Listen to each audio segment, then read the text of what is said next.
you the first time we came here. Oh, Paimon remembers!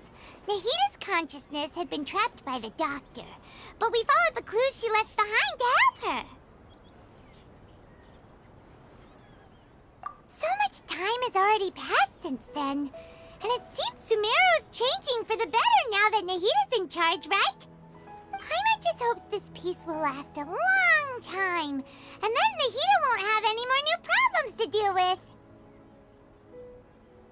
Yeah, guess you're right. We somehow always find ourselves right in the thick of it. Who knows what will happen next? Come to think of it, maybe it's all because of you. Maybe you're just a magnet for trouble.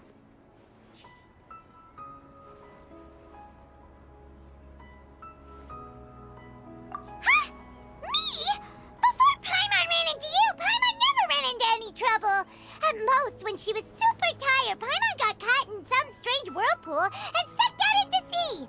And even then, you fished Paimon out! Anyway, for Nahita's sake, maybe we should think about heading to our next destination for now. Ah, look who it is. Running into you in a place like this? I can see you two still love wandering around. Oh, it's Dia! Since when are we just wandering around? We're usually taking care of some serious business. Even though it may have nothing to do with our journey. But never mind that. What brings you here? I just finished a commission in the desert for a usual client of mine. Nothing too interesting. Just escorting a shipment of goods. I'm on my way to report back. That's when I saw you two all the way over there, chatting away. What were you two talking about anyway? Huh? You serious? Can't say I saw that coming. But you are travelers after all. I guess you'd never stay for too long in one place. Bumping into you like this will become a rarity. I'm starting to feel sad just thinking about it. Hey, how about I gather a few mercs to escort you two? What do you say? Thanks, but no need. Oh, Paimon had no clue you'd miss us so much. But don't worry, we'll come back to see everyone when we get a chance. Sounds good. All you need to do to get to Fontaine is cross this stretch of desert and navigate some waterways. Knowing you two, I'm sure it won't be anything you can't handle. So, when are you leaving? Oh, wait a sec. Paimon just remembered there are still a few dishes in Sumeru that Paimon hasn't tried yet. Now, where's that list Paimon made?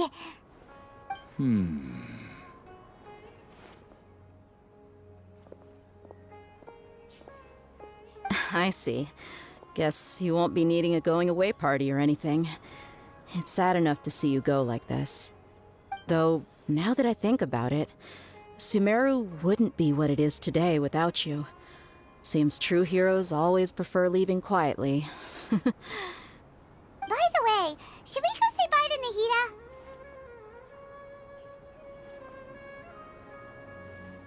Oh, good point. Then there's no need to bother her in the real world.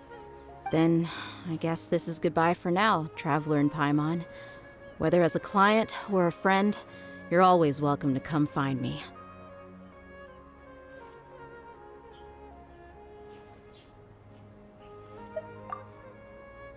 Goodbye, Dia.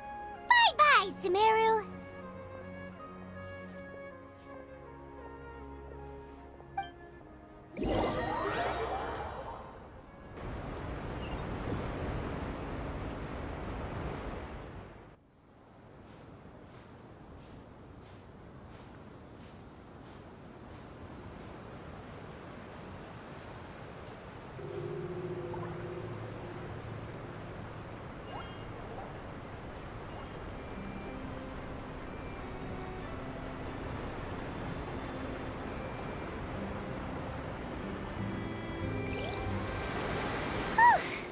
After crossing all that sand and water, we finally made it! Oh, this must be Fontaine's port! Wow! Everything looks so advanced in Fontaine! Paimon's heard that the industry here is extremely developed, and there are all kinds of unusual machines.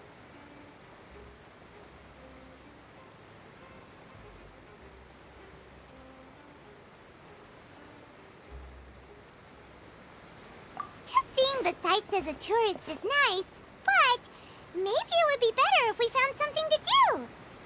What do you think? Good idea! Nahida gave us loads of useful information. Seeking out the Seven is probably still our best source for information at this point.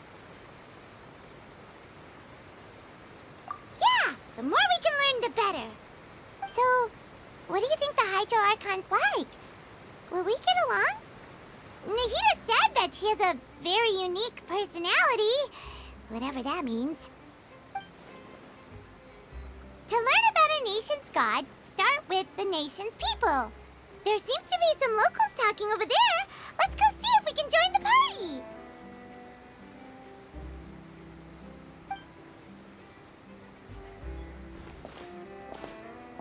party. If you ask me, it's a tragedy how things ended for him.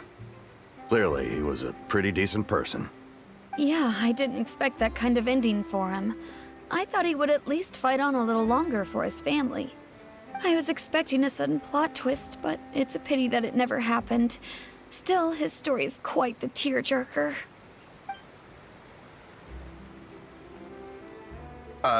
Excuse me. Can I help you two?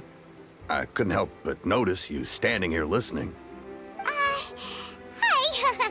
We're travelers new to Fontaine, and we had something we wanted to ask, but you seem to be really busy talking about some kind of play, so we didn't want to interrupt.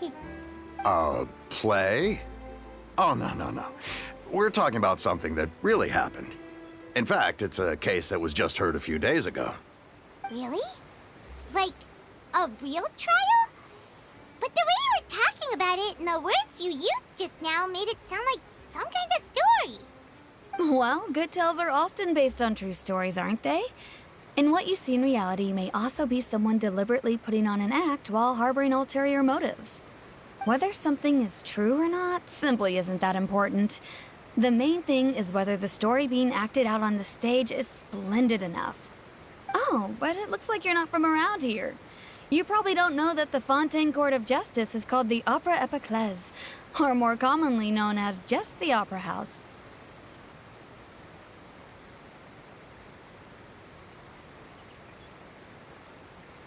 But,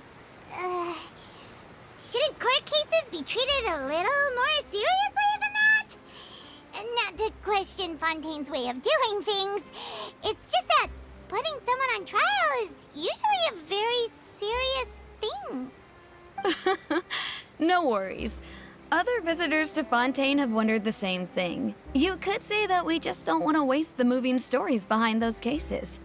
And as for your worries about whether the cases are treated with due reverence, we have the absolutely just and honorable Chief Justice Neuvillette, as well as the Oratrice Mécanique d'Analyse Cardinal, a machine created by the Archon.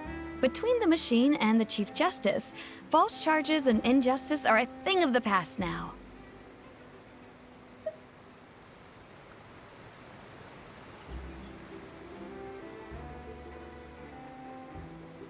Oratrice?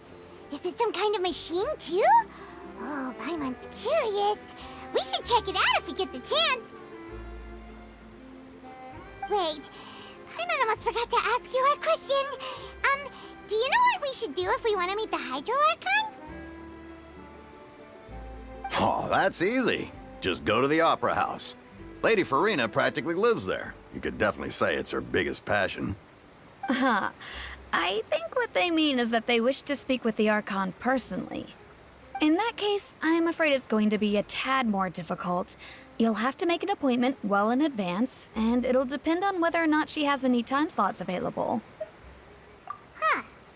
Is the Hydro Archon super busy taking care of official stuff? Wait, didn't you say that she's always at the Opera House? No. Lady Farina seldom takes an interest with the nation's affairs. The reason it's difficult to make an appointment is simply because she's incredibly popular. That's right. After all, she is the Archon. Though she may tend to get a little dramatic from time to time, people can't get enough of her. Huh. First time Paimon's ever heard of an Archon being described that way before. Wait! Paimon gets now! The Hydro Archon is kinda like a big celebrity here, right? Yeah, I suppose you could say that. Perhaps you could even say our mascot. Hang on. This is still Fontaine's Archon you're talking about. You should show some more respect. Yes, you're right. I guess I should at least try to be a little more respectful in front of visitors. Otherwise, I might get arrested and find myself face to face with Monsieur Neuvillette. Come on. Sure, there's a lot of laws here, but nobody's going to be arrested for saying something disrespectful about the Hydro Archon. Alright, I think we get it. Thank you! At least we now know that we can find the Hydro Archon at the Opera House. But who knows how long making an appointment will take? Guess we could have a look around the city in the meantime. Hey! What are you looking over there for?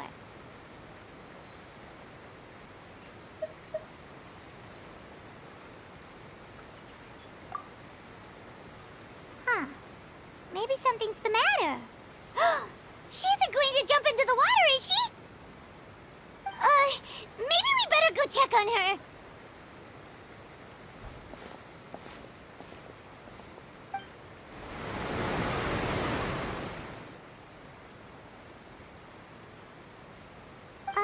Hello there.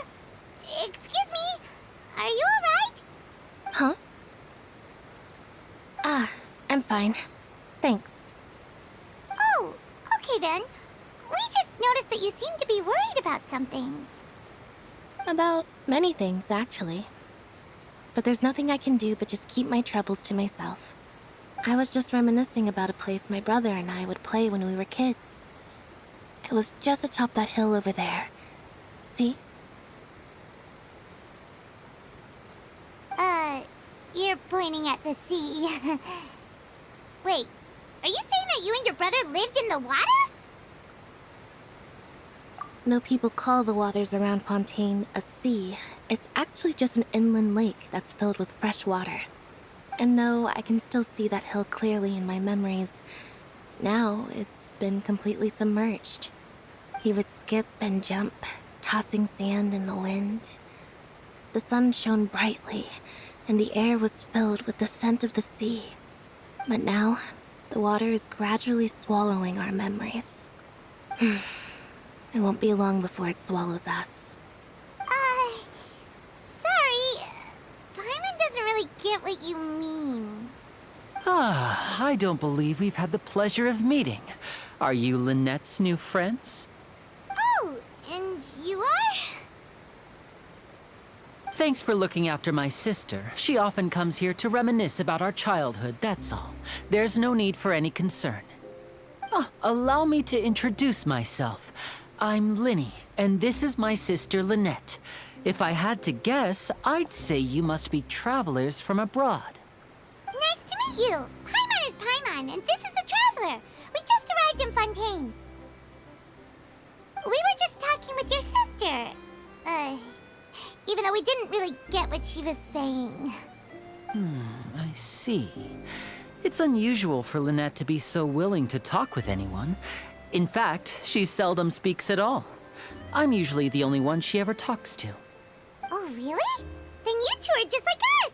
Paimon's always the one talking for some reason.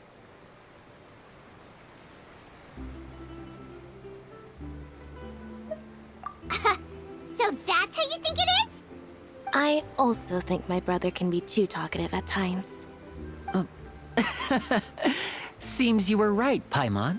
We are quite similar. So, what did Lynette mean just now when she said that the water is engulfing your memories, and that it won't be long before it engulfs you too? Oh, that. It's from a prophecy that's been circulating in Fontaine for some time now. Well, I suppose prophecy isn't exactly the right word, because that implies a certain amount of uncertainty. There's no doubt about what's happening in Fontaine now. Where to begin?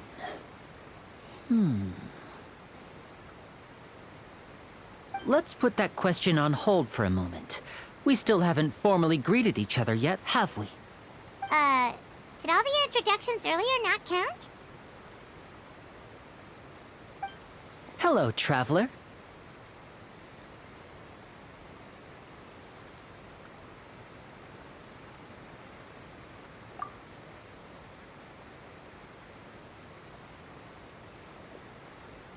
And hello, Paimon. Hey! Why didn't Paimon get a handshake? You're not poking fun at Paimon, are you? Please, don't take offense. Just consider it a sort of etiquette we have here in Fontaine when making new friends. You should remember it. It might prove useful. Oh, all right then. Well, Paimon's just happy to have a local friend now. By the way, we were just getting ready to go to the Opera House to meet the Hydro Archon. Would you be able to show us the way? So you're going to see Lady Farina? No problem at all. In fact, I was planning to go to the Opera House later myself. I'll gladly take you once I finish things here. Please, follow me.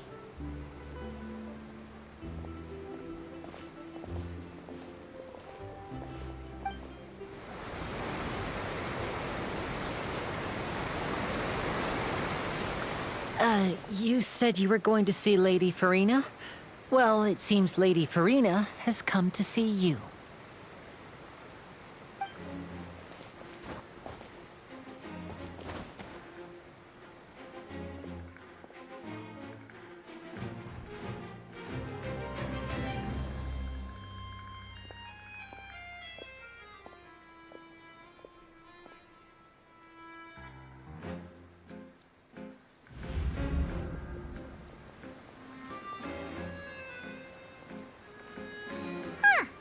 So, she's the Hydro Archon? But how did she know we were looking for her? My dear people, rich and poor, those with cup in hand and those with nothing at all, raise your glasses in celebration. If you don't have one, then just raise your hand in lieu.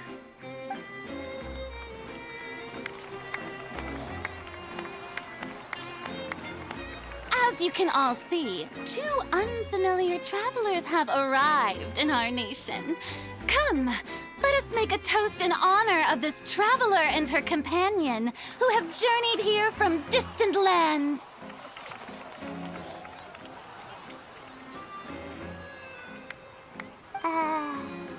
Is she talking about us?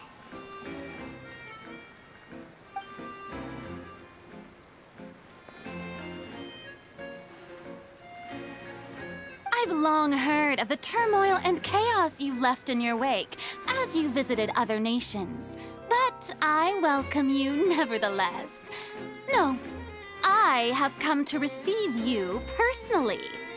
Fear is for insignificant cowards. I am a god, and I will never entertain the notion of such meaningless wariness. You can be rest assured. I see clearly your sincerity. Of course, seeking an audience with me is the most sensible thing to do. It will allow you to truly behold my power and witness my authority. Intelligent people always gather under the correct banner. I, Fosalor, hereby welcome you to the nation of Hydro and acknowledge the value and significance of your trip. Now, you may rejoice in this. Yeah, Paimon still can't believe it. Feels like we've only been here for a few minutes. But the Hydro Archon's entrance was, how should Paimon describe it? A little over the top? Miss Hydro Archon? How did you know we were coming? I see. As our Sanders, you inevitably lack even some of the most basic understanding. Don't forget that even the gods can be divided into the mediocre and the excellent.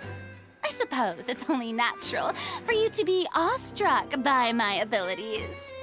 You had best stop and consider. Do you really have the noble qualities and etiquette necessary to communicate with a god? All it takes is a flick of my finger for me to know everything about you. Whoa. Talk about sounding high and mighty.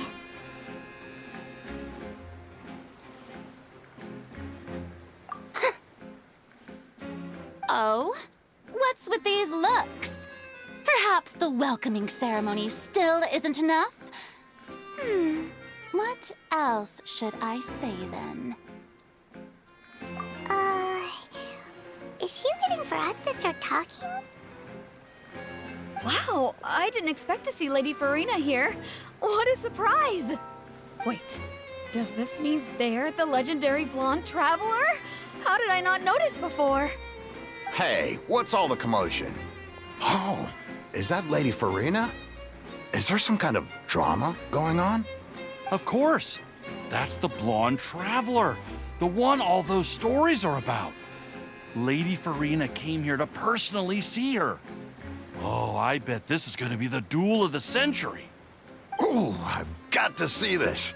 I knew Lady Farina would never disappoint.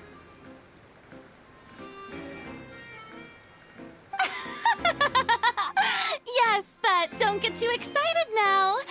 My dear believers and spectators alike tend to get quite rowdy, and despite the noise, I've come to tolerate all their ruckus.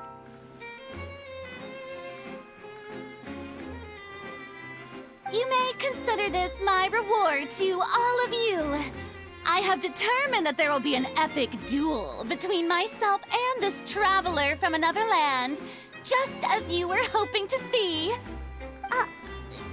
Now she wants to fight? Aren't we getting a little ahead of ourselves?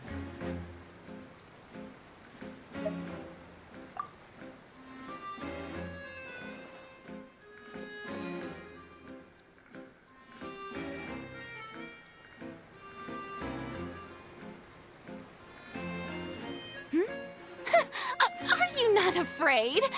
Might I remind you that this is a duel against the divine?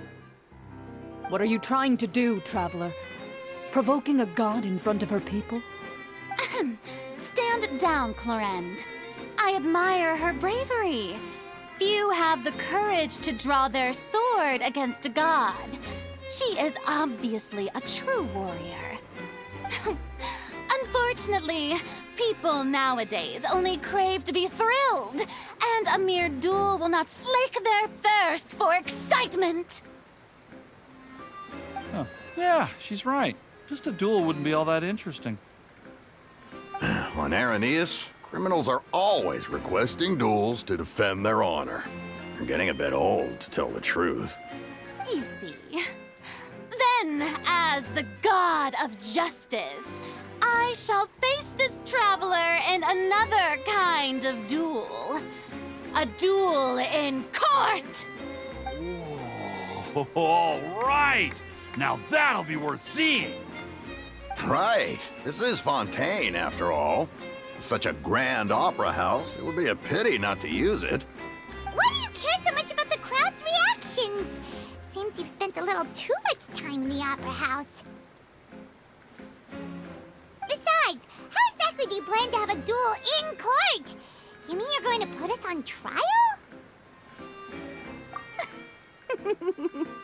Oh, we have reason to put you on trial. It's obvious, isn't it? According to Fontaine law, no one is permitted to release any flying objects within Fontaine city limits during the first 3 days of each month. You are clearly guilty of violating this law, no? Oh, so that's what they've done wrong. That's our Lady Farina. No one knows the laws of Fontaine like she does. You call that obvious? What kind of law is that? Wait, flying object? You mean Paimon? Precisely! Now, if you two have no objections, then in the name of the Hydro Archon, I order your arrest. My apologies, Lady Farina. I don't mean to spoil the fun. But if you would allow me to interject, I don't think that Paimon here meets the definition of a flying object. You tell her, Linny! Finally someone who's not crazy. How could anyone call Paimon a flying object? Ah, great magician Linny, my beloved citizen. I'll permit you to object, but how exactly do you plan to prove your claim? As a magician who just rained on your parade, I naturally should shoulder the responsibility of saving the show. So, with such an audience gathered here, allow me to perform a trick for everyone.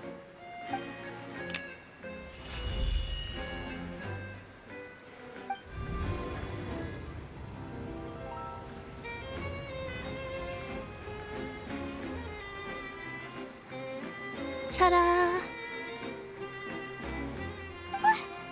What's that on Paimon's back? Hey, when did you do that?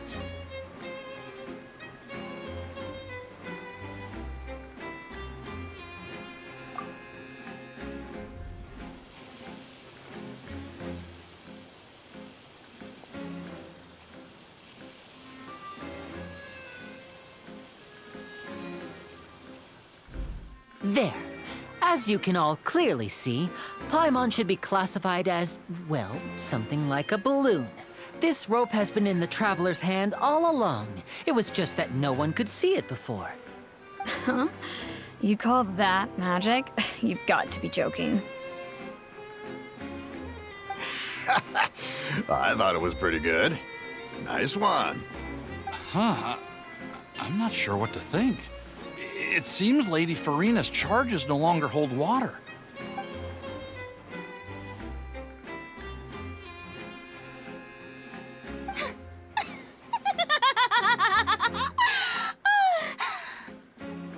Amusing. Very amusing, Linny. Just the sort of unexpected twist that I enjoy. With you here, today's performance can finally be called complete. Performance? You see all this as a performance? In which case, consider the matter of your trial resolved. The god of justice will not bring charges against an innocent person.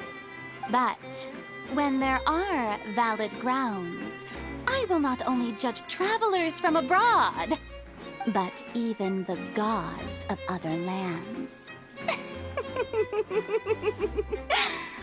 I look forward to seeing your upcoming performance at the Opera House, Mr. Linny and Miss Lynette. That's enough for now. Toodaloo!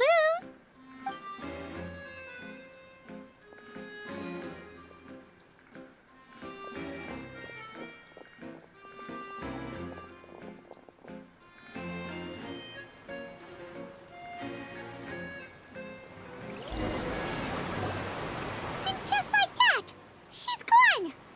Well, that's the most unpredictable Archon Paimon's ever seen. We never even had a chance to ask her anything. But that's a problem for future Paimon. That whole scene just now was really...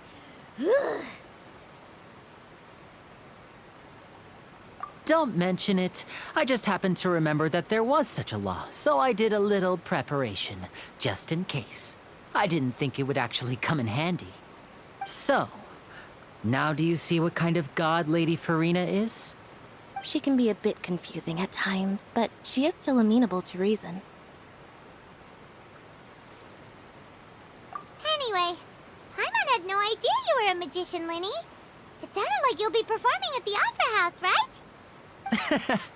I just know a few simple tricks I use to make a living. Lynette is my assistant. It will actually be my first time performing on the most prestigious stage in Fontaine, the Opera House. But isn't the Opera House where criminal trials are held in When there are no public trials being held, the Opera House hosts a variety of other performances. To the people of Fontaine, the line between a trial and a performance can be a little blurred. And speaking of performances, I would be remiss to forego this opportunity gifted by fate. Might I invite the two of you to see my performance? My brother's always excited to make new friends. Oh, sure. We don't really have anything to do now, and we wanted to go to the Opera House anyway. Splendid. In that case, why don't we go together? I'll show you the way. I just have something to take care of first. Oh, you really mean it? Then I'll take you up on your offer. This is a magical item known as a magic pocket. Perhaps you can help me distribute them to the people here.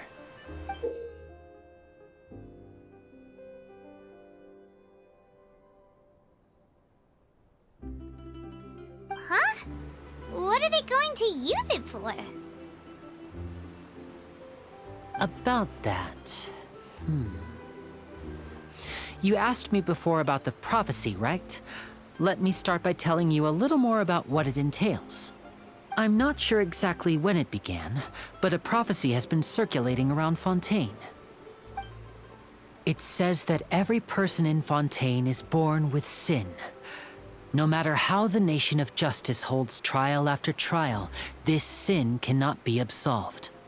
Until one day, the water levels in Fontaine will rise, and the sinful people will slowly be drowned. In the end, the people will all be dissolved into the waters, and only the Hydro Archon will remain, weeping on her throne. Only then will the sins of the people of Fontaine be washed away. That sounds pretty gloomy. Why are people in Fontaine born with sin? What is that supposed to mean? There are lots of guesses. Some say that the ancestors of Fontaine stole the power of the seas and stirred its wrath.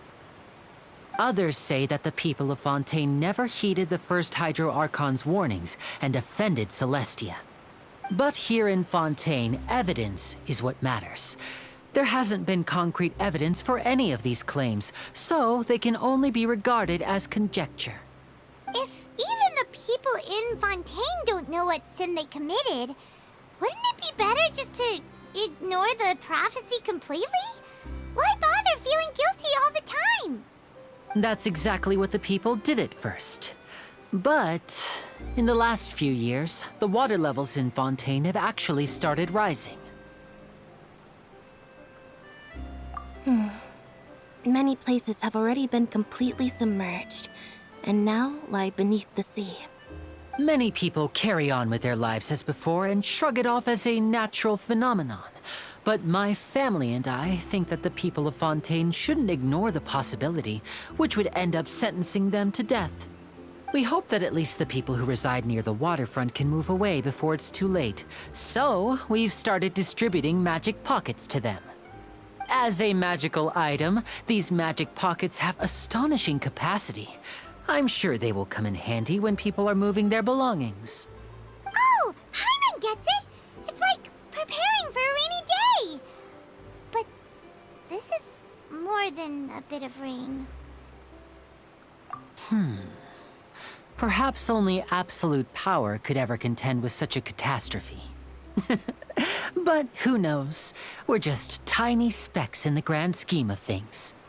Now, if you'd like to help, then please give these magic pockets to anyone nearby. Be sure to convince them to take it, regardless of what they say.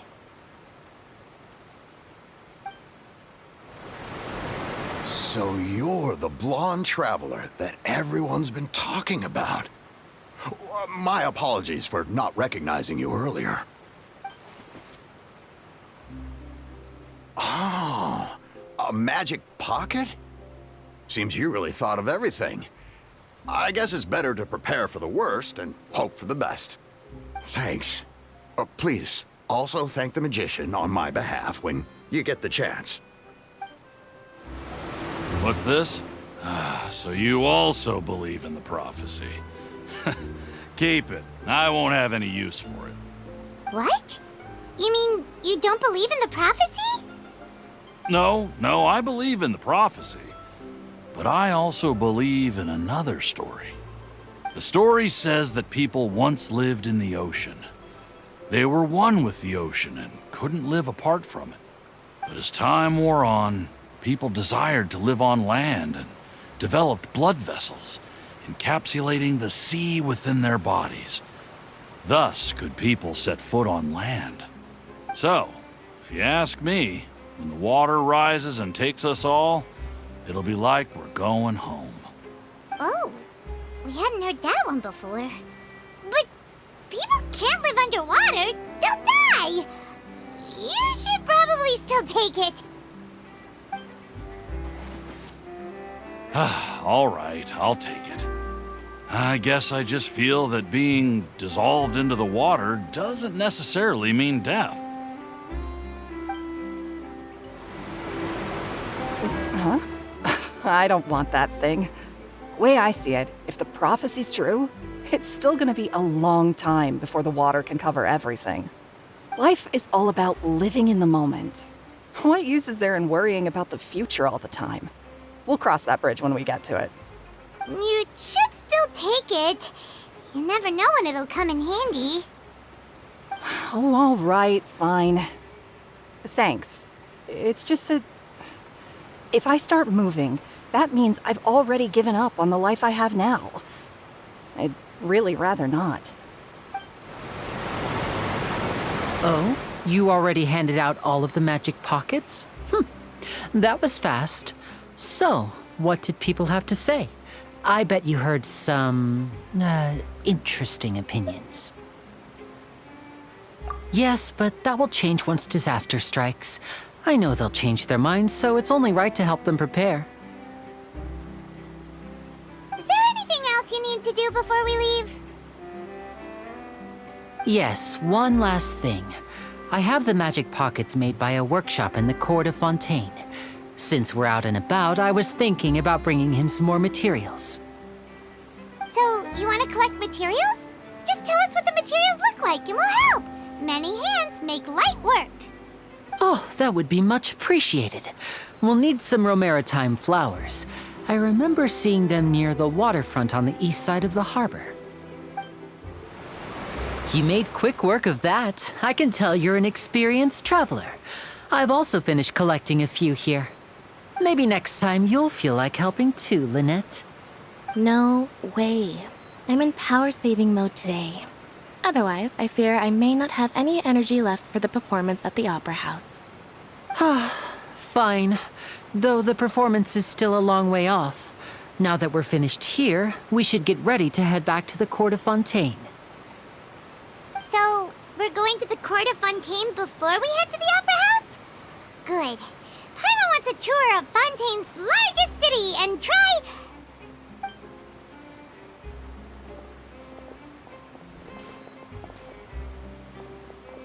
Wait, shh. Have you noticed that person over there? The young girl. Huh? What's wrong with her? Paimon didn't notice anything. She's obviously a thief.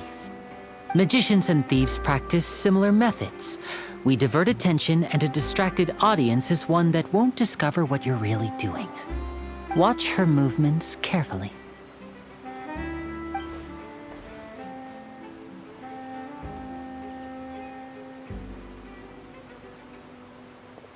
Oh, he's right! Shh, keep your voice down. We need to think of a way to catch her, but it seems she's very alert. Perhaps we should split up. You two can ride the lift over there and wait up top. I bet that'll be her escape route if she tries to run. All right, let's go. This is the spot where Linny wanted us to wait.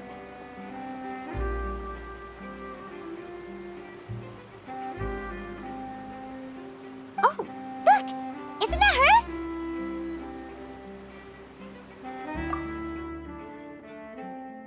Oh no! Did she notice us? She started running the other direction! What should we do? Should we chase her?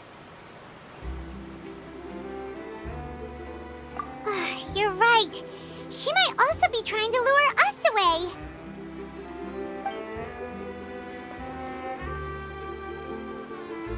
Nothing's happened for a while now. Paimon wonders if Linny caught the thief. Yeah, let's go. Are you sure that's all she took? You should check to make sure you're not missing anything else. No, that was all. Oh, I can't thank you enough. I didn't notice a thing earlier. Anyway, I should be going now. Thanks again. Oh, were you returning what the thief had stolen? That's right. Pity I wasn't able to catch her. She distracted me by dropping the thing she stole on the ground. By the time I looked back, she was already gone. I saw the general direction she went, but Linny twisted his ankle, and I needed to make sure he was okay. Oh, did you get hurt, Linny?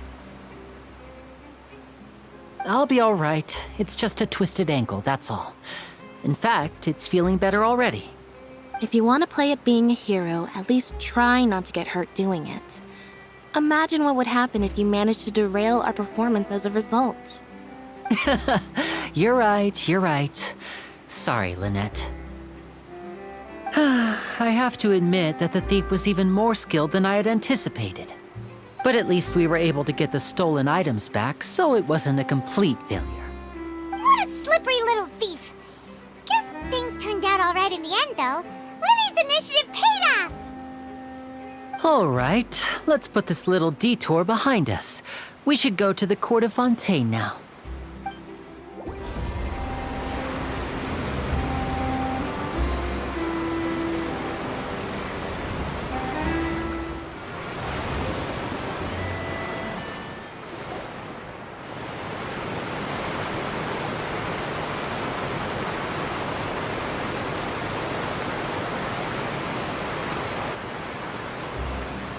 So, we ride this thing to go into the city?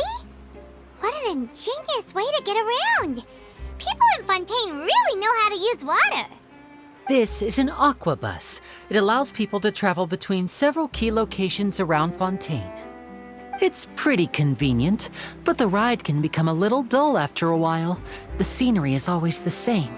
That's why it's better to travel with friends. So you mean it's still boring even when I'm riding with you? No, that's not what I meant. It's just that, well, you don't really talk that much. Besides, it doesn't really feel like a real trip when it's just the two of us. It's the same as being at home. Whatever. Guess that's what it's like to be an older brother. It's about time for us to leave. Let's get on board.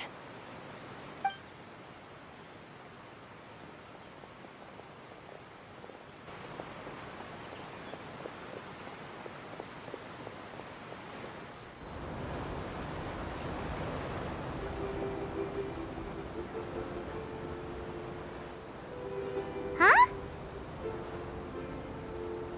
What? Traveler! Paimon! Charlotte!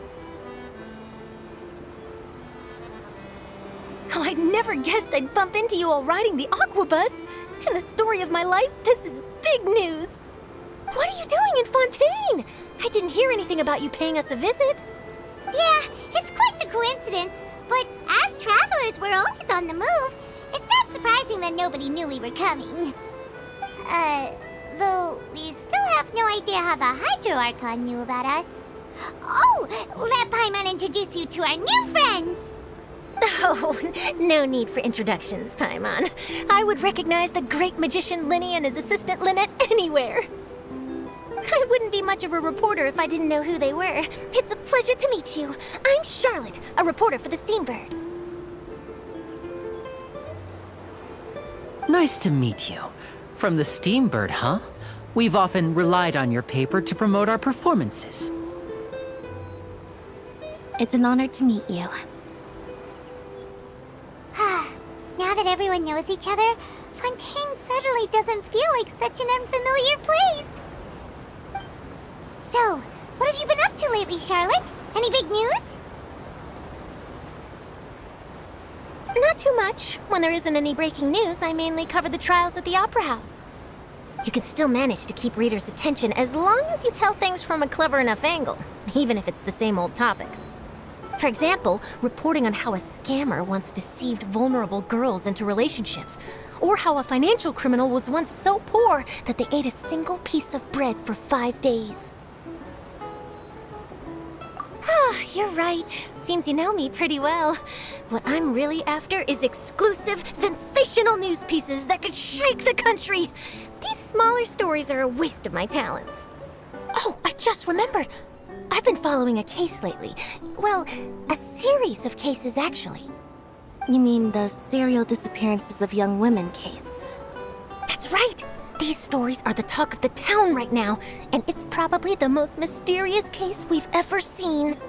If I'm the first with a draft ready to publish when the case is finally cracked, and it's the headline story in the Steambird, oh, when that happens, I bet all the other reporters will shed tears of envy. I've already gathered all kinds of materials. I just can't wait for the truth to be revealed. So, what is the serial disappearances of young women case? You mean the culprit hasn't been found? That's right. The first missing girl case happened almost 20 years ago. And ever since, after a period of time, another girl disappears. What the cases have in common is that the girls are all of a similar age, and that they've all vanished without a trace. But the scariest part is that to this day, none of the girls have ever been found. Many suspects have been arrested over the years in connection with this case, but shortly after each arrest, another disappearance would always happen.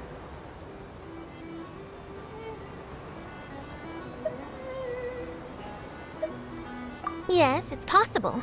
But either way, I believe that every case has some precise truth behind it, waiting to be exposed. Yes, I agree. And at the very least, the family of those missing girls deserves some sort of explanation. I just imagined for a second what I would do if Lynette were to suddenly disappear. I'd pay any price to get her back, and then find a way to track down the culprit. Please don't imagine that, Linny.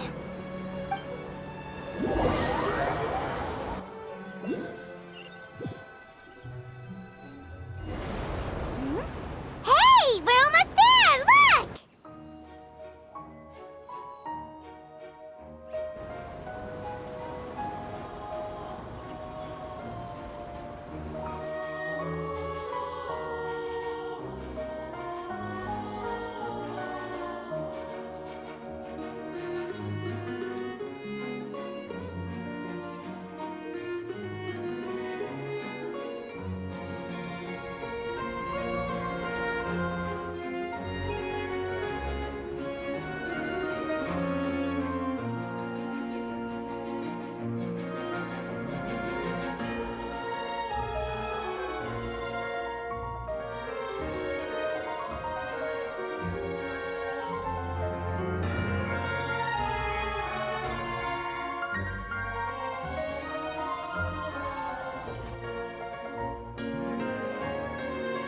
Well, I really enjoyed chatting with you. Life should be full of pleasant little surprises like this. Yeah, us as well. The ride went by too quickly. Ah, I have an interview to get to. I should get going before I'm late. Okay, Hyman hopes we can chat again soon, Charlotte. See ya! Bye now. Oh, be sure to stop by and see me at the Steambird when you have time. What a tough job. Always running around and interviewing everyone. Well, where should we go now? If you don't mind, how about we stop by my home first? Besides, I still have all the materials we collected. Sure, we wouldn't mind at all. This city is so huge, Paimon wouldn't know where to start anyway.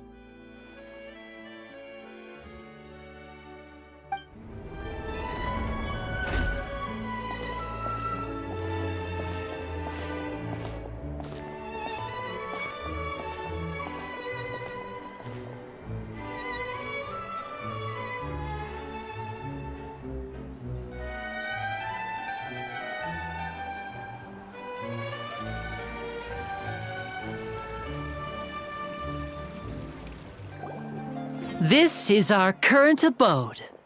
Ah, Fremine, you're home. Where did everyone else go? I have some new friends that I would like to introduce. Oh, they all just went out a moment ago.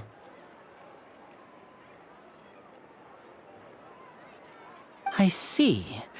Everyone is getting busier now that Father will be returning soon. I suppose that can't be helped. Allow me to introduce you to my little brother, Fremine. He is a phenomenal diver. Hello. Nice to meet you! Paimon is Paimon, and this is the Traveler! Oh, you sound very proud to have a diver as a brother, Linny.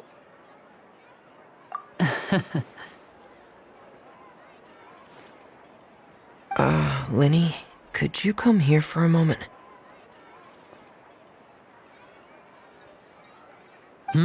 What is it, Fremine? Do you have something to tell me?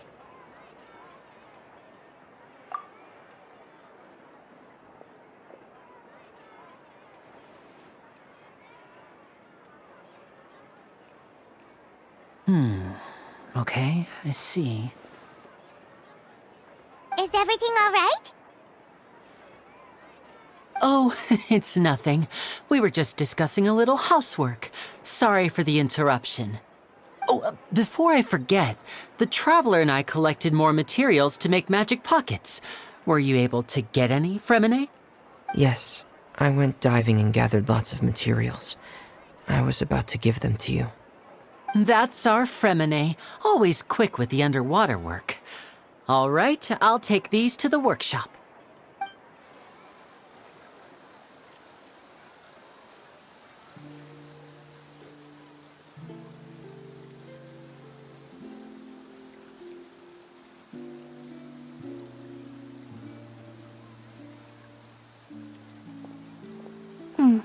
Looks like rain.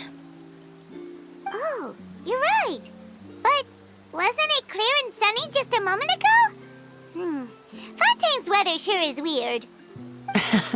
I'm afraid that's just how it is here. It often rains on days where there are trials being held in the Opera House, but don't worry, it'll clear up soon enough. What's wrong, Fremine? There's a legend about the rain that I tend to believe. It's said that a dragon of water once resided in Fontaine. Though we don't know where the dragon went, every time it weeps, the skies will cloud up and pour out rain. When I was a child, my mother told me that if I wanted to go outside and play, I should yell toward the sky at the top of my lungs.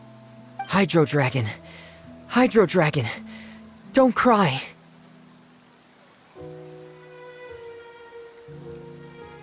If it's an elemental dragon, then having the power to make it rain wouldn't be very unusual. Let Paimon try something. Hydro Dragon, don't cry!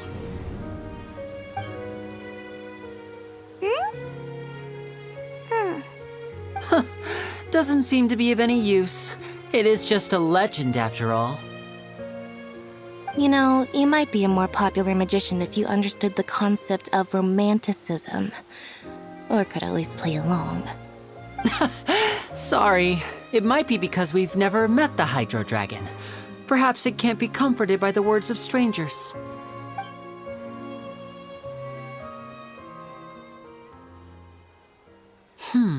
It rained for longer than I suspected. Oh, it's already getting late.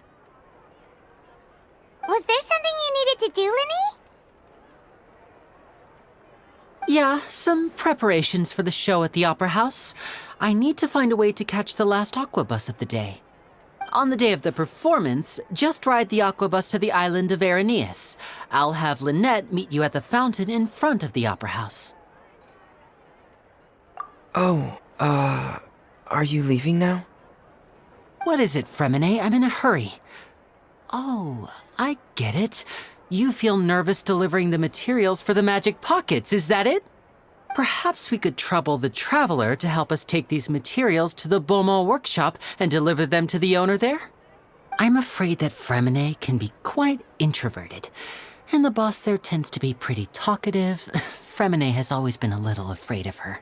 No trouble at all. Don't worry, we're on the case. Sorry for the inconvenience. I'm quite useless when it comes to such tasks. I'll think of a way to make it up to you. Oh, no need. This will be a walk in the park for us.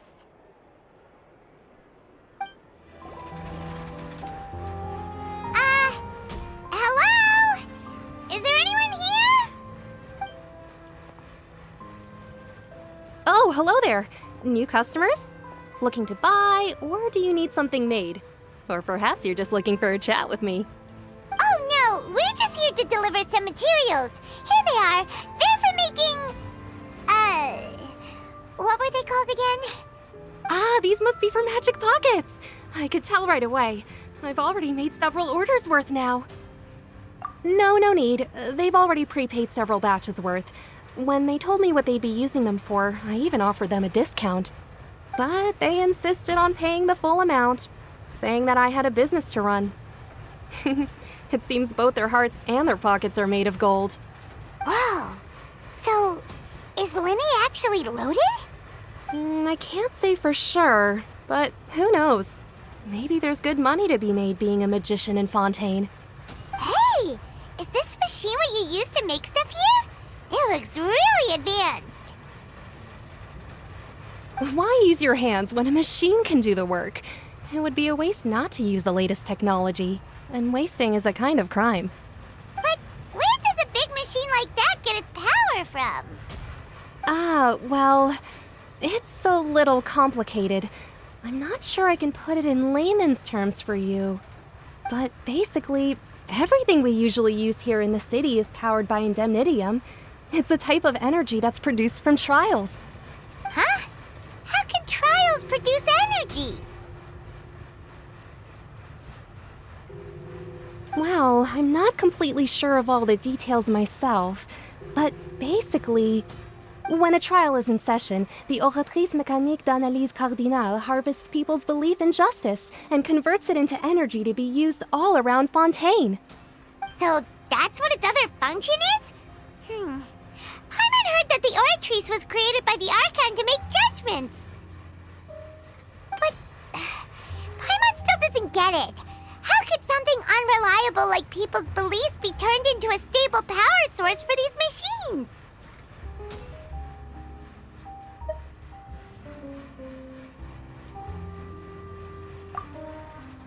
Oh, yeah! So that means the Hydro Archon relies on the machine to take the energy created by belief and turn it into power for all of Fontaine, right? Even though I've never heard anyone really put it that way before, it sounds like it makes sense. Besides indemnitium, we have another type of energy called pneumosia. It isn't produced by the power of the Archon, but it is unstable by nature. Even now, it still cannot be widely used by civilians. I thought I'd find you hard at work, but here you are chatting the day away. Since you're already talking, I'm sure you wouldn't mind a few words with me. You again? Didn't I already promise you that I'd have the more I owe to Confrérie of Cabriere by next month? Why are you hounding me now? Yeah, but how do we know that you won't go running off by the end of this month? I want 50% today. Wait, no, 70%. Huh? You... Seems business isn't so great for the workshop. We've already finished our job and delivered the materials. Maybe now's a good time to leave? Hey, hold on. Before you go around trying to collect payments, why don't you settle your own debts first? If Confrérie of Cabriere wants to poach clients from Northland Bank, that's fine. But I'm afraid you still owe the bank a hefty sum of mora. So why don't we work things out between us first, before you get back to your little conversation here? You're from Northland Bank. But we said we'll pay everything we owe next month. Why are you hounding me now? Traveler, Paimon! I didn't think I'd run into you here in Fontaine. What are the chances? We're surprised to see you too! What are you doing here in Fontaine? You didn't want to stay in Snezhnaya? Long story short, I've already been in Fontaine for some time now, and honestly, things have been pretty boring. But it seems that fate brought our paths together today. Not only will I have some good friends here now, but ones who always seem to find trouble. Either way you look at it, it seems things are going to get a lot more interesting now. Pretty sure we'd want to avoid anything that you'd find interesting. Besides, our trip here has gone pretty well so far. Right, Traveler? Hey, you, Northland Bank boy. Aren't you forgetting something? Don't interrupt. It's not often I run into the Traveler like this. Why don't you wait for me over there for a while? You kidding? Aren't you the one looking for us? You really expect us to sit and twiddle our thumbs while you catch up with your friends? Listen to me, boy. If you want your Mora, fine. Why don't you come and take it? Hey, I just said not to interrupt. Oh, by the way, Traveler, the last time I took Tonya and Tusser ice fishing, Tusser said, "Hey, that's way over the line! All right, boys, let's see who has to pay up now!" Can you at least let me finish one sentence? Fine. Though the bank told me not to get rough with our clients. You're the ones who started it. This is an act of self-defense. You two will have to be my witnesses, okay? I'm sure this won't take long.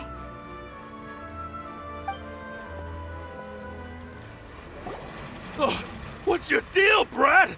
How are you so strong if you're just a staffer from Snezhnaya's Northland Bank?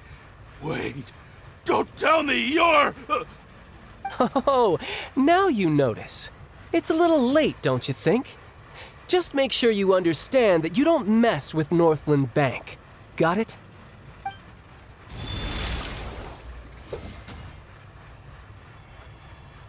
Huh?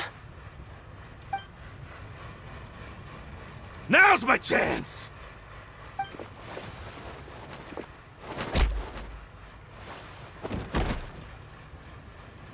Huh. That was weird.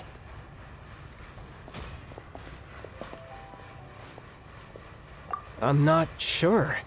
It's as if I suddenly lost control of my hydropowers when I needed them. Maybe there's something wrong with my vision? Strange. How could that happen?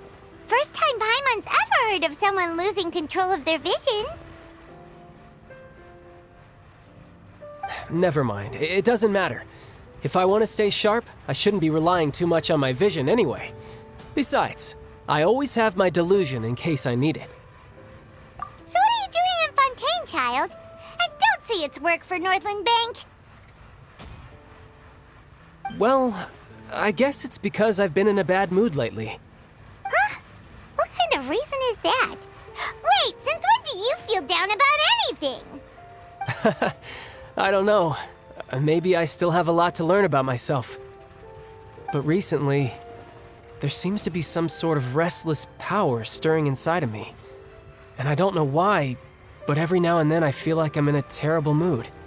Maybe you losing control of your vision just now is connected with that power you're feeling inside. That is a possibility.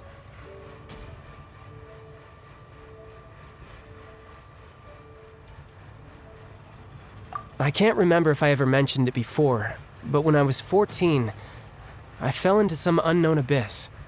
It was during that time I learned nearly all of my abilities. The one who took me under her wing and taught me was named Skirk. She was always quiet and very mysterious. Nobody knew where she came from or what she had been through, and she was always very strict when teaching me combat techniques. One time, I asked her why she was willing to take me on as an apprentice.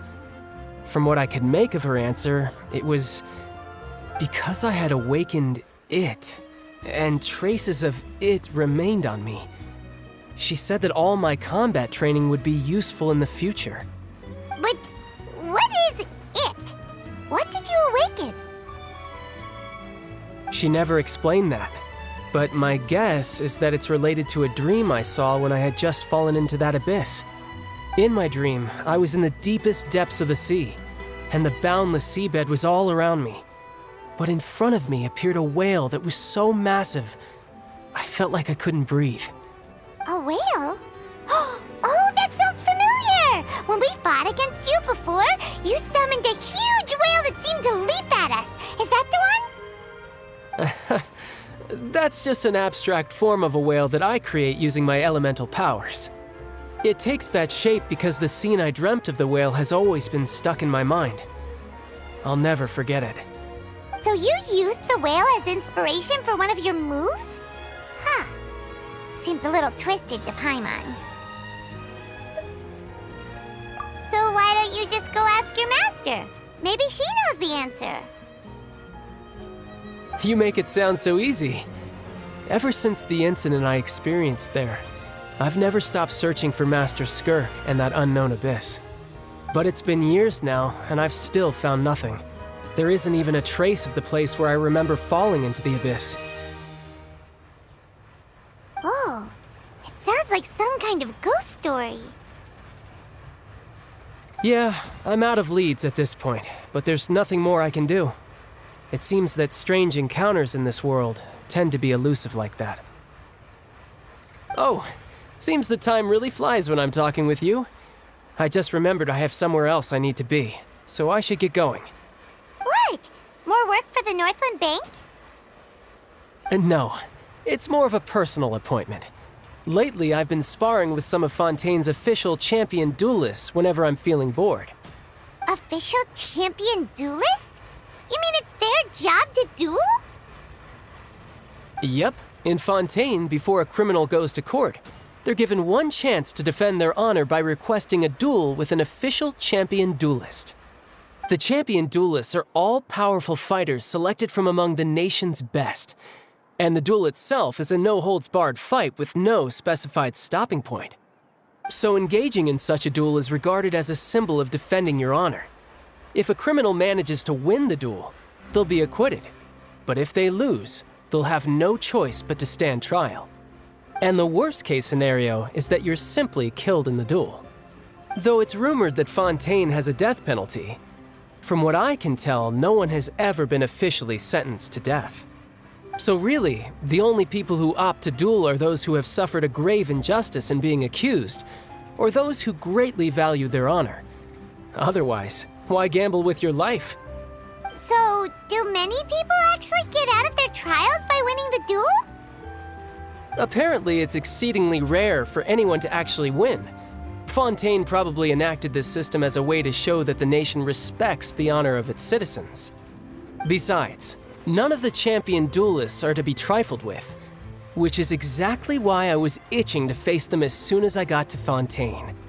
Apparently, the one I'm meeting today, Clorinde, is the strongest of the champion duelists. I had been asking her for some time before she finally agreed to face me today. Well, that's child for ya. Paimon feels like we heard that name somewhere before. Clorinde. Huh. Oh, before I forget, I want you to have this. Huh? Your vision? You're seriously just giving it away? I'm just worried that it could become uncontrollable again. I'd be pretty upset if it got in the way of my duel, so I think I'll be better off without it for now. Besides, I just need you to hold on to it for a short while. I'll come retrieve it when I have some time later. Paimon knows what you're up to. You just want an excuse to come talk to us again, don't you? Whatever gave you that idea? I'll be in touch later.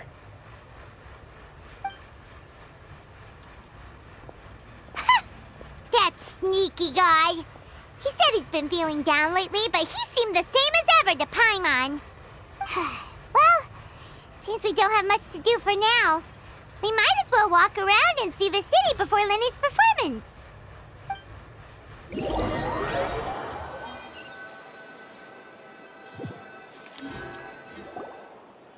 Wow! Who could have seen that coming? The reporter who was barely around for most of the story was the murderer all along! Sorry. Paimon was just surprised, that's all. Whew. Paimon never saw that twist coming. The murder mystery novels here are amazing! The whodunits here in Fontaine are a lot different than the light novels you see from Yai Publishing House. Both have their merits, but Paimon thinks this style of novels are more, well, novel. It's so exciting to reach the moment when the mystery is uncovered, especially in the one Paimon was just reading. You should buy a copy and read it too.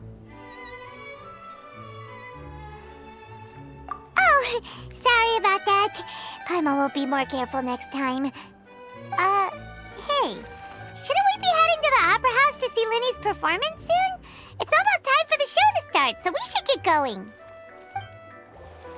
Whoa, now this is fancy! The Opera Epiclese. What a place to hold a performance! No wonder Linny and Lynette were looking forward to it. Huh, looks like there's a lot of people standing around the fountain up ahead. Oh, Archon, please bless us with a bright and healthy child. We pray. I don't know why you always feel the need to ask so much. I'll be happy as long as our child is healthy and lives a peaceful life. I guess if they're our kid, then there's no doubt they'll turn out smart. Maybe this is one of the customs in Fontaine. There sure are a lot of couples here. Vache. What's wrong? Vache. Vache. No, Paimon didn't say anything. Are you hearing things? Welcome to the Fountain of Lucine. All the water flowing through Fontaine converges here. It's customary for newlyweds to come here and wish for children. Ah! Lynette! You scared Paimon! When did you get here? Lenny asked me to wait here for you, remember? Right. What do you mean? There are a lot of people here right now. Hey, you're not trying to scare Paimon, are you? Besides, it's the middle of the day. It's not the time for eerie things. I see. I might be able to tell you something that could help explain the voice you heard. In fact, you might not be imagining things at all. I suspect that what you heard is a result of your hypersensitivity to the hydro element. Others in my family have had similar experiences. It's because of her sensitivity to the hydro element? But what would hearing a voice have to do with elemental power? When do you cry, Paimon? Wait, what? What does that have to do with anything? Just answer me. When do you cry?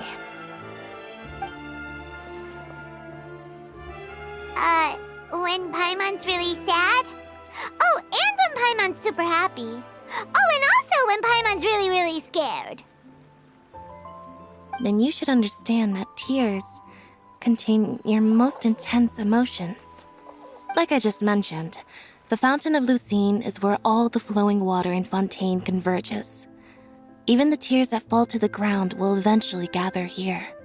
So maybe what you heard was the intense emotion coming from someone's tears. So, what did the voice say? If you were hearing their emotions, then Paimon wonders what happened to them. Rather than worrying about them, we should worry about my brother first.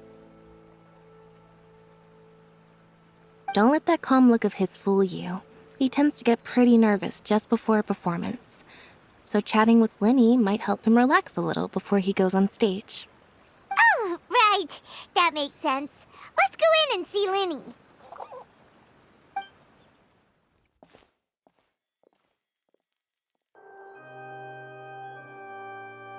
Traveler and Paimon, good to see you. I knew you two would come. Are you kidding? We wouldn't miss it for the world. We've been looking forward to it. I can tell, judging by how early you've arrived. But you're actually right on time. The audience still hasn't started entering the venue yet, which means now is the perfect chance for us to take you to the best seats in the house. Wait just a moment. I'll fetch the tickets.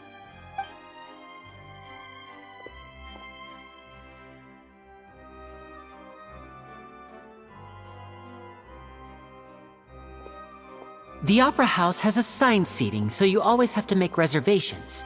I've already reserved your seats, and here are your tickets. Ooh, front row seats! Thanks, Linny! Don't mention it. There's no need to keep thanking me. Hey, Linny! Could you come over here and take a look at this? Oh, I'll be right there. Seems there's an issue with the stage props over there. That's Cal, my assistant, calling me. I'll go lend him a hand. Yeah, we'll just go to our seats. You go ahead, Linny.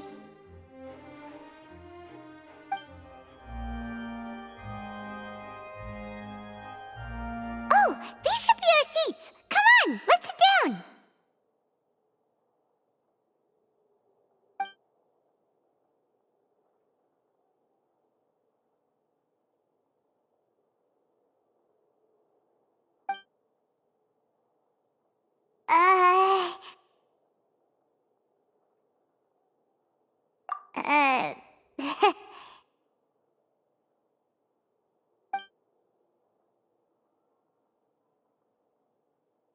Hey, Traveler.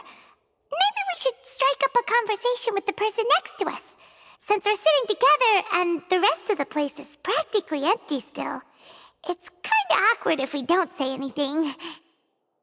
Ah, you little... Of course you put this on Paimon. Excuse me, I did not realize you felt awkward. I am terribly sorry. I would be perfectly happy to chat with you if that is what you would like. Oh, so you heard all of that, did ya? Boy, you sure have good ears. Paimon thought she was keeping her voice down. Wait, that's not it, Paimon's... Sorry, Paimon's the one who was being rude, talking under her breath like that. So, let's talk, but, what should we talk about? Oh, Paimon's got it. You're also here early and sitting in the front. Are you a friend of Linny's too? A friend, you say? Well, if Mr. Linny would like to be my friend, I would be more than happy to reciprocate. Oh, so you're not friends with Linny then? Oh, this is getting more awkward by the second. Paimon nearly forgot to make her introduction. Nice to meet you. Paimon is Paimon, and this is the Traveler. We just arrived in Fontaine. It is an honor to meet you two. I have heard of your deeds across Tevat. And as required by proper etiquette, I will also introduce myself. I am... Oh, Monsieur Nervillet! What an honor it is to have you here to see my show! Ah, Mr. Linny. I should say it is in fact an honor for me to see your performance in person. Wait, Nervillet? Could he be... I saw you all chatting just now, but it seems you still don't know who Monsieur Nervillet is. Allow me to introduce you to Fontaine's Chief Justice. That seat is always reserved for him. It wouldn't be too much to say that he's the symbol of justice and honesty here in Fontaine. Whoa! Sorry for being so rude just now. Paimon had no idea you were such an important person. No offense taken. Being Chief Justice is merely what I do for work. Nearly every person has their usual reserved seat, so I'm not so special, really. And by the way, I should probably let you know, even though I would prefer not to. There's someone sitting up there in the VIP seats that has been striking a pose for quite a while now. I believe she is trying to give you a most elegant and impressive first impression. So I think you should take notice of her sooner rather than later, otherwise she may become flustered.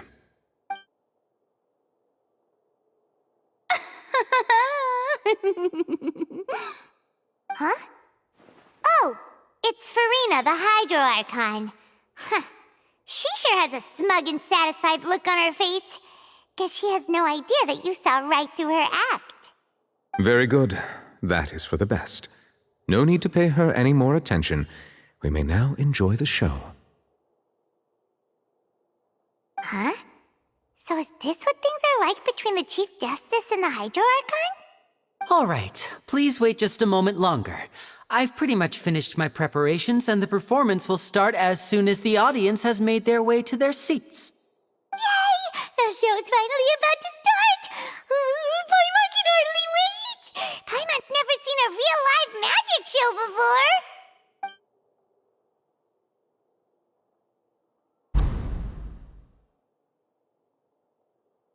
Ooh! They're dimming the lights! The show must be starting! Sorry. Paimon will try to stay quiet. Welcome, one and all, to the Opera Epiclese. I am the star of today's show, Linny. And over here is my sister, Lynette, who will be working as my wonderful assistant. Please, let's give her a warm welcome. Hello, everyone. I know she may seem to be a little sleepy right now, but that's just a sign that she's nervous. Whatever. Now, some of you may be thinking, two vision holders who can freely manipulate elemental powers performing magic is not true magic at all. So, I would like to take a moment to assure you that elemental powers will have nothing to do with what you will witness on the stage today.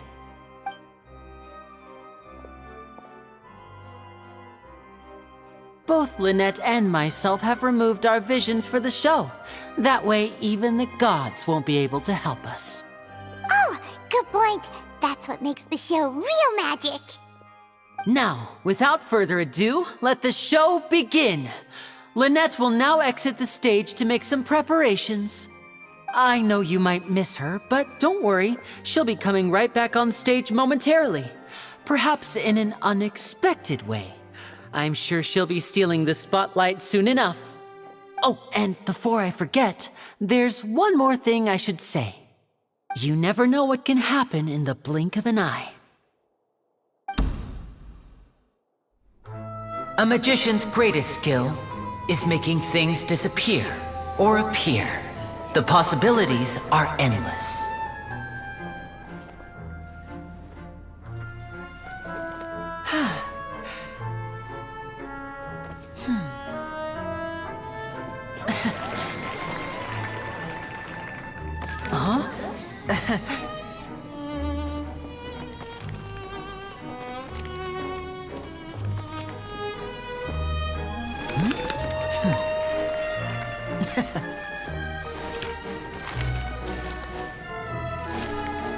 But this isn't what you came for.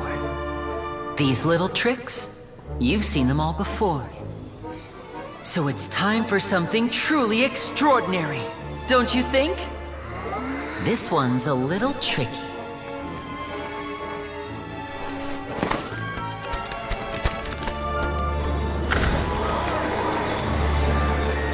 Using this water tank, I shall make my sister vanish completely, right before your very eyes.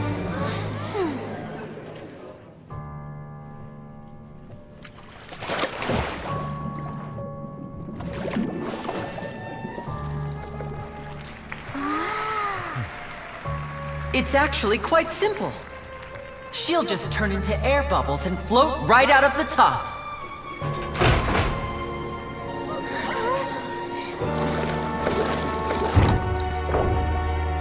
Oh no! I told them to check all the props carefully. With the lid on, even air can't escape. An amateur magician would be getting very nervous right around now. Luckily, it's me on stage, so let me show you what a true virtuoso can do.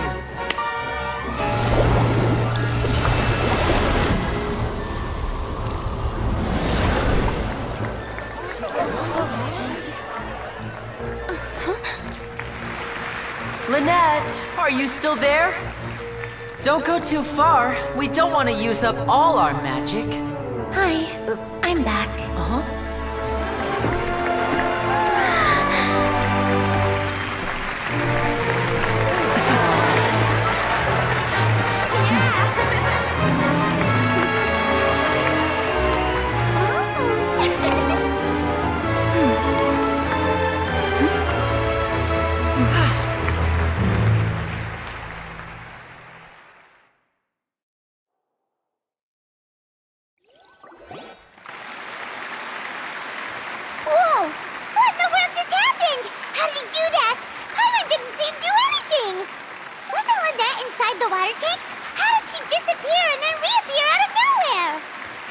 If we could see easily through his tricks, then that would mean that his skills are still lacking. To appreciate magic, you should focus on the show happening on stage, rather than getting caught up in trying to see that which has been intentionally hidden. Guess you're right. Paimon couldn't believe her eyes when Lynette reappeared. Amazing! Thank you everyone. I'm glad you enjoyed that performance. But our magical journey has only just begun. I've prepared even more astonishing surprises for everyone here. The magic of transformation and disappearance can go far beyond what you've just seen. I'm sure many of you are thinking that escaping the water tank was impressive enough, but Lynette is still my assistant after all. In which case, I have ample time to make all necessary preparations. So, for my next trick, I will require the participation of one lucky audience member. Please, if my assistants could bring out the magical boxes now. There are 2 boxes and only 2 boxes. One is here and one is there in the aisle among the audience. I'm sure many of our clever audience members have already guessed our next magic trick. A swap! Our lucky audience member and I will each enter a magic box. After 1 minute, we will each emerge from the opposite box. Now please, everyone pay very close attention to the box you see here. Don't give me any chance to make a move. Wow! How's he gonna do this? Hey, do you think this is all magic tricks, or does Lenny have actual superpowers? The lucky audience member will be generated by this random number selector. It selects numbers entirely at random. Even I don't know who will be chosen to participate. Now then, let's begin.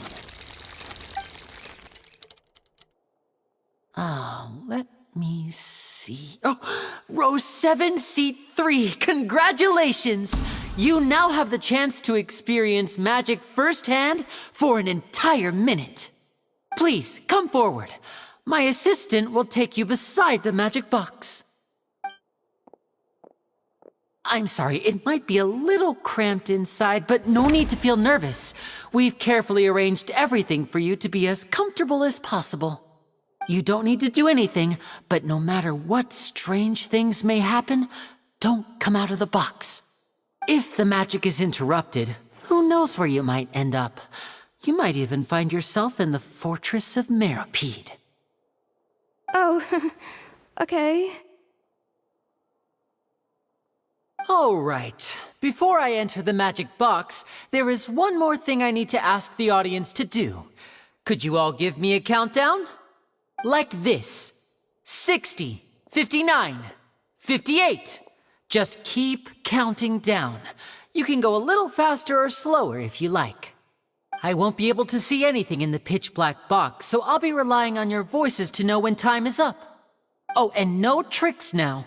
If you quickly count from 60 in just 30 seconds, then I'll be in a tough spot. Ooh! Paimon kinda wants to count faster after hearing him say that! No, that won't do. I can see it in your eyes. You still can't be trusted. Let's practice together. Come on, repeat after me. 60, 59, 58. 60, 59, 58! That's right, perfect. Keep it going. All right, I'll see you all on the other side once you've finished counting.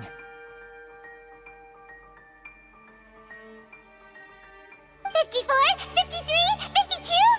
Huh? Why aren't you counting, Nervalette? I am counting in my head. I think things are exciting enough in here as it is. Merely a consequence of my identity and personality. Do not worry about me. Just enjoy the show. Oh, all right. You look so serious that Paimon thought you might be feeling uncomfortable or something. 40, 39, 38! Mr. Linney, are you all right in there? Is everything ready? Yes, I'm fine. I'm just double-checking the direction of the magic. It would be a disaster if we get sent to the wrong places. For example, midair right above the audience. Even though he's saying that, Lenny doesn't seem nervous at all.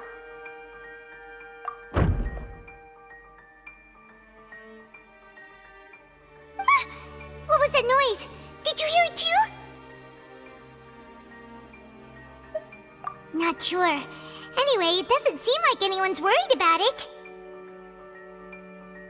25! 24! 23! What's wrong, Mr. Linney? I can still hear you moving in there. I seem to have accidentally knocked over a decoration. I'm trying to fix it, but it's pitch black in here. I can't tell left from right. Never mind the decorations. There's no time for that. The show is what's important. No, that's unacceptable. I want my show to be perfect. Don't worry, we still have 20 seconds. Hear them counting? 19! 18! 17! It seems things aren't quite going as planned. I apologize, everyone. It feels like you're all starting to count faster, but that's all right. I know it can be tiring to do such a long countdown. 10 seconds and change is still plenty of time.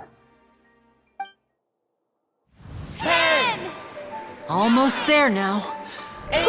Swapping two people is harder work than you might think. Even a master magician like me can't guarantee I'll get it right the first time. Hey, wait! Is this the back one? I can't tell. They both look the same inside. Huh? No, that's not it. I'll try again. 7! Hey, slow down! Honestly! 5! 4! 3! Whoops! That doesn't count! 0!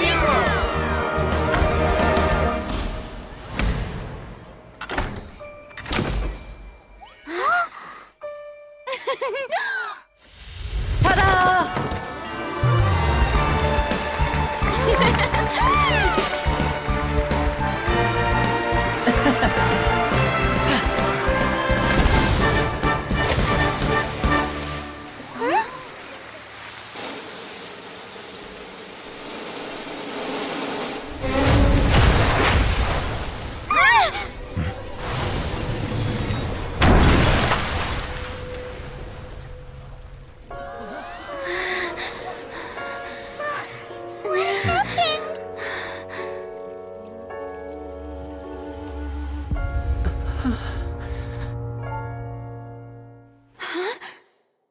Is this part of the show? Mr. Lenny, you're going to use magic to fix the stage now, right? What happened? Oh no. Maybe this isn't part of the show. The girl was still in that box, right? This performance is over. Medical staff with me. Guards, secure the scene and detain all the performers. Seal the exits. No one is allowed in or out at this time. Yes, that's right. If this was just an accident, then we must investigate the cause. But if this was all part of some scheme, then those accountable will not escape the judgment of the God of Justice! No need to be alarmed, you two. We'll get to the bottom of this soon enough.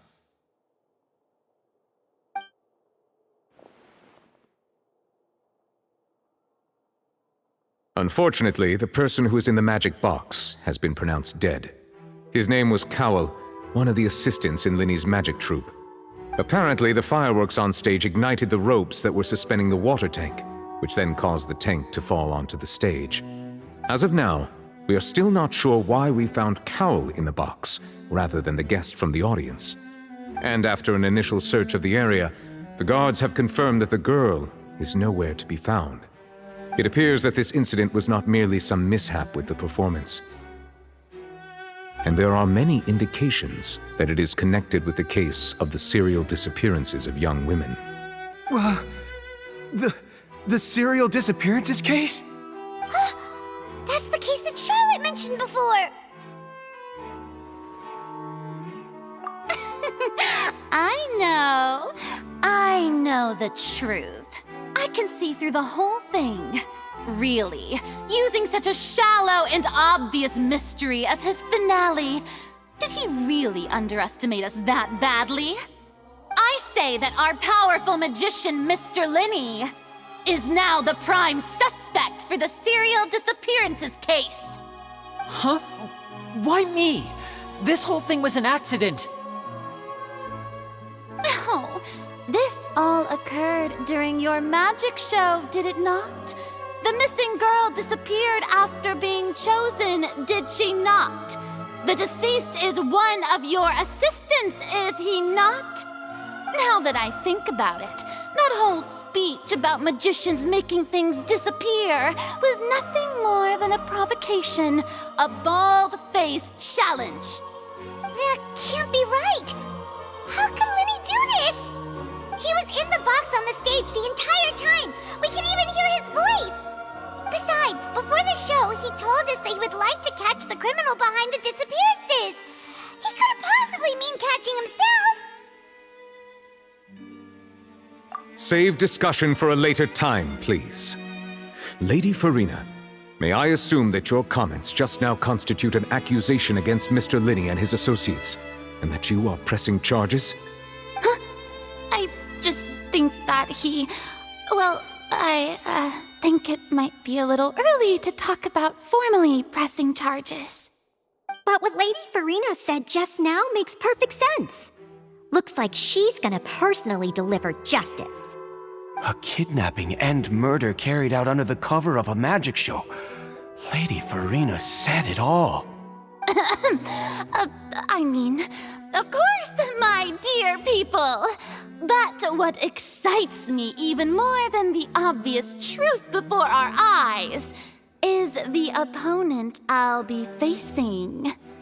That's right. I mean you, Traveler. You'll support Linney, won't you? After all, he was the one who helped you the first time we met. Then there's no problem at all. You know, the Traveler and I already had a duel the first time we met.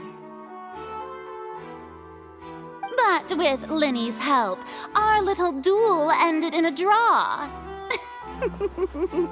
But draws really are the most boring possible outcome. So, no more draws. Between the two of us, there must be a clear winner and loser. And what better place to hold such a riveting showdown and decide the true victor than here, on the grandest of stages, the Opera Epiclese. Huh? It wasn't a draw. She obviously lost last time. I understand. Charges have now been pressed, and as such, a trial is in order. Well, Traveler, seems Lady Farina has set you in her sights. But putting her dramatic rhetoric aside for a moment, I would like to ask you, are you willing to act as Mr. Linney's attorney and defend him in this case? Very well. The trial will be held a day from now in the Opera House. Both sides may investigate the scene to build their cases and search for the truth.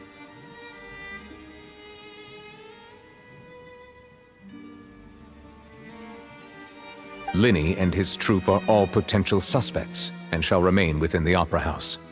The audience may begin to leave in an orderly fashion once they have been cleared by the guards. A day isn't that long. Let's see what kind of case this big-shot outlander can build in such a short amount of time. I'm really quite looking forward to hearing it.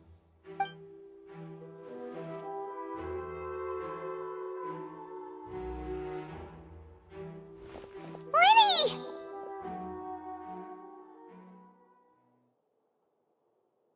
Sorry about everything that happened just now. Were you frightened? Of course! Who wouldn't be scared after witnessing an accident like that? Yeah, I'm a little shaken up myself. How could this happen? And poor Kel. I know you already claimed that you would defend me, but now it's just us talking. Tell me, do you think I could possibly be the murderer?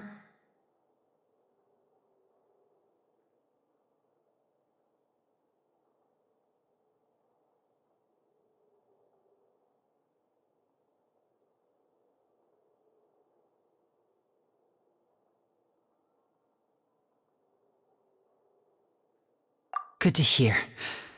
Thank you so much for trusting me. I'm sure everyone sees me as the biggest suspect at this point. But if you ask me, the whole thing is mysteries layered upon mysteries, such that all that's left is confusion.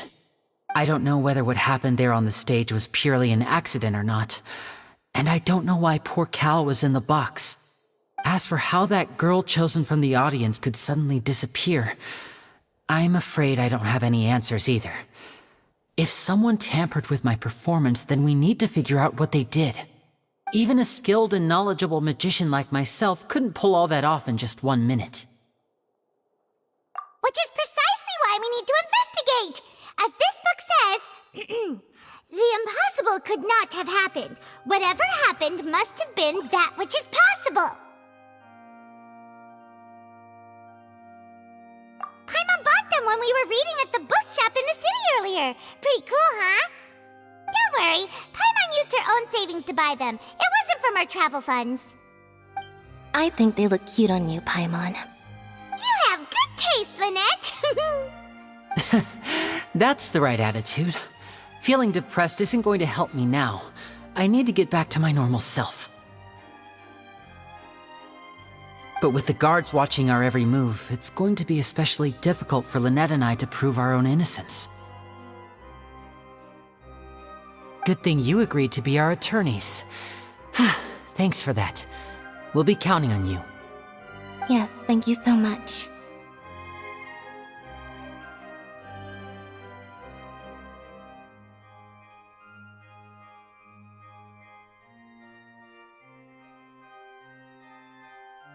Yeah, just leave it to us. Oh, since we're going to start investigating, Paimon has a question first. Where did Lynette go during the performance? Ah, well, I'm afraid that would involve some of our essential trade secrets as magicians. The secrets behind our magic are past saving, Linny. I suppose you're right. The truth behind our tricks is going to be important evidence that will be weighted during the trial. 'Tis truly a pity. As a magician, our magic show is a work of art. We've poured countless hours and spared no effort in perfecting it. But if revealing our secrets will help you uncover the truth behind what happened, then it will be well worth it. We should go somewhere else if we're going to discuss our magic tricks. We'll go speak with the guards, and in the meantime, you can go investigate the stage and the seating areas. Alright, let's go have a look while the investigation teams are still here. Detective Paimon is on the case!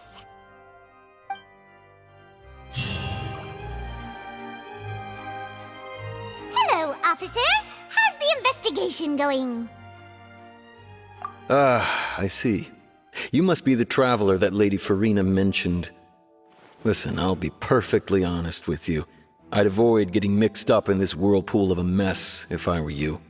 Huh? What do you mean? Come with me and you'll see. The deceased is one of Linny's assistants named Cal. Even though he hadn't joined the troupe long, he was hardworking and everyone generally liked him. The assistants are usually in charge of setting up and inspecting the props, as well as assisting with the show and keeping the crowd engaged. As you probably saw when you were in the audience, the water tank suddenly fell and smashed the box with Cowl inside it. This is the real mystery. We've already searched the scene and were unable to find any traces of the girl. However, if you look carefully, the box was positioned directly under the water tank. The ropes holding the tank were then burned by the pyrotechnics on stage, causing them to snap. All these factors lining up so perfectly makes it hard to see this as a mere accident. If anything, the more logical explanation is that the whole incident was intentionally planned, and Linny is the most likely person to have access to all these areas. But he doesn't have a motive! Are you both good friends of his? Well, you can't say we're good friends, but we've known each other for a little while. So in just a short time, he was not only able to win your trust, but even convince you to act as his attorneys. I know there's no such thing as magic. The real trick of a magician is holding the audience in the palm of their hand. I've seen a lot of cases, and I can tell you that people are the least reliable kind of evidence. Sorry, I tend to be pretty straightforward. Just know that I'm warning you for your own good. Anyway, you may investigate the scene of the crime yourselves if you're curious. Who knows, maybe you'll be able to come up with some new evidence. So this is the rope that broke and caused the water tank to fall. The rope looks pretty durable. How can it be burned through so quickly by fireworks?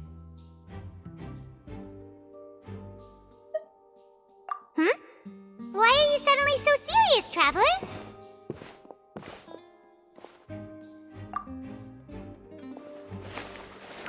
Whoa. Look! This bit is made from different material! Most of it was burned away, but there's still a little bit of it left. Huh. So if a rope meant to hold something was made with that kind of material in it, then that means... Wait! Paimon should write all this down! Let's take notes! Hello there! What are you investigating? Oh, this location has also been cordoned off because the Magic Troop members are currently considered prime suspects. The investigation team is still collecting evidence. The seats were all booked in advance, so we were able to deduce the missing woman's identity by checking the guest list. Sure, it's not like this is confidential information. We will publish it later anyway when we petition the public to help us find the missing person. Her name is Halsey. She's a painter from Fontaine who's made a bit of a name for herself. Apparently, she wasn't a regular at the Opera House, but she'd been feeling some pressure with her work lately, which made her decide to come see the magic show. The Magic Troop members all claim not to know her, and we have looked into her social connections. It seems that she has no personal grievances or conflicts of interest with the suspects. Simply put, she wasn't related to the Magic Troop at all, which matches the features of the previous serial disappearances. Were the victims of previous cases also chosen at random? That's how it seems to us, in any case. Apart from the fact that they were all young women of around the same age range, there really weren't any other connections between them. Okay then. No need to be so formal. If you do happen to see the missing girl, please be sure to contact us. It is of utmost importance that we get to the bottom of these disappearances.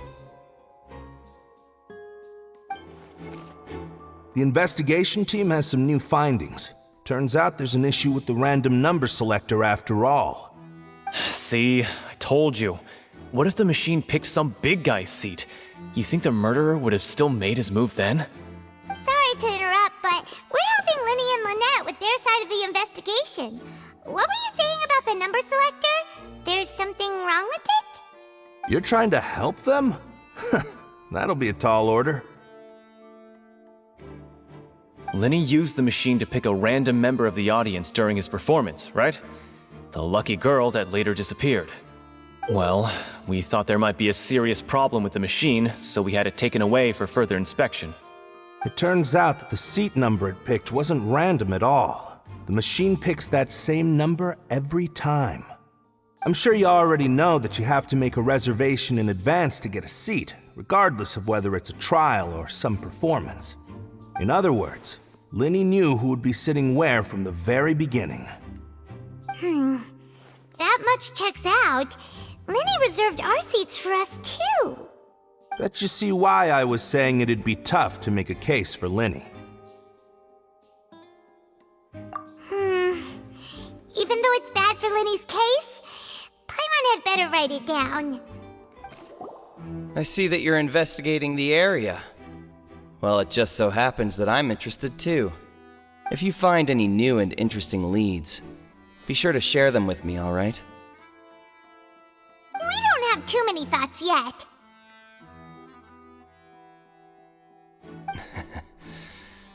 Then why don't I tell you my hypothesis first? The way I see it. And I'll start it with that loud thud. The thud? Oh, you mean the sound that happened during the countdown?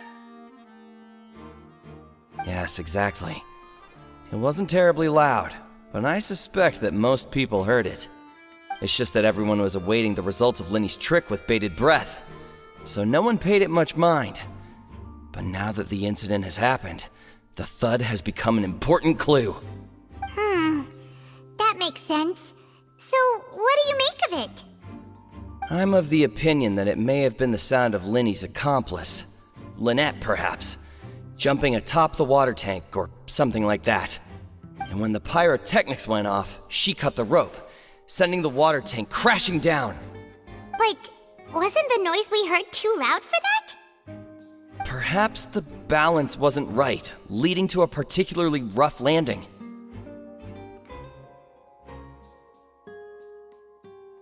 Oh, that's true. I suppose I must reconsider. That does remind Paimon, though. What was with that sound? Hey, you! Yes, both of you! Over here! I've been keeping an eye on you for a while now. Huh? You mean us? That's right. If I'm not mistaken, you're also among those who wish to cut down the thorns and pursue the truth. No? And by the looks of it, you're not from Fontaine. Well, you're right on the more about that one, but who are you? Have you never heard of the Spina di Rosula? From mediating disputes and providing protection to solving conundrums, you name it, Spina di Rosula does it. And I, Navia, have the honor of being its renowned president. Though those who play by our rules call me boss. I'm Silver, her attendant. Pleased to meet you. And I'm Melus. Demoiselle's various daily needs and affairs are under my purview. Huh? Boss? Demoiselle? What gives with the names? Well, I am the second generation president. Melus and the others are still used to my previous title. My apologies, Demoiselle. Should you prefer, boss, I will endeavor to use that instead. No need. You don't have to call me boss. Just Navia is fine. Okay, if you say so. Not that we're members of Spina di Rosula anyway. All merely trifling details. Never mind. Now, back to the situation at hand. That's right. I've always kept an eye on the serial disappearance cases. My interest stems from a matter back from my father's time. Judging from the look of things, I find Linny an unlikely mastermind. Really? We think so too! That's why we're looking for clues now. But how did you come to that conclusion? Intuition, naturally. My unparalleled intuition. Farina sure was quick to point the finger at Linny without any decisive evidence whatsoever, wasn't she? But that's not uncommon for her. If you remember, the Justice had to interrupt her and ask if she was pressing charges just to keep her from getting carried away. Anyway, a trial begins the moment someone levels charges. And, of course, there was no way Farina was going to back down in that situation. Sounds more like you just don't trust the Hydro Archon. Well, what's your opinion? I must admit that she can be interesting at times, but liking her doesn't mean that I'll blindly agree with her. All right, I've answered your question. Now, it's time you answer mine. Wait a minute, did that answer count? Well, I say it does. But don't worry, you won't hear any pointless questions from me. In your opinion, do you think it's right to treat a trial like it's an opera?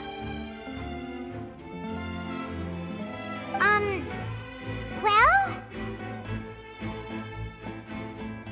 And why would that be?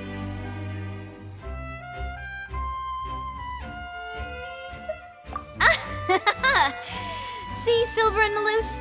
I told you they'd be different. Most astute of you, demoiselle. I too think that the traveler's response was most excellent.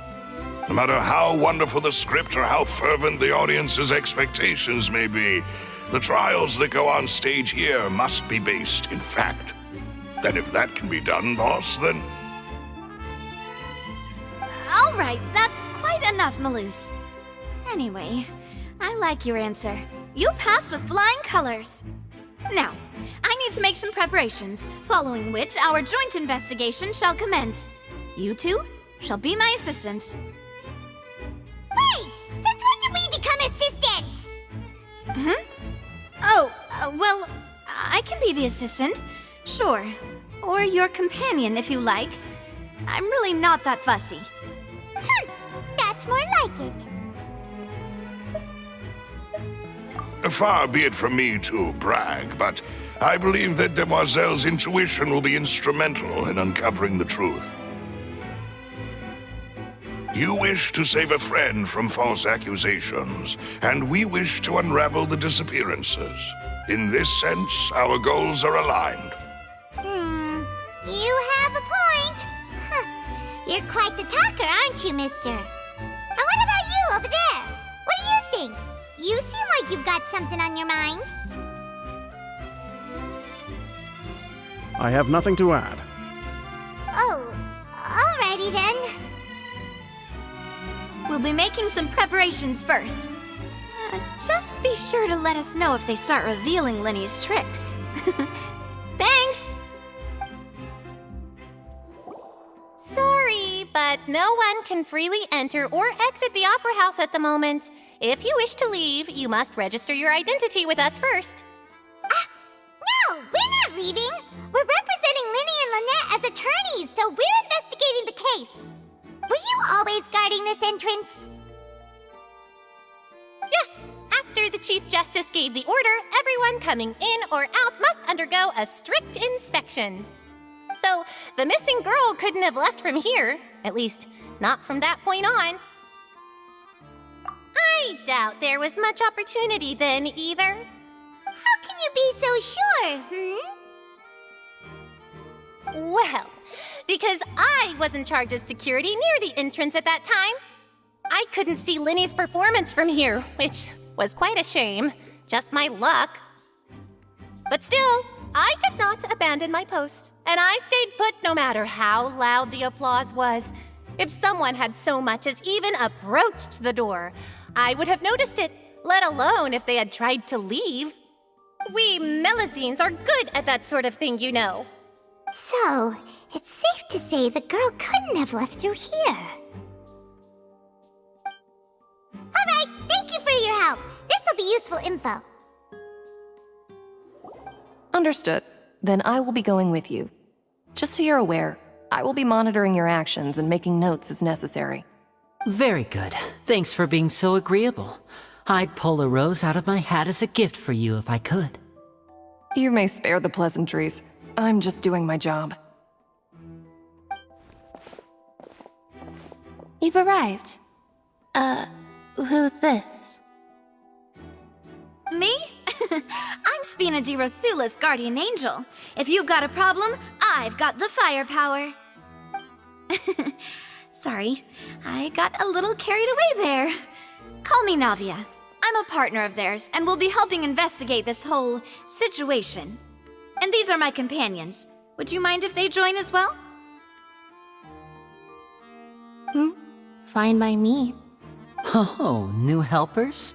I would be most grateful. Well, let's just say we're tagging along. It's not every day you get to see the secrets behind magic performed on such a large scale. I appreciate your kind interest. Come with me. We'll be heading below stage.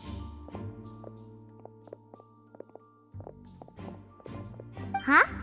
Below stage? Yes, a world of secrets is hidden beneath this magic box, prepared specifically for this switcheroo trick. But before I reveal everything, you should have a look first. Notice anything strange here?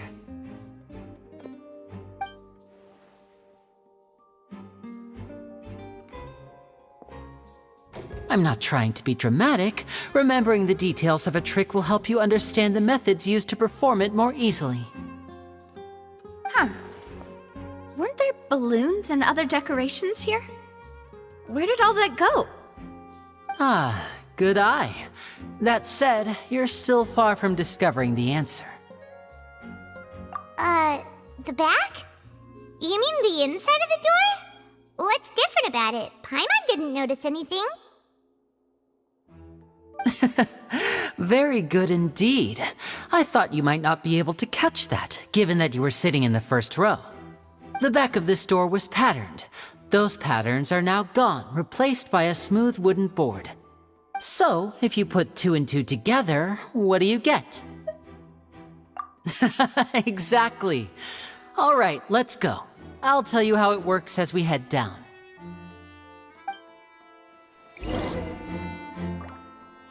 Oh, so there was a passageway under the magic box! I knew you'd figure out most of it as soon as you saw this place. The 2 magic boxes are positioned right above the 2 entrances of the tunnel. See this flatbed trolley? The box with the lucky audience member in it would be shuttled over to the other side using the trolley. This trolley can raise and lower and even rotate, ensuring that the box will face in the right direction. I see. So that's the purpose of the box inside another box. Precisely. The inner box would descend after the audience member was put inside and be moved along the trolley, all while the outer box would remain on stage as if nothing had ever changed. So that's how you did it! Once the box was lowered, the trolley would store some energy through this device here, with which it would complete the rest of the steps. The audience member would only be able to feel some slight movements in the dark, and by the time she walked out, she would already be back on stage. Right!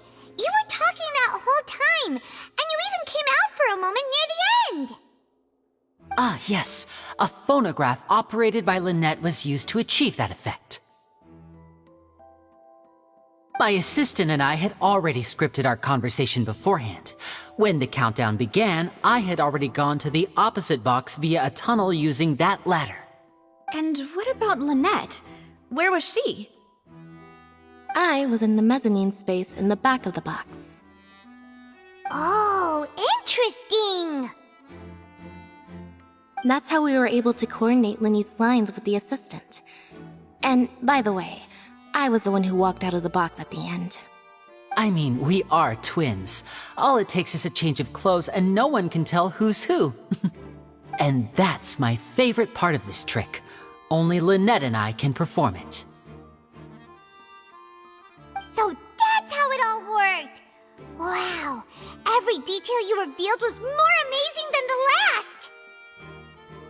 Lynette would briefly walk out of the box and then go back in, jumping into the tunnel and escaping before the box on the trolley could finish ascending.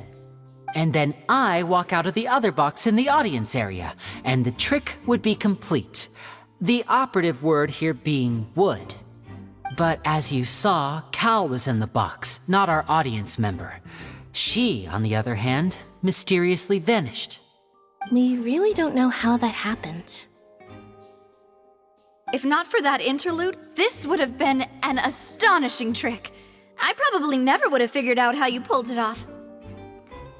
And yet, to think that someone was able to use this magic trick to commit a crime.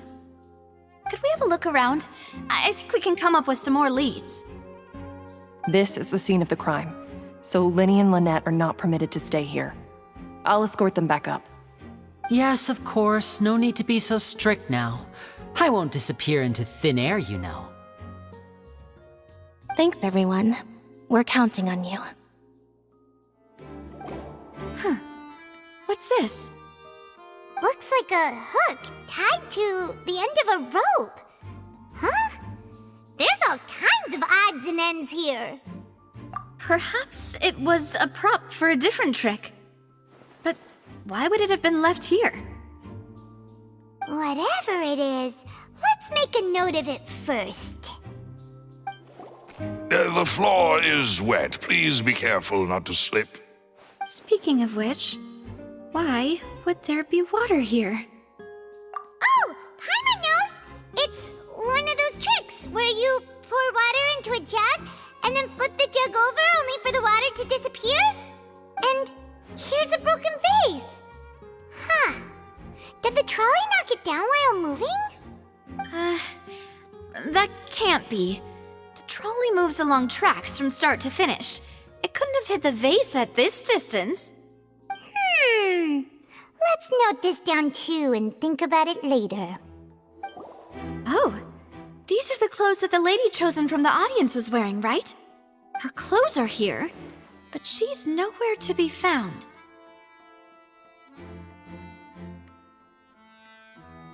Right! And do you really need to do that if you're kidnapping them? Ugh, this is so confusing. Paimon doesn't want to be a detective anymore. What is this place? It seems someone could fit through here. Huh. Could this have been the suspect's escape route? Alone, perhaps. But if they had to pull another person with them, the space would be too narrow. But there are no other ways in or out of here.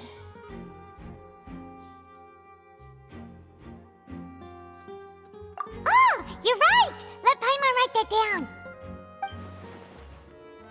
Well, we've ascertained the state of the crime scene. Let's find a place to sort out our findings once Malus returns. It seems to me that there are several things that don't add up here. Apologies for the wait, demoiselle. So, what did the guards say? Did the criminal escape through the vent? They believe the odds of that are very low, since the vent leads to the Opera House's basement. The guards have checked the area carefully. No one left through the basement during the performance or after the incident, and no one was found hiding there. So the tunnels become like a secret chamber then! You know, like the kind you usually see in novels! The plot thickens. Halsey's disappearance and Cowell's death are both quite inexplicable. No wonder Farina was so confident in her accusation. All the current evidence points toward Linny and Lynette. In other words, the charges are very likely to be upheld unless we make some considerable progress. Charges and then trial. So if the charges are upheld, they'll announce a sentence? That's right. This is how a trial goes in the Opera House. During the proceedings, the Chief Justice and the Oratrice will hear statements from both sides. That's right. This is how indemnitium is produced. The statements from both sides, the defenses from attorneys, witness testimonies, and even the audience's emotions will all be projected on the Oratrice. To put it simply, it's as if the Oratrice has its own will, and is a judge in its own right. This also precludes any kind of favoritism on the part of the Chief Justice. And not that this has ever happened anyway. Once both sides have finished speaking, the Chief Justice will make his final decision. This, too, will be used by the Oratrice as a reference. Then, finally, the Oratrice will be consulted by officials. The result it returns is the will of justice itself. Huh? So that machine is the one that actually decides? Paimon thought Neverlet called the shots. In practice, there is very little difference. Both have always come to the same judgment, which is why people have great faith in the Chief Justice. Ah, yes, the guards also asked me to convey that none of us will be allowed to leave this place before the trial. Huh? Why? Because we've chosen to act as the twins' proxies. That makes us persons related to the case. They're concerned that we might be colluding with outside parties, or that we might find outside help to disrupt the case. And even if that were not so, it could prove problematic if we happen to spread key information about the case ahead of time. I'm ready to break out at any time. Whoa, whoa! There's no need for that!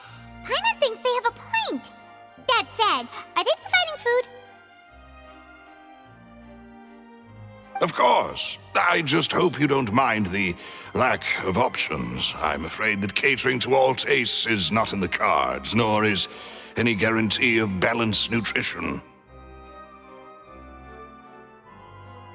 In that case, let's just sort out our findings together here. Pity. I was hoping to take you to try some of Fontaine's famous desserts, too. I mean, what better way to properly think through our findings than over some tea and sweets? Huh. Breaking out suddenly doesn't seem like such a bad idea after all. Just kidding, just kidding. Paimon will still do her best, even if there are no snacks. What do you mean, no snacks? Of course we'll have snacks. If we cannot buy some, then we'll simply make some. Huh? Here? But how?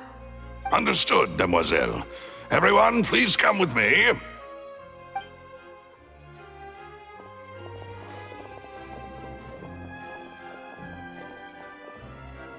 Wait, you're carrying a portable stove with you? Yes, I must be prepared to meet the Demoiselle's baking needs whenever the fancy strikes her. I have eggs, sugar, and almonds at the ready. Good work, you two. Then I'll get to it. Please sit tight for a moment. You'll get to taste my awesome snacks soon enough. These three are quite the interesting group.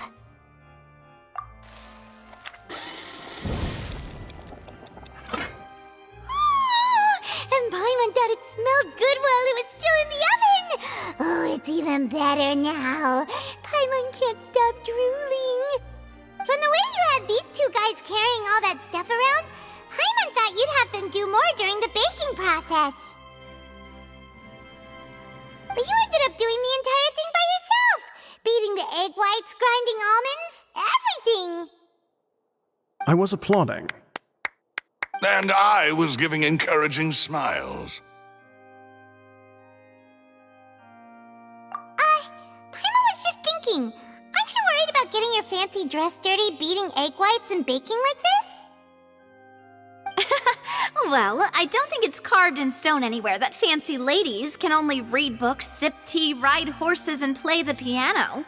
I just really enjoy making snacks. Don't underestimate beating egg whites, by the way. It's a real arm workout. You also need to beat them to just the right consistency, or your macarons will crack.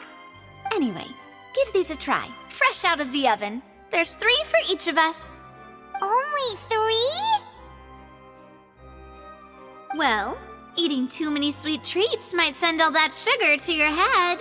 You wouldn't be able to think clearly about the case on a sugar rush, would you? Tea is ready to be served as well.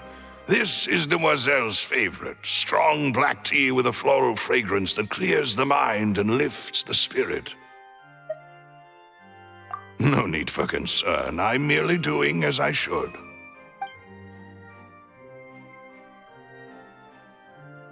All right then. Down to business. As Paimon mentioned previously, the tunnel seems to be something of a secret chamber. However, we can assume that Linny and Lynette were not alone within it. Some criminal also occupied its sealed confines. The magician twins could have committed the crimes, of course, but they lack any logical motive. Exactly! Why would they do such a thing right when everyone was watching?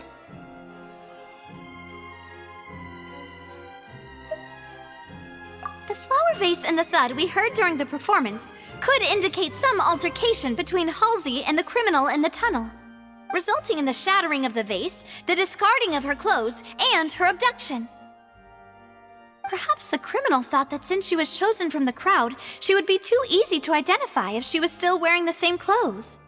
Paimon thinks that makes sense, but the real trouble is... True. None of the clues we found thus far support the existence of this third person. But the only people left to consider are both technically victims, whether it's the missing girl, Halsey, or poor Cowl. Huh. Could Halsey have secretly made modifications to the magic props in order to murder Cowl before making her escape? That's right. And even if she had tampered with the setup, she would need to understand the entire trick to pull it off. Nor does she have any motive. The guard said that she has never had any dealings with the Magic Troop's members. Were we not thorough enough in our search? From the sound of things, this is turning into an impossible case. Your macarons are amazing, though, Navia. They smell great! They're nice and crisp and super sweet! They are my specialty, after all. And I see you've already had 5 of them. What? 5? Oh, that can't be right! Paimon only counted 3! Honest! Please don't worry about it. At my age, a few less sweets might actually be a good thing. No! Being greedy is one thing, but Paimon knows how to count. Besides, Paimon knows that if she ate too many, then others wouldn't have enough. Wait, even you don't believe Paimon? How could you? If Paimon ate those 2 extra macarons, then may they turn into stone in her stomach! All right, we get it. Well, I suppose one of us might have gotten too engrossed in our chat and eaten them by mistake. No big deal. Malus, set up the stove again, if you would. Huh? What are you doing? Making sure everyone gets 3 macarons, of course. Exactly. We don't want to trouble you. As you wish, demoiselle. And I have the egg, sugar, and almonds. Well, this really is your hobby, huh?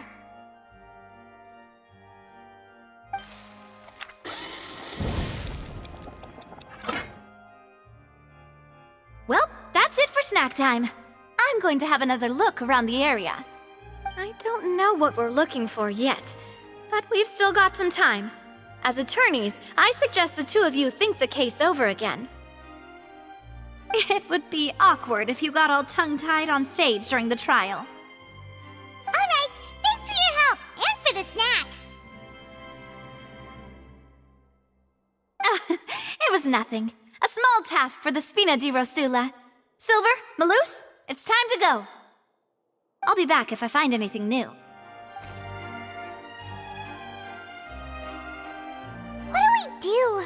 The whole situation is so confusing. Good plan. Impossible things don't just happen. We'll get to the truth one way or another. Just relax. Even if everyone else suspects Lenny and Lynette, at least we will be supporting them from the stands. Besides, I doubt Farina understands any more about what happened than we do. Thanks, Navia. Well, we'll be going then. Best of luck to you.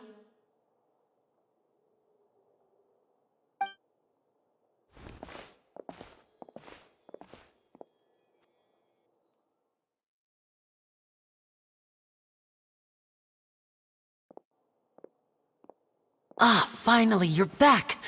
Well, how did your investigation go? To be honest, you might be disappointed. No. We're already very grateful that you were willing to help. Well now, don't you all look disappointed? Don't tell me that your investigation came up empty-handed. That was to be expected, of course. The guilty can never produce proof of their innocence. But don't let that stop you. I shall be terribly disappointed should you, my most anticipated foe, concede so easily. Since both parties are present, I declare that the trial regarding the magic show incident is now in session. Firstly, in order for the audience to understand the causes and results of the incident, could we please have Mr. Linney explain the trick? Yes, of course. I will explain while Lynette demonstrates on stage. All the necessary items have been prepared.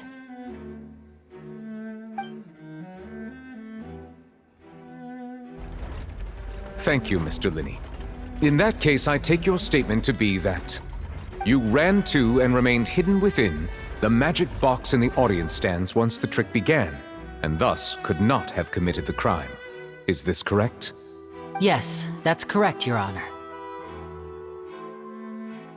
In that case, I call upon the prosecution. Lady Farina, do you wish to refute his statement in any way? Why, of course I do. Allow me to take the first shot and break this case wide open. Mr. Linney is clearly lying. There is no way you could have been in the box the whole time if you were to abduct Halsey and murder Cowell. In fact, I'd say you were hardly in that tunnel at all. That is simply your hypothesis based on the presumption that I'm guilty. Oh, is that so? And if I may ask, what did you hear while you were inside your box? The roaring countdown of the crowd, of course. That's how I kept track of the time and built anticipation for the finale. And you didn't hear anything else at all? Nothing that might leave an impression of any kind? No, nothing. I see.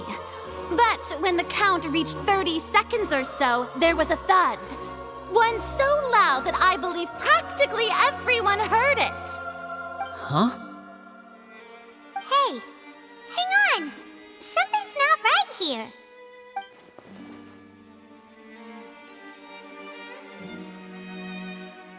Yeah, I'm sure he could have heard a noise that loud from inside the box. I was right by the box and I definitely heard the thud. Look at those scales. Could those mean... Well then, ladies and gentlemen, allow me to use the words of the magician himself. You never know what can happen in the blink of an eye. Indeed, it seems his alibi can also collapse in the blink of an eye. Of course, I have armed myself to do far more than smash your alibi. Confidence cannot go unfounded, and my foundations are rock solid. Tell me, aren't you and Lynette actually from the House of the Hearth? The House of the Hearth?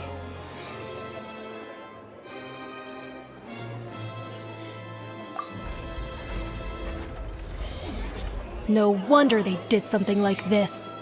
So the serial disappearances were the Fatsui's doing. Now it all makes sense. I've got a feeling that what happened on stage probably wasn't just an accident. That's irrelevant. Our identities have nothing to do with what happened. Indeed. Then perhaps you could tell us everything that happened during that 1 minute. Your first priority is to prove yourself innocent, after all. I'm sure there is little that needs to be kept secret now. Unless your script already has holes in it. The Outlander is speechless. My, oh my, don't they look flabbergasted? Now comes the infighting and discord, I suppose. This was almost too easy. Good thing I made all those preparations. Seems the all-nighter I pulled last night is really paying off. Hey, Linny, why didn't you tell us this before?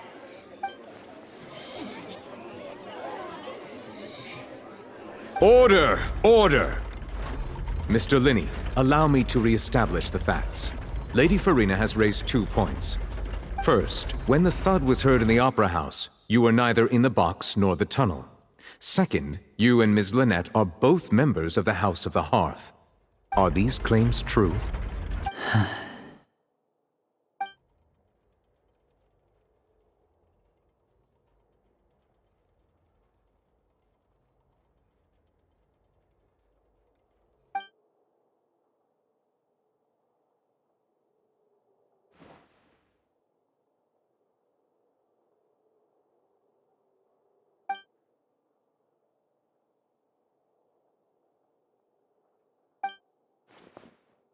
Please answer my question, Mr. Linney.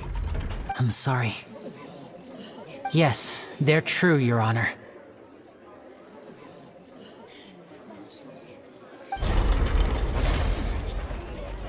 I knew it!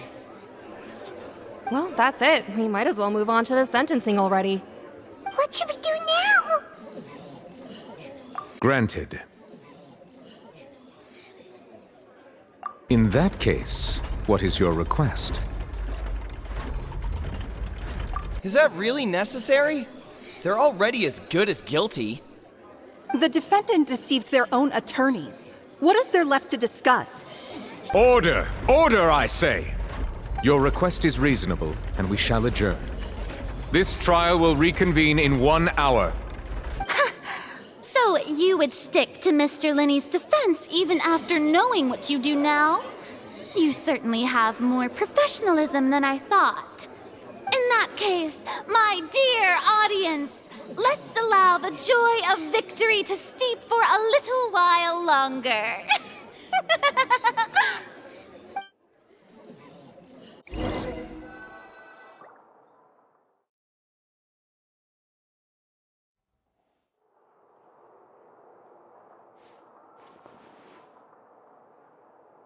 Well, this is awkward.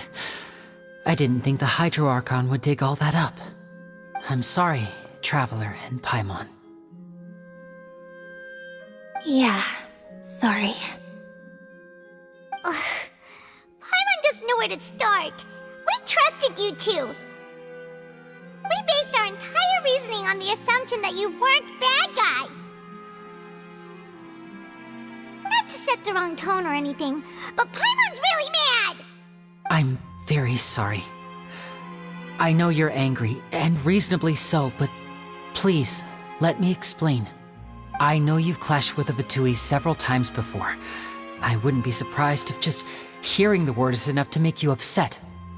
But our organization is very, very large, and the Harbingers have very different personalities and goals. Right now, we want to save people. As many as we can. That's right. I'm sure we're on the same page when it comes to this nation and the disaster that its people might face. I knew if it weren't for our respective identities, we could become good friends. That's why I didn't wish to flat out lie to you, but chose to hide some details instead. The truth is very important, but being completely transparent about everything would see us spending more effort than we need to. Right. So, you be the judge. Heck, if I were you, I fear that I'd even struggle to trust me at this point. You met a Fatus who works as a magician, a trickster by trade. All by coincidence, too. But still, I'm asking you to trust me. I am no criminal. At least, not in this case. Sorry. Please forgive us. Well, you both say that, but... Right, let's hear your answer first, and no lies now! Of course. I'll answer any question you ask. We've been trying to find out how the Oratrice operates. We want to know why it has a consciousness. Why can it deliver sentences accurately? During our investigations, we learned that the machine's core is beneath it. From that moment on, Lynette and I have been designing this box swap trick with the objective of getting close to the core. Is that why you needed a whole minute? That's right.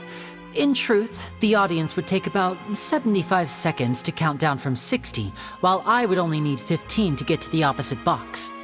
So, after jumping into the tunnel, I accessed the Opera House basement via the vent, and went to investigate the room in which the core is stored. That air vent was created during the construction of the tunnel specifically to execute this step. Well, nothing. As soon as I reached that room and was about to investigate, I heard someone's voice. Which should have been impossible, of course. I was quite certain that I was the only one in the room.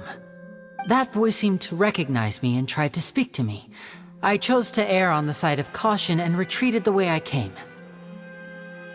On the way back, I saw the broken vase and the clothes on the ground, but the countdown was almost finished, so there wasn't time to give it any thought. After that, the homicide occurred just as you saw. Well, that explains why you didn't hear the thud. Because of that prophecy I told you about, of course. We must know all we can about this nation's secrets in order to deal with that prophesized crisis. That's the only way we can save everyone. So, there you have it. The whole truth. I swear, I didn't hide anything from you this time. It was never my wish to proceed under this cloud of mistrust either. But like I said earlier, you can be the judge. If you want to leave because you don't trust the Fatui, there's nothing I can do to stop you. Well, Traveler, you decide. Paimon will follow your lead however you choose.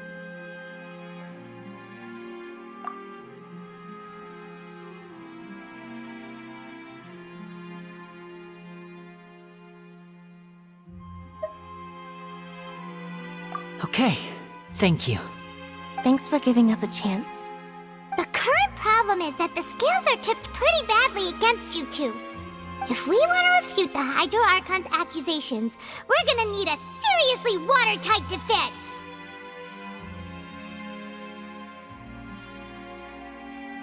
Huh?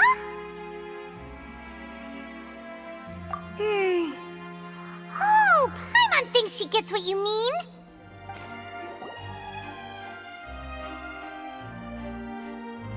Both parties have returned to their positions. Let us continue the trial. When last we left off, Mr. Linney acknowledged the new evidence presented by Lady Farina as fact. Therefore, Lady Farina may continue stating her reconstruction of the events. Ugh, that took long enough. Now then, if everyone would lend me their attention. At this stage, let's revisit that scene from Linney's perspective. As the countdown began, he entered the tunnel. When the flatbed trolley passed, he opened the box and got into an altercation with Halsey, which caused the loud thud. He did not realize that this sound could be heard by everyone in the opera house, which is why he claimed earlier that he could not hear the sound. Finally, he used the vase to knock her out, before making her change clothes to prevent others from recognizing her. At this time, Cowell arrived in the tunnel, having heard that strange noise, and caught Linney red-handed. So Linney proceeded to knock him out too before stuffing him into that box. Afterward, Linney passed the unconscious Halsey to his accomplice through the magic box in the audience stands, before operating the devices such that Cowell's death would be ruled an accident. And there you have it. That's the truth behind what happened. Does the defendant's side have any objections to Lady Farina's description of the events? Attention! Ace Detective Paimon has something to say! When the countdown started, Linney did indeed go into the tunnel. But he immediately used a vent to access the Opera House basement, which is where the underground core of the Oratrice is stored. Once he reached that area, he heard a voice in what should have been an empty room. Since he felt something was amiss, he returned immediately. The crime scene had already developed by the time he reached the tunnel again, and in order to complete the magic trick, he did not remain there for any length of time.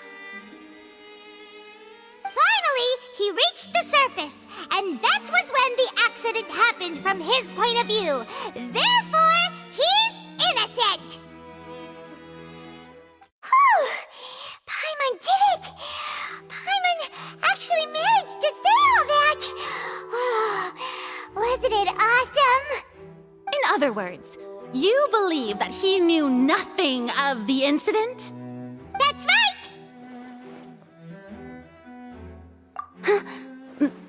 My reasoning? If that's the case, then if Cowell hadn't entered the tunnel, who was the entire setup meant to kill? Assuming that what you say is true, Linny only needed to kidnap the young girl to cause a new disappearance case.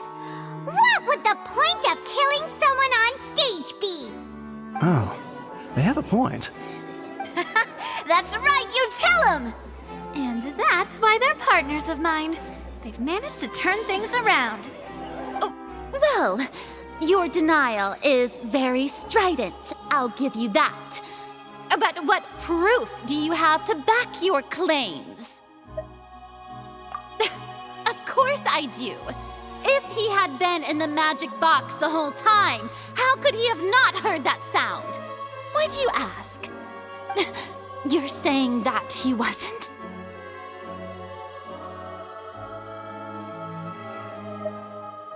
That's right! Linny wasn't in the box or in the tunnel. That's why he didn't hear anything strange during the performance. This means that when the crime happened, Linny had already entered the basement via the vent. The same clue you used to disprove his alibi has now become the best proof! How do you like that? Well played.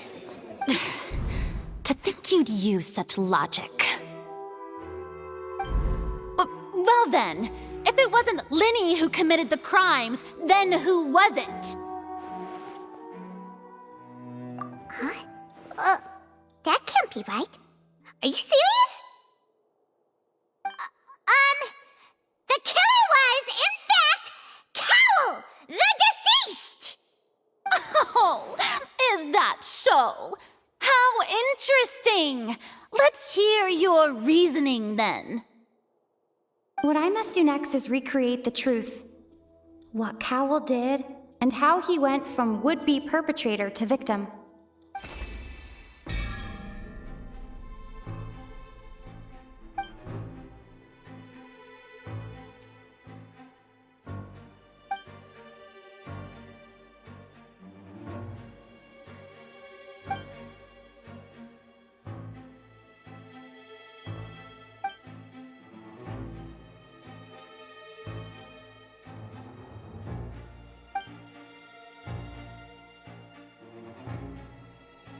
What's wrong, Traveler?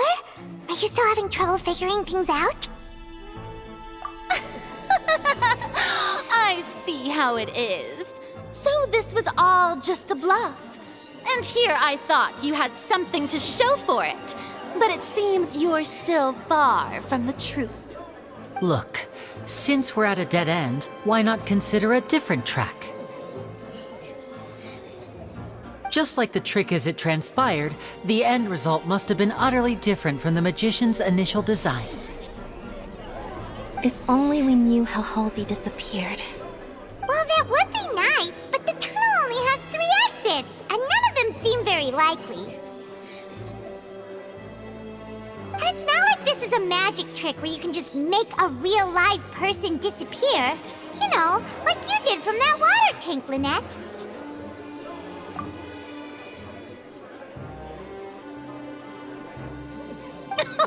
Excuse my interruption, dear opponents, but do you not see that the crowd is growing impatient? There is no greater sin in this opera house than an awkward delay in the performance.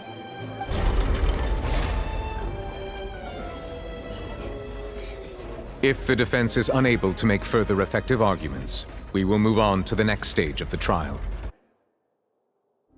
Oh, Paimon gets it! It all comes together if Halsey disappeared instead of being kidnapped. Lynette escaped from the water tank, vanishing gradually and leaving only clothes behind. If there's a similar method where a person could be transformed into water... Oh, just a moment, please. I do hope you know how preposterous you sound at the moment. How could a person ever be transformed into water? This is reality we're talking about here, not some magic trick.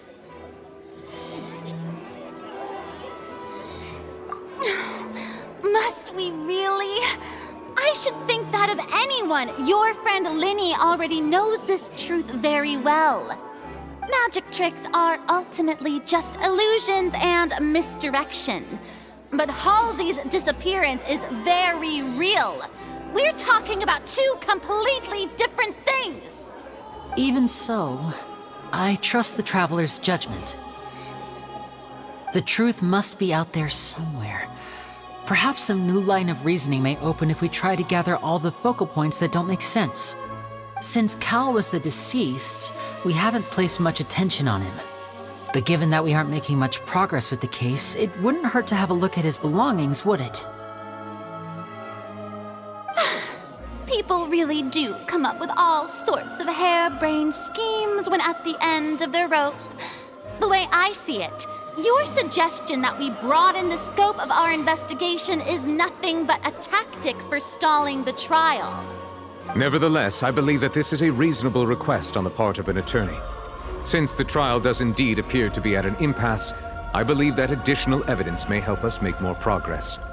Guards, please step into the lounge and examine the personal effects of the deceased Cowell.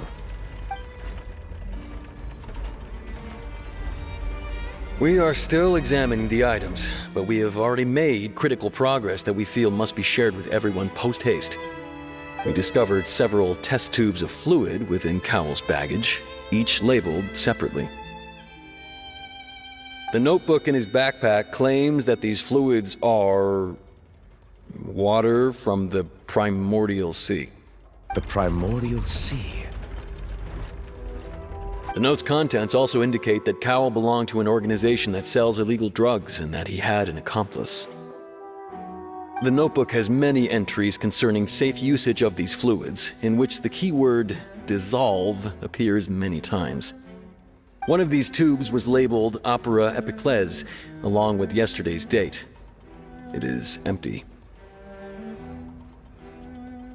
The notes also state that these dissolution properties work exclusively on people from Fontaine.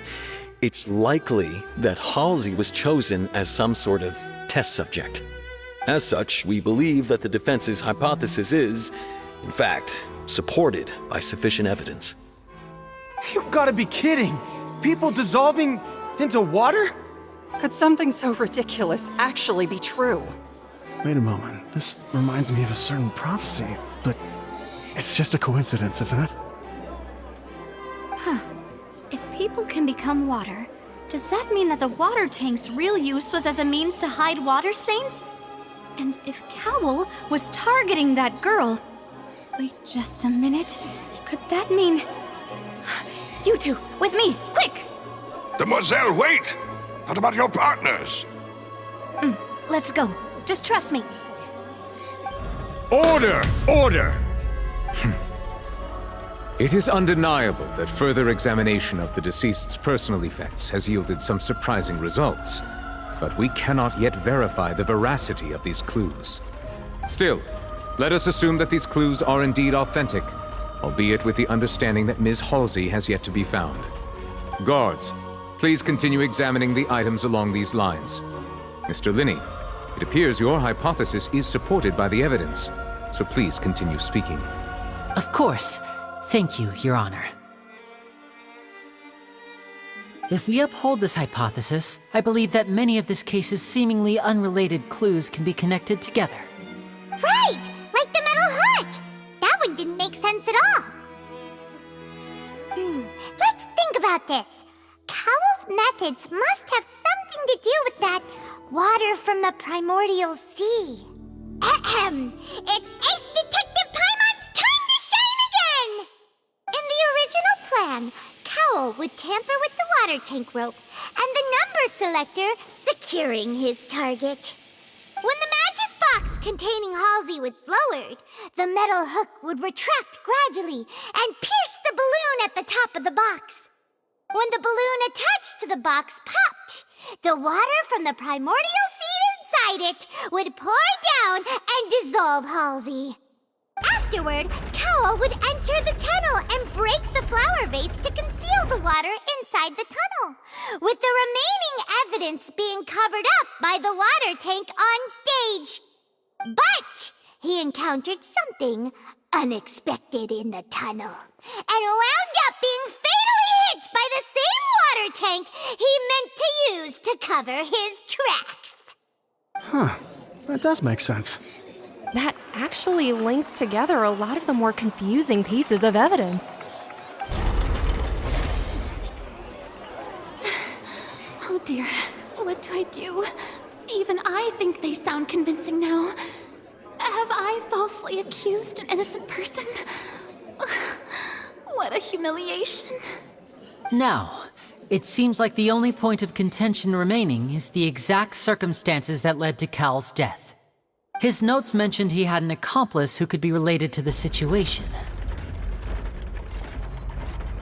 On that note, the guards have just contacted me indicating that they uncovered new evidence. I shall now invite him on stage to share it with us. Thank you, Your Honor. We were just inspecting the luggage of the other people involved in this case. And we found an identical sample of the water from the primordial sea among Linny's personal effects. What? That can't be. Oh, I see. Well, how wonderfully comedic to have your own counterattack only to come back and wound you. Does this not clear all doubt? My dear citizens, my loyal audience, allow me to present my reasoning and bring this performance to a swift close. Linny did not need to take part in the dissolution of the young woman at all. Indeed, he did leave the scene via the vent. Having made modifications to the props beforehand, his accomplice Cowl then caused Halsey to vanish using the water from the primordial sea. But upon his return, in cruel avarice, Linny desired sole credit and prepared to do away with his partner in crime. Ultimately, he knocked Cowl out, and the tool meant to cover the crime up also became a murder weapon. Now, as much as I regret having come to such a viciously straightforward conclusion, it does seem that the famed Fatui is quite the cold-blooded and ruthless organization.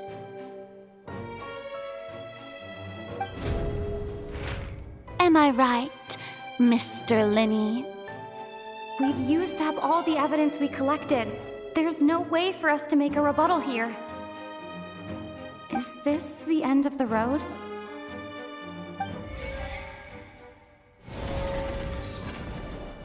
Oh no! Paimon can't think of anything either.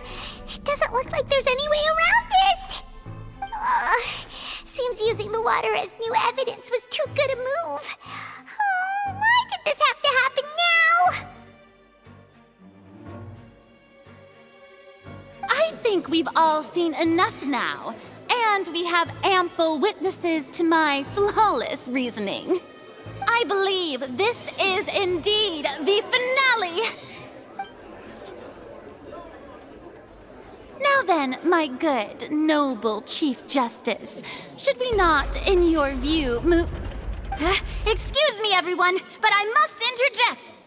Miss, I must ask you not to shout and to respect the ongoing legal proceedings. Oh, come on. Don't be hasty. I have a good reason for interrupting, you know. Now, would anyone here like to take a little break from all this debate and see a little magic? I'll show you an amazing trick. One that can bring a young woman who has disappeared back in the flesh, right before your very eyes. Please, do the honors, Mr. Linny, if you would be so kind. What in the world is she saying? No offense, miss, but miracles like that are beyond my scope as a magician.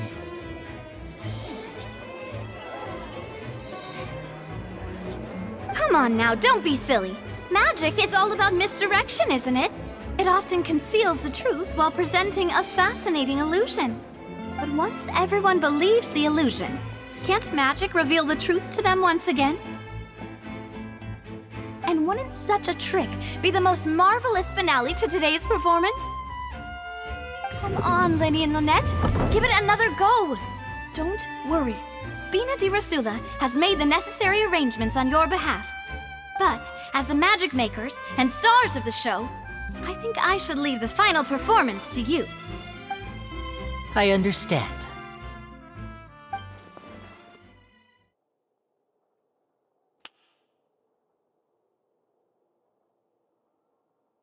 And voila!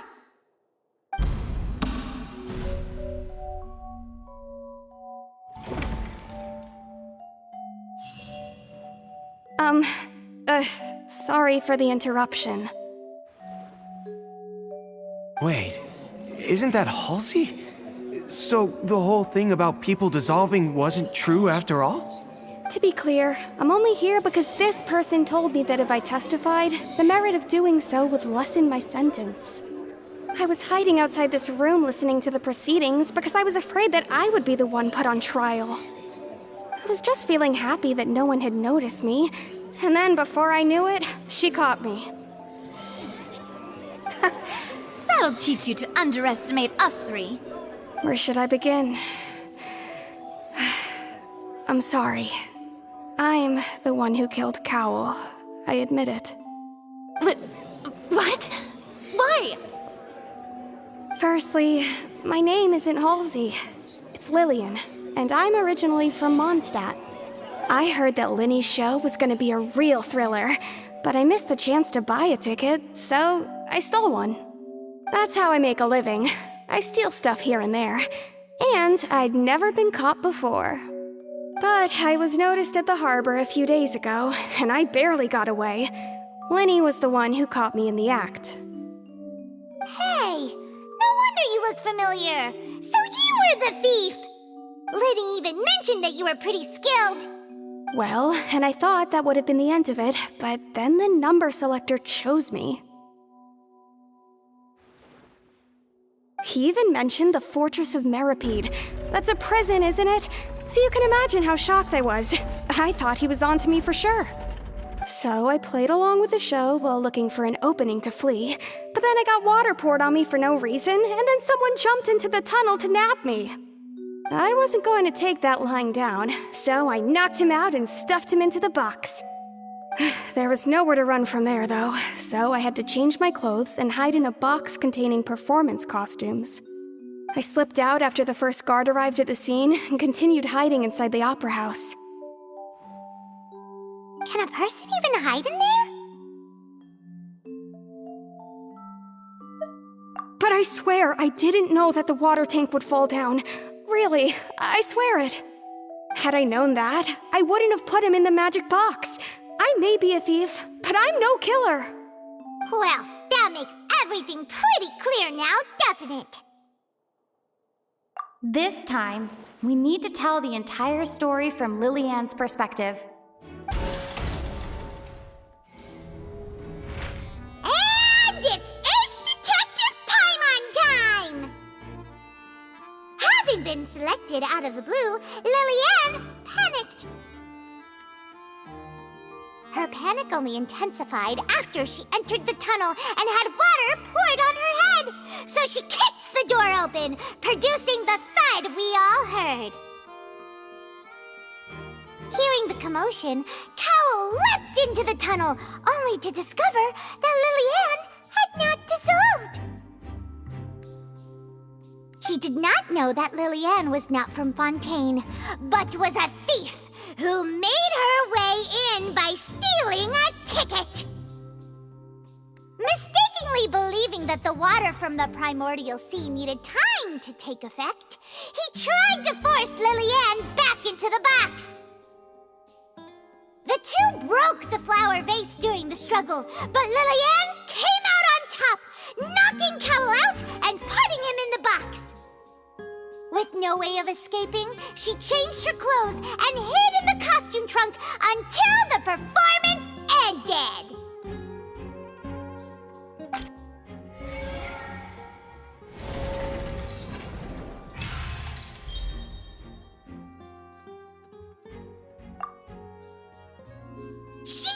that she would have to go through guard inspection if she tried to leave afterward. So, she has been trapped in the Opera House these last 2 days. She had already become desperately hungry by the time we were chatting over macarons. So, she swiped 2 of them right under our noses.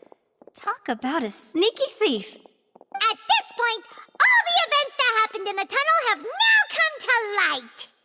Ah, so that's the whole story. Bravo! Bravo! Now then, Lady Farina, do you wish to speak against the defense's statements? Please answer the question, Lady Farina. Also, if I may add, the trial has not yet ended. As such, I request that the prosecution not leave the room before the proceedings have concluded.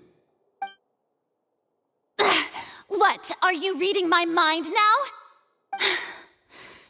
No, I have no further arguments. I admit defeat. But really, could you at least have left me with some dignity? Wow, look at that! She's like a deflated balloon now. If there are no objections, then as the Chief Justice of Fontaine, I shall once again repeat the full sequence of events. The actual perpetrator of the serial disappearances, Cowell, selected his next victim from the audience reservation list. With some modifications to the selector, he could ensure that the pre-selected young woman would be chosen.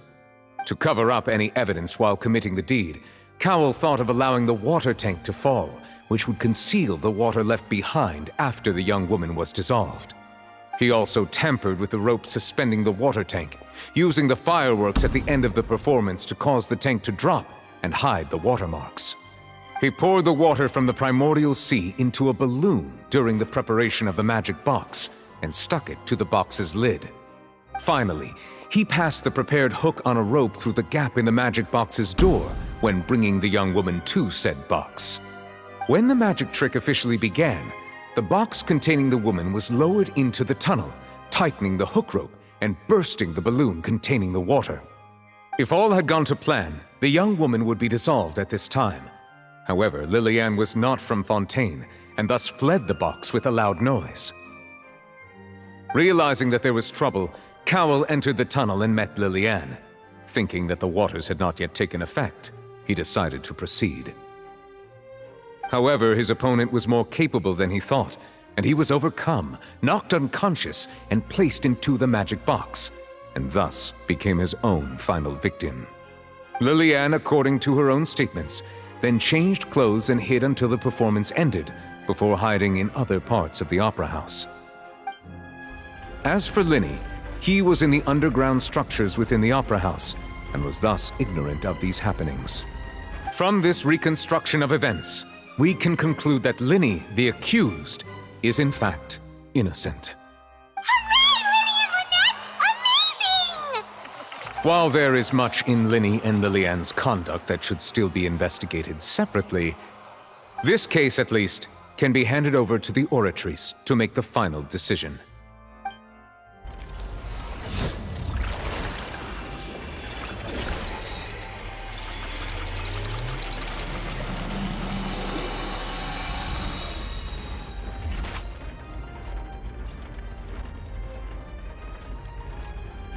As such, Linny and Lynette are officially declared not guilty.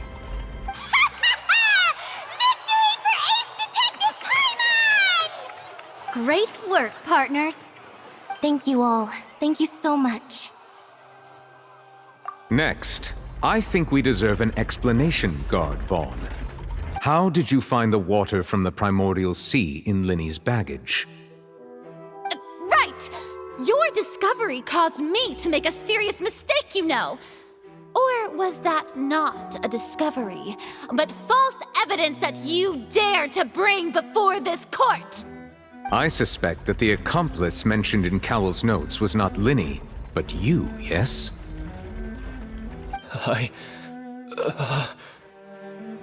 I'm sure you know what you must do to lessen your sentence. Speak quickly! Unless you want to earn yourself a one-way ticket to Coupon Town. I was just following orders. We were supposed to place blame for the serial disappearances onto Linny, and thus cause suspicion to fall on the Fatui. The higher-ups said this was the best opportunity to do so. And now that your plan has fallen through, and the secrets of the water have been revealed, you have become a liability to said higher-ups, yes? Therefore, you would be wise to tell everything you know, and seek the protection of the guards. Yes, I'll tell you everything I know. Our boss discovered that the water can cause people to dissolve. It can also be made into a potion, which when extremely diluted, can cause people to experience unforgettable exhilaration. We've been in this business for a while now, and have made decent more off it. The disappearances were also the boss's idea. I mean, this is the boss we're talking about.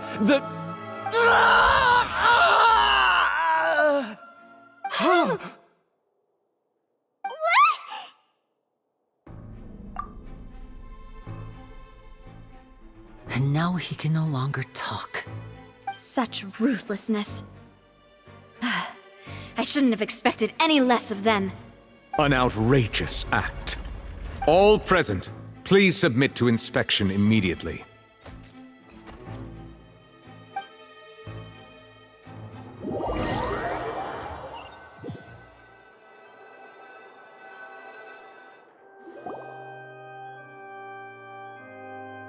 So, we're just going back now?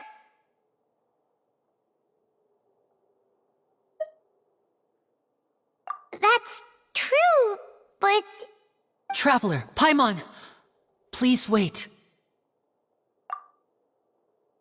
Linny... I know you may not want to speak to me right now. Maybe you don't even want to look at me. But still, let me thank you again for defending me to the end, even after you learned that I'm a member of the Fatui. I guess. But regardless, I'd like the opportunity to set things straight. I didn't approach you with any ulterior motives or ill intent. I've spoken to you as myself, just plain Linny this entire time.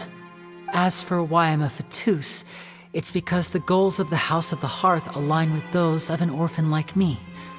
That's all. That was how Father, who you might know as the Knave, approached recruiting us back then too. The Knave? The one who controls the House of the Hearth? She's your father? That's right. And since we're here, I was wondering, would you mind hearing a story? It's about my past. Back when our parents first died, Lynette and I were left wandering the streets. To survive, I took to surreptitiously observing an older street performer who did magic. It took me several days to figure out how he pulled off his amazing tricks. I took my sister through several streets until we found a crowded corner, and we began to perform magic tricks there. To my surprise, we proved to be pretty popular, and we could at least stop worrying about where our next meal would come from for a time. But I didn't want my sister to remain a street rat together with me forever. Before long, an aristocrat came to me and claimed that he wished to take us in after watching my performances. So you went from orphans to nobility just like that? That was how we felt at first too. As if fate was on our side and we could say goodbye to those painful days. But I gradually discovered that while we were called foster children, he was really after my talent for magic tricks. He would constantly take me to all sorts of banquets to garner attention, which he would then use to expand his social circles. That doesn't seem too bad either. Better than roaming the streets at any rate. It took a while for me to realize just how dark his heart really was. After one particular performance at a banquet, I discovered that Lynette was not on the same return vehicle as me. I waited a long time after we returned home, but she did not come back. I went to that noble's bedroom and asked him about her whereabouts. The answer he gave me was, she caught the eye of the most eminent person at the banquet, so I sent her over as a gift. I mean, you'll be able to perform your magic regardless of who your assistant is, yes? Oh no. So he was gonna... But wouldn't Fontaine's laws deal with such people? As far as outsiders are concerned, this is a relationship akin to adoption or foster care, and they have their ways of escaping the eye of the law.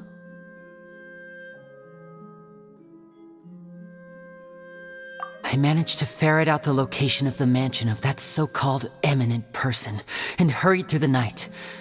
But by the time I leaped over the walls, avoided the guards, and made my way in, all I saw was the moonlit ground covered in blood, and the knave standing there in the darkness.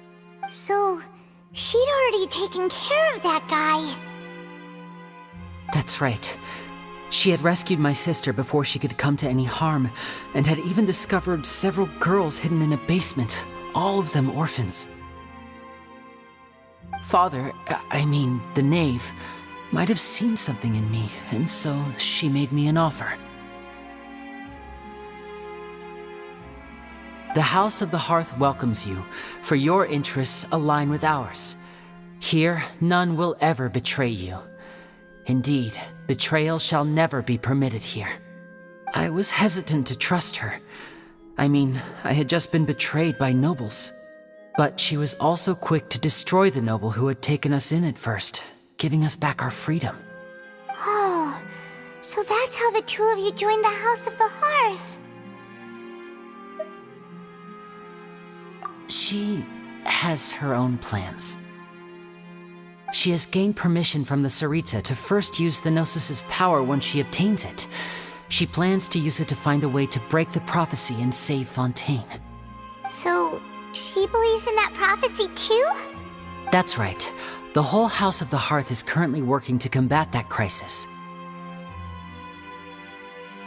Today's case has also proven that people from Fontaine can indeed dissolve into some sort of water, thus further supporting the prophecy. All of us house members here, Lady Arlecchino herself included, are from Fontaine. We won't give up on defending our homeland. To us orphans, the only connection we have left to this world, apart from our family, is our homeland. So, from small deeds like distributing magic pockets to huge schemes like stealing a Gnosis, everything is aimed at dealing with that prophecy. It's all right. I understand. The only thing I can do is relate all this to you. I just hope you can understand that even as a member of the House, I have never stopped making my own decisions, and that I believe what I'm doing is right. If you should need anything at all in the future, feel free to find me. I will do my best to help you, as plain Linny.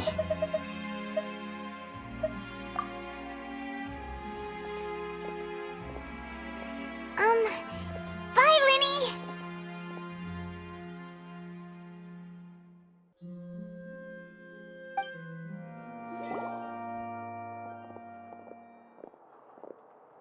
Hey there! What was with the disappearing act you pulled right as the trial ended? Were you looking for us, Navia? Well, this whole thing isn't exactly over, is it? I do feel that we're getting closer to solving the serial disappearances case, though. Don't you think so, too? Huh? What's wrong, my dear partner?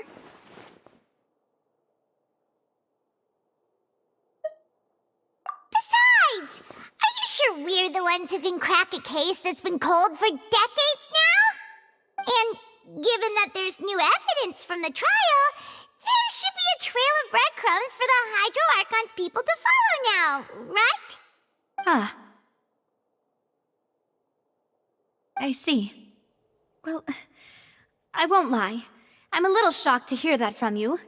But I suppose you are just travelers who have only arrived in Fontaine after all. Sorry. I might have been too presumptuous.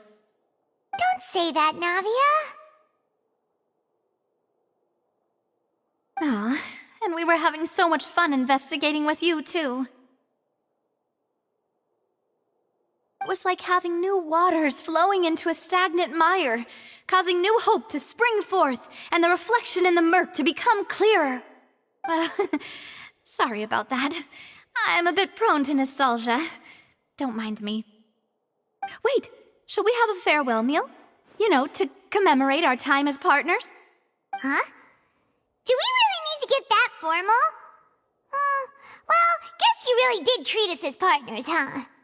Well, I just like to have a proper ending to every important memory. That way there are no regrets later. Anyway, it would just be a meal, so it shouldn't take up too much of your time. You don't have to twist Paimon's arm. If Boss Navi is treating, count Paimon in! Oh, wonderful. In that case, why don't we return to the Court of Fontaine and head to the Hotel de Boer? I believe we'll make it just in time for dinner. All right then, let's have our farewell meal. I came here several times with my father when I was little, but stopped eating here as often after growing up. I hope the food here will be to your taste. Oh, don't worry. We haven't eaten at a hotel like this in a while. Paimon's getting excited already. In that case, I'll go order for us first. Please wait here a moment.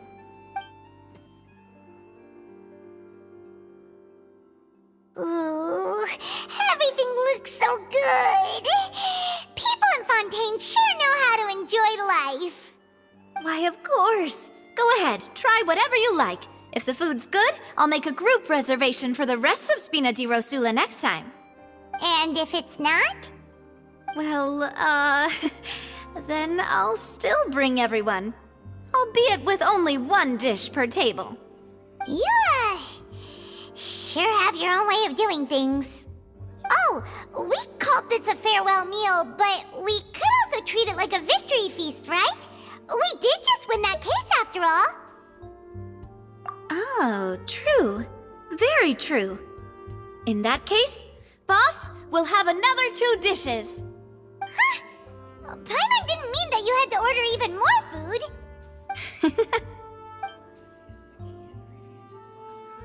Speaking of cases, do you think that the mastermind behind the serial disappearances will get caught soon now that this has all happened?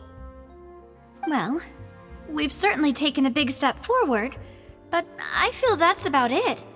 We know that there's an organization that means to dissolve these young women, but we still don't know what they are really after. If it hadn't happened right in front of us, Paimon wouldn't have ever believed that a person could be dissolved like that. Right? Yet it was because this was such a preposterous notion that the investigation could never really move forward before. Ugh. If only that guy could have finished speaking! We were so close to hearing who was behind it. In such investigations, even the smallest step can seem like a yawning chasm if the trail of clues is cut off. To be honest, I don't have high hopes for any follow-up that the authorities might conduct. It's not that I don't have faith in their ability, it's just that a different perspective is required in some matters. It's easy to guard against and deceive a single narrow perspective. A shift in thinking is required at such times in order to produce a breakthrough. Which is exactly why the Spina di Rosula exists. Those highfalutin folk are not all-knowing. That's why we exist. To seep into the cracks where filth falls through, where their watch fails them. That's the kind of problems we solve. Seems Paimon thought things were simpler than they actually are. It's all right. Well, this was supposed to be a farewell meal, so I doubt you have further interest in this business, right? Let's talk about something else. Like, what are your future plans? That's true. We didn't have a chance to speak to her after the trial ended. It didn't really seem like the right time or place to do it anyway. I see. So, your primary objective, which has been foiled so far, was to have a chat with the Hydro Archon. I've heard that there's a long line of people waiting to meet Lady Farina. I suspect you'll be waiting for quite a while, considering that you missed your chance today. Yeah, we've heard that she's super popular here in Fontaine, and that it'll be tough getting any of her time. Well, would you consider some more, unique ways? Perhaps even methods of, let's say, questionable legality? Guess that's Spina di Rosula's boss for you. Chock full of sketchy ideas. did you have in mind? Well, one way would be to infiltrate a performance troupe at the Opera House, only to abandon your act at the play's climax and ask to speak to her after the performance. I'm sure Lady Farina would be eager to see the ending, and would agree in order to finish watching the play. Don't you think? Could you suggest something a little more practical? This plan seems pretty hard to pull off. We'd have to go learn how to act, and acting's really hard. All right, here's another. Find a way to conceal yourselves under her bed. Then wake her up in the dead of night and demand answers. Don't let her go back to sleep until she answers all your questions. I can personally testify that this one works. When I'm sleepy, I'll do anything as long as I can finally get some sleep. That might work, but that's not really the problem. The problem is we don't want to get ourselves arrested. Ah, valid point. I overlooked that part. I was just thinking about leveraging a person's desire for sleep. All right, no more joking around.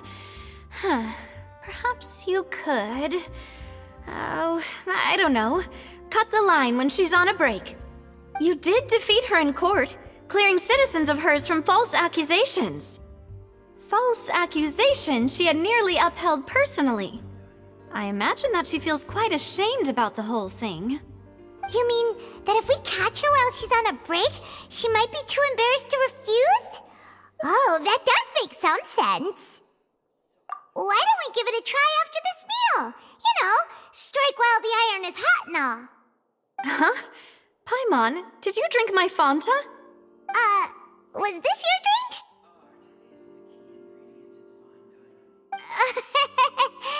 Sorry about that. Paimon wasn't really paying attention and the cup was right next to Paimon. Would you like to order another? No, it's fine. We're just about done here. Alright. Honestly, Paimon wouldn't recommend Fanta anyway. It tastes kind of salty and icky. Is that so? Huh. Well, in that case, we'll have to blacklist the Fanta here then. If we're all finished eating, then I'll go pay. Yeah, we're stuffed. Thanks for the treat, Navia. Oh, so full. Paimon can barely float anymore.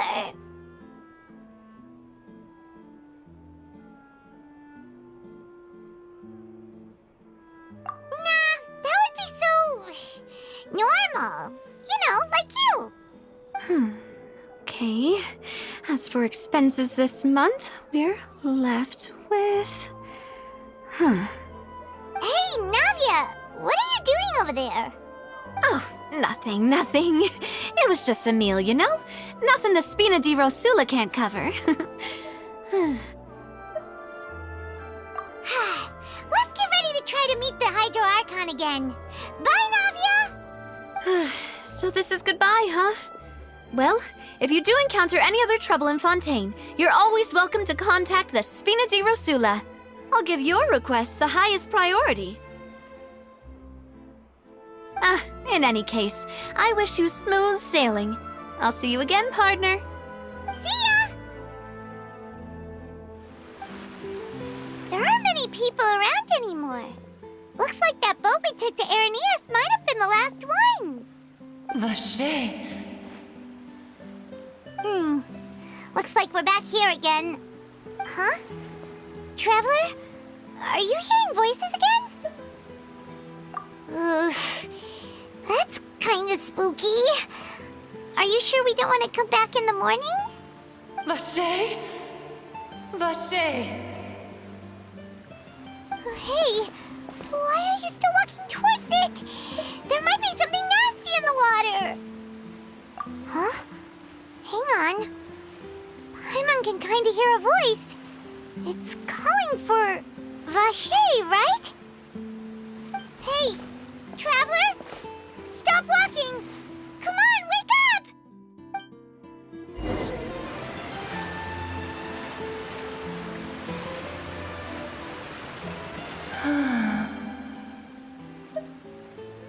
Vache, are you my dear Vache? No, wait. You seem to be someone else. Do you know Vache? Do you know where my love is? Wait. Who am I? I'm very sorry. I fear I do not know. My memories feel like they have been washed away like a flood. So many fragments dissolved amidst the tide, never to be recovered. How much have I lost? How many things that I once held dear while on land have I since forgotten? Yes, that is what I was once. But now, I am but the consciousness of one who is lost, therefore. I do not know how I came to be like this either. I only vaguely remember being covered in light blue water, and then all grew dim. I also remember going to many places. I loved adventure, loved exploring places of peril. No matter where I went, Vache would go with me. I knew how dearly he loved me, and I also loved him equally as much. But now, we can no longer go back. The pain of such parting, I never knew how heavy it could be. No, our reunion no longer has any meaning. There is no way for us to create any new memories. The thought of me gives him no succor, so let it lie forgotten beneath the waters. If you meet Vache, tell him not to look for me. Tell him to move on. That is the only thing I still remember. Perhaps that is so, as I was submerged in the waters, losing consciousness. I saw Vache above the surface. His eyes were filled with such sorrow, such longing. If only I could have comforted him, told him that I did not suffer. Indeed, I had felt a great warmth. Is that what you call it? Dissolving? If anything, I consider it a form of release.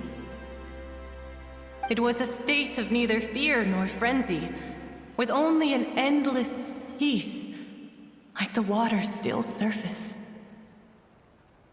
I could also liken it to being a thirsty person who drinks water for the first time, and only then sees how they have lived for so long in a world of endless want and anxiety. I think I hear your companion. It's time for you to go, I think. Farewell, then. I am glad that you were able to sense my presence.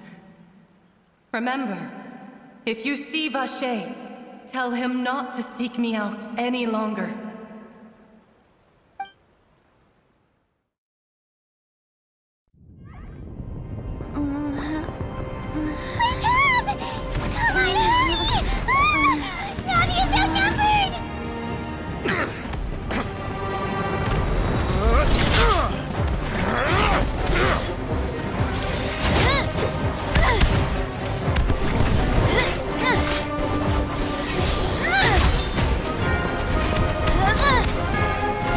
Demoiselle, look out!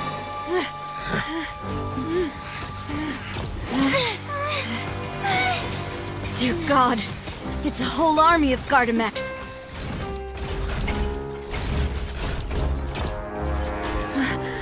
Chlorand?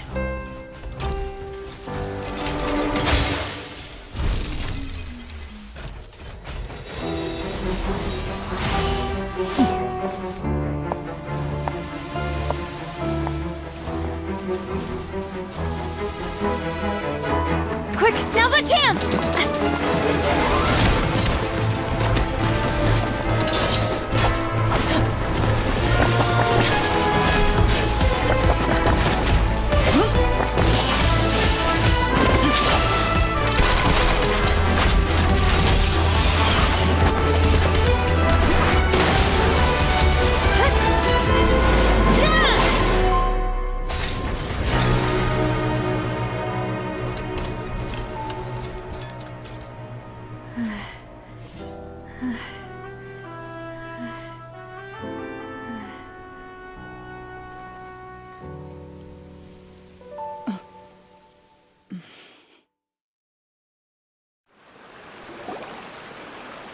I should thank you for lending us your sword there, Clorand. But before I do so, could you explain how you managed to show up here? I followed you. It seemed to me that danger has followed you more closely as of late. I believe that following someone without their knowledge is actually called stalking, is it not? Mr. Callus's last wish was for me to ensure your safety, and I will not betray his trust. He would do the same, were he alive today. Do not speak of my father! Sorry, demoiselle. I was not strong enough. Thank you for your aid, Miss Clorand, but do keep an eye out for your manner of speech. I believe we all wish to avoid unnecessary emotional harm. Sorry, I did not consider your feelings. Whatever. What else do you know? How did you come to the conclusion that I'd be in grave danger? I doubt I know much more than you, but I believe that the mastermind behind the serial disappearances is very powerful. Your performance tonight will almost certainly attract their attention. I'm sure they've known about me. To be honest, I'm shocked it's taken them this long to act against me. And what about these Gardamex? I thought only those associated with the Maison Gardiennage could control them. None of these mecha have serial numbers. I was sure to check a moment ago. They are not the ones used by the authorities to enforce the law. I can only conclude that some powerful or wealthy party must have obtained them via illegal means, deploying them as a private force of sorts. What? Your point being that they're out of Spina di Rosula's league, then? Yes. Be careful, and do not act rashly. I will continue investigating no matter what. We will bring the truth to light. That's my father's true last wish. Regardless, thank you for your help today, Clorand. But if you get any ideas, tell me first. I don't much appreciate being followed. I do not think that they'll strike again anytime soon. So I shall stop following you. Good day, all.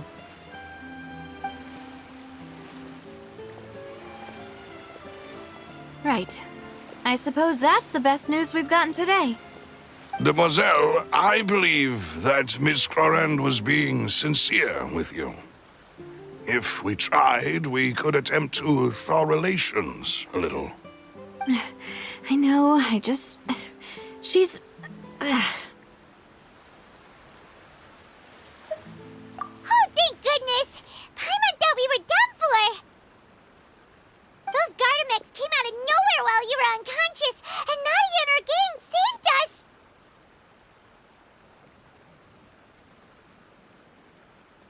Oh, and there was that champion duelist named Clorand who came out to save us too!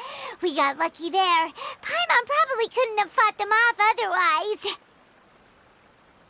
Oh, come now. Forget all that polite talk. That wasn't really a farewell meal we had back there. Not for me, anyway. In truth, I hope that every meal we have together shall be a victory feast. As such, we're still partners. There's no need to thank me. It will take 50 years for me to match Demoiselle's magnanimity. If it were me, I would have joined the Spina di Rosula on account of her goodwill long ago. All right, you two. That's enough. Actually, Navia, how did you know that we were in danger? You sure did show up in the nick of time. Well, to be honest, you're the one who tipped us off, Paimon. Huh? Really? Paimon contributed somehow? Ooh, Paimon's even more amazing than she thought! Yes, all thanks to you grabbing my drink by mistake. How did that help? After we parted ways, I was on the way back to one of our bases when I suddenly thought of what you said. That the Fanta tasted kind of salty and icky.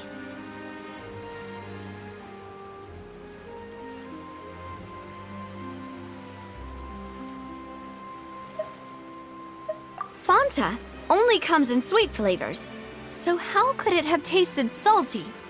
The color of the drink, if I recall, had also been a bit off. So the Fanta had been spiked with water from the primordial sea? Yes. So, if you hadn't drunk that cup for me... Spina di Rosula is preparing the grandest of awards for you as we speak for saving the boss. Huh. Really? I sent people to Hotel de Boer to investigate, but whoever did this left no trace at all. That's when I figured out that you might be in danger, and hurried here as quickly as I could. But why would they go after us too? All we did was defend Linny in court and help clear his name. Ugh, now we're caught up in this mess too, aren't we? Well, you did foil a plan that they were probably pretty proud of, and almost got their name in the process. Speaking of which, did anything strange happen when you drank the primordial seawater? Well, it can't be a coincidence that the traveler fainted just now. She said that she heard that voice calling for Vache again. Oh, and this time Paimon heard it too, but it was real faint. Does this situation have to do with the primordial seawater then? Does that mean the primordial seawater raises someone's sensitivity to hydro when it's used on people who are not from Fontaine? That doesn't sound like too much of a bad thing, to be honest. New intel? While you were out cold? Well, let's hear it, shall we? Oh, that is important. Vache. That name doesn't ring a bell. I suppose he hasn't stepped forward as a witness in court lately. Since he saw that young woman dissolve, he was at least at the crime scene. But he never gave testimony or any information regarding people dissolving in the primordial seawater. Could he have been threatened?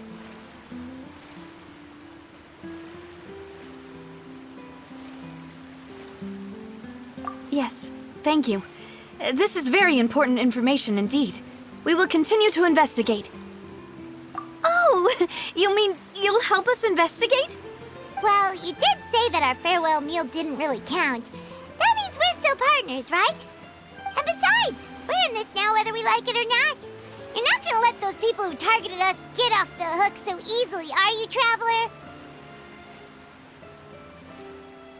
Demoiselle, do try not to look quite so pleased. You are the face of Spina di Rosula, after all. You talk too much. Well, in that case, let's head back to one of our bases, shall we? I'll arrange accommodations for you. We also have some plans to go over, and hopefully we can deepen our bonds as partners. But we'll take that one step at a time, I guess. Don't worry, you two. With us around, our base is definitely secure. It's right up ahead, but let's make sure we weren't followed first. I've been keeping watch, Demoiselle. I haven't spotted anyone suspicious thus far. Very good. But let's not let our guard down for now. I shall find rooms for our respected guests. Thank you, Malus. Now, let's continue, Traveler.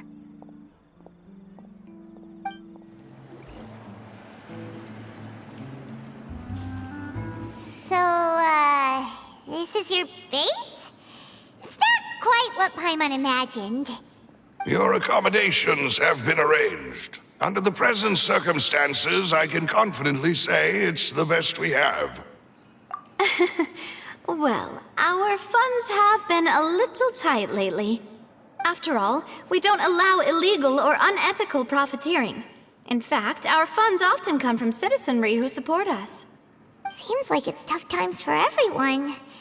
But if you have the support of the people, that does sound like it's worth it. To be honest, our financial situation was a lot better back when my father was in charge a few years ago. I'm afraid I'm not quite his equal. Your father... he was the previous boss of Spina di Rosula, right? How did he...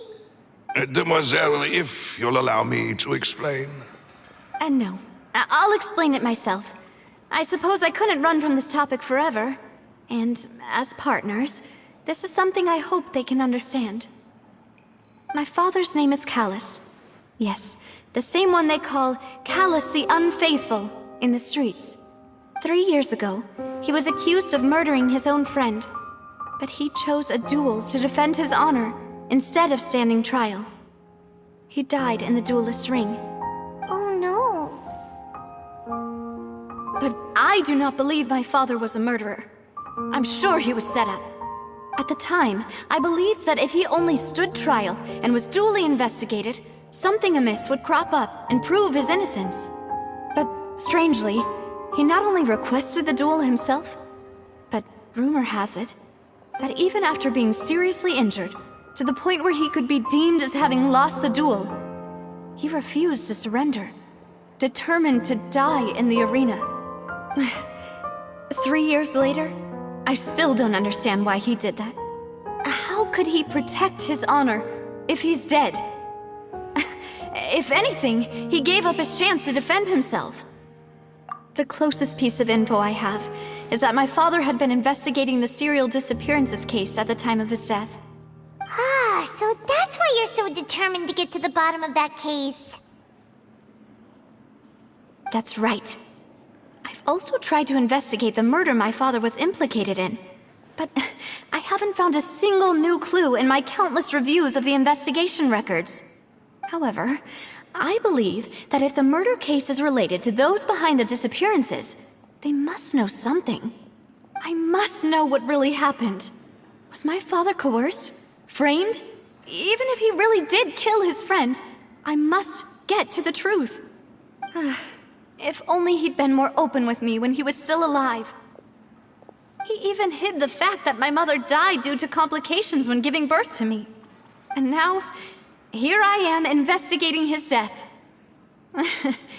You really are a handful, aren't you, Papa?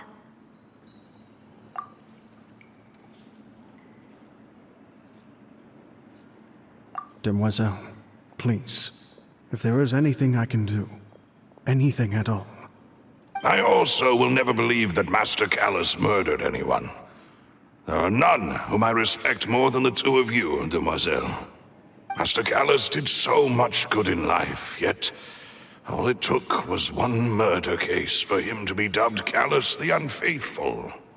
Even our supporters decreased greatly due to that incident, hence our strained finances at present.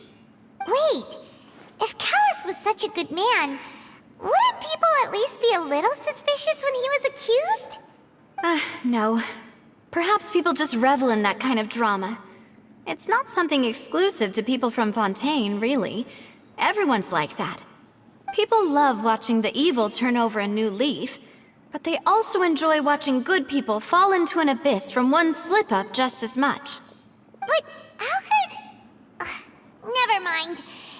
If Callus was really falsely accused, we have to find the truth. He didn't deserve to have that happen to him. There is one other thing. Master Callus's opponent in the duel was Ms. Clorand. Oh, her? Well, then, isn't that as good as saying that she was the one who killed him?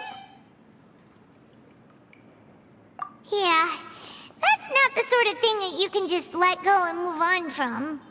Ms. Clorand has always placed great emphasis on the honorable nature of the duel. If her opponent doesn't yield, she will not stop either. She knew Master Callus beforehand and greatly respected him, but seeing how he was resolute in the arena, there was only ever one choice she could have made. It's not that I don't understand her at all, but I just can't deal with this yet. Don't worry, Navia. Paimon knows how you feel. You don't have to force yourself to do that. Afterward, Ms. Clorand told us that at the start of the duel, Master Callus requested that she ensure Demoiselle Navia's safety. Yes, that is our understanding as well. Oh, Papa. What madness drove you to ask the person who killed you to take care of me? All right, anyway, that's the information I wanted to share with you. Even if it did sound like I was just complaining towards the end. Thanks. you two should go and rest. This was quite a day after all. Yeah, Paimon's feet. Please, relax and get some sleep. We will ensure you rest soundly.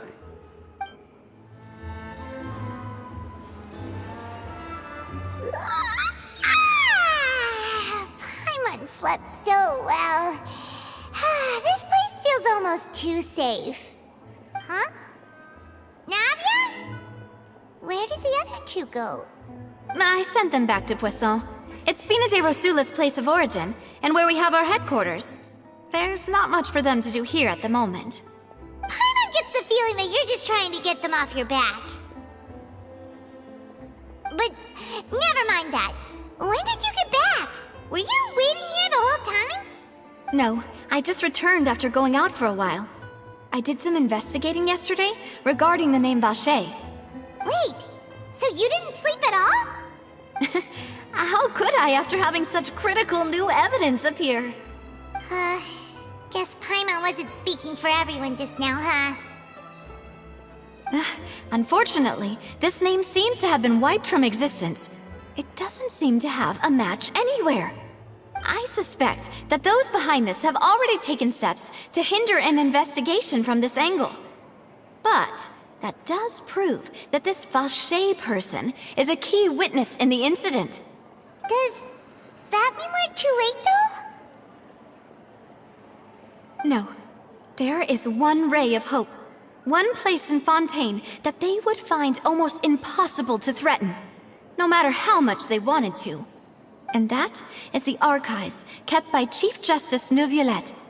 A place where detailed files on all the cases in recent years are kept. If the Oceanette you met is one of the young women who went missing recently, we should be able to find some related information there. So Neuvillette maintains an archive of case files? Whew, guess that's the hard-working Chief Justice for you. In that case, let's go talk to him, shall we? Aren't you coming along, Navia? Did you get tired? No, it's nothing. Let's go see the Honorable Chief Justice.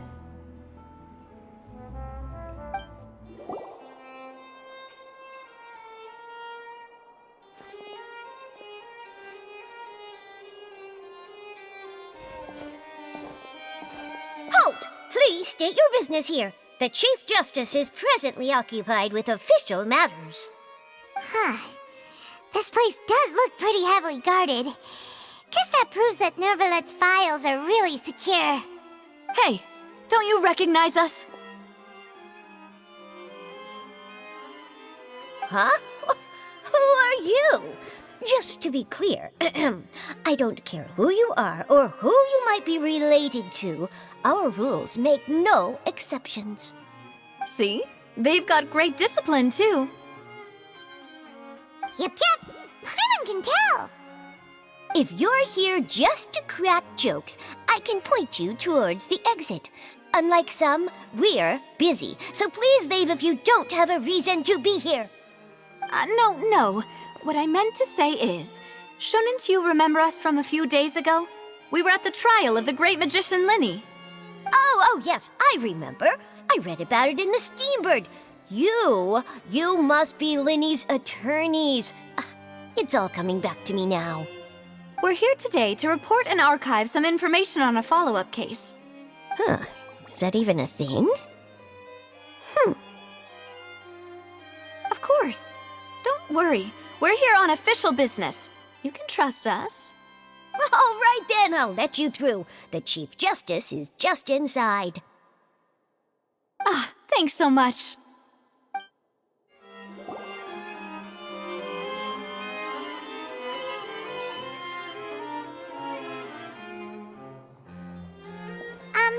Sorry to barge in, Monsieur Neuvillette. We only lied to get in because we didn't know any other way. It's all right. Please let me know how I may be of assistance to you. So you're not mad at us? We're looking for a man called Vache. He may have been an eyewitness in the serial disappearances case. If we can find him, we may be able to unearth some key information on the case. Ah, I see. In that case, please wait here a moment while I browse through the files.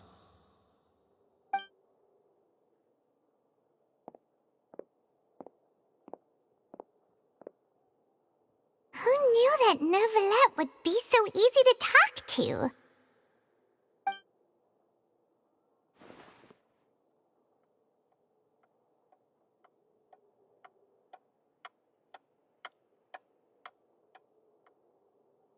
Unfortunately, I'm quite certain that no one by the name of Vacher has been involved in any case, criminal or civil, in the past several years. There are no records of him either in the files or in my memory. Traveler, what if it was really just a dream? Is that so? All right then. Thank you so much, Monsieur Neuvillette. We'll take our leave now.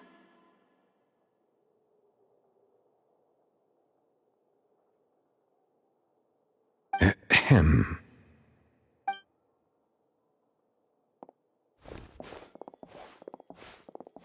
Miss Navia, I can understand how you feel. Your father, Callus, was a truly exceptional man. We deeply regret his passing.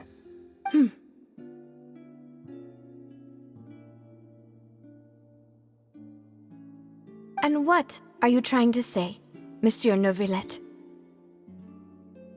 Are you trying to console me? Extend your sympathy? Or just express some tendril of regret? No. You are not trying to do any of that. I can hear it in your voice. There's no emotion behind your words. You only said those things because you felt like you should.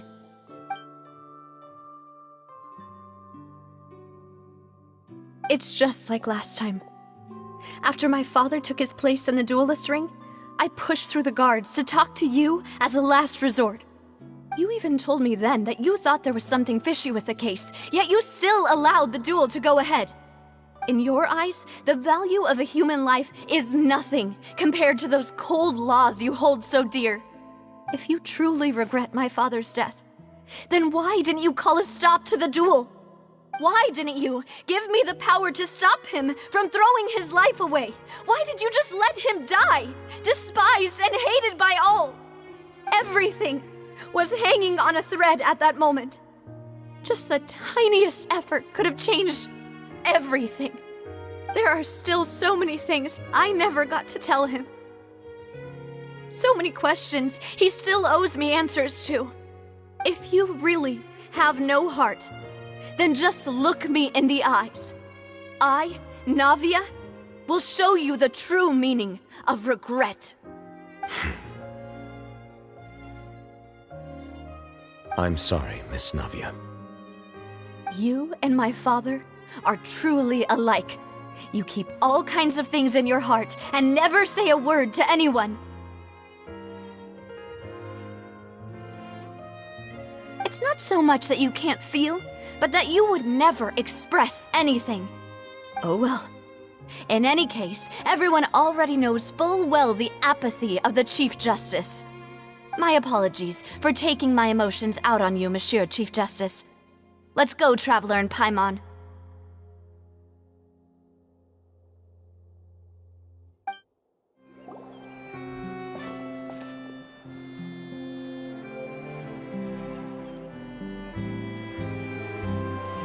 Navia, are you okay? I'm fine. Rain. It's raining. You're right.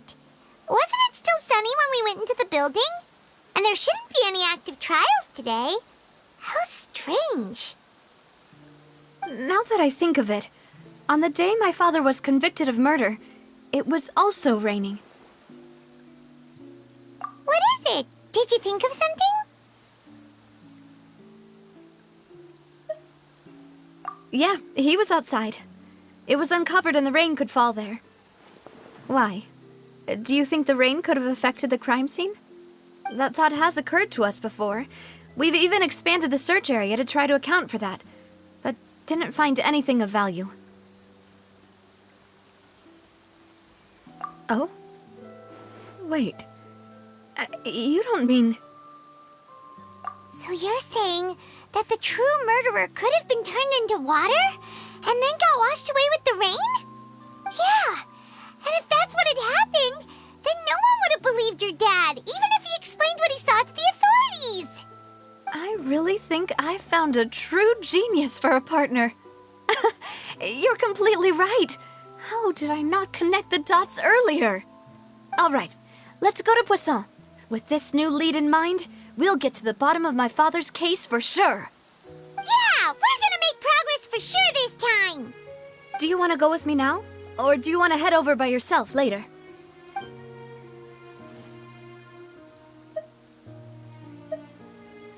Great. Let's go then. Whoa, what a huge ship! Why would a ship be anchored at a place like this? There's no need to be so surprised. While it may look like a ship, it's actually Spina di Rosula's headquarters. My father was the one who asked for it to be built like this.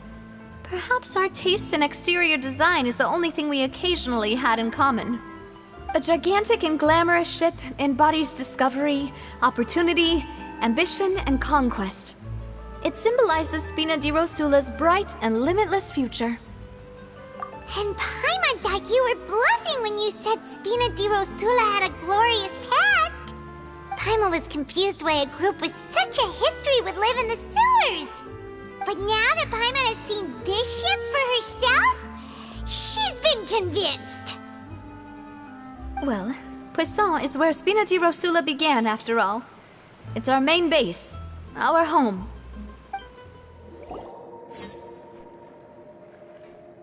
Melus, we're back! Apologies for the wait, demoiselle, and our most important partners. You said before that you still had some business at the court. What brings you back to Poisson so quickly? About that. It's because my partner here reminded me of something really important. You see, what if my father's case had something to do with water from the primordial sea? You still remember, right, Melus? On that night, it was raining?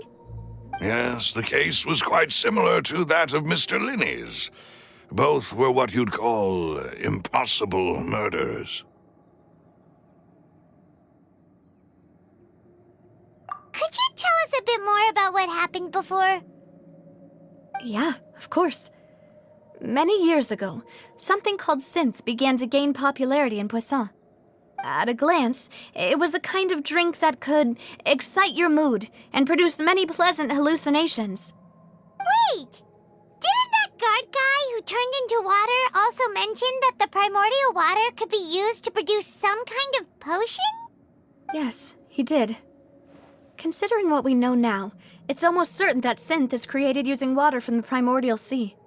If you drink synth for an extended amount of time, you'll suffer many side effects, such as losing the ability to focus or control your emotions.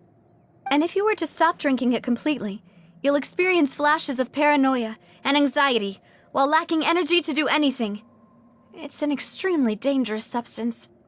As he oversaw Poisson, my father was compelled to put a stop to synth abuse and called for a complete ban of it.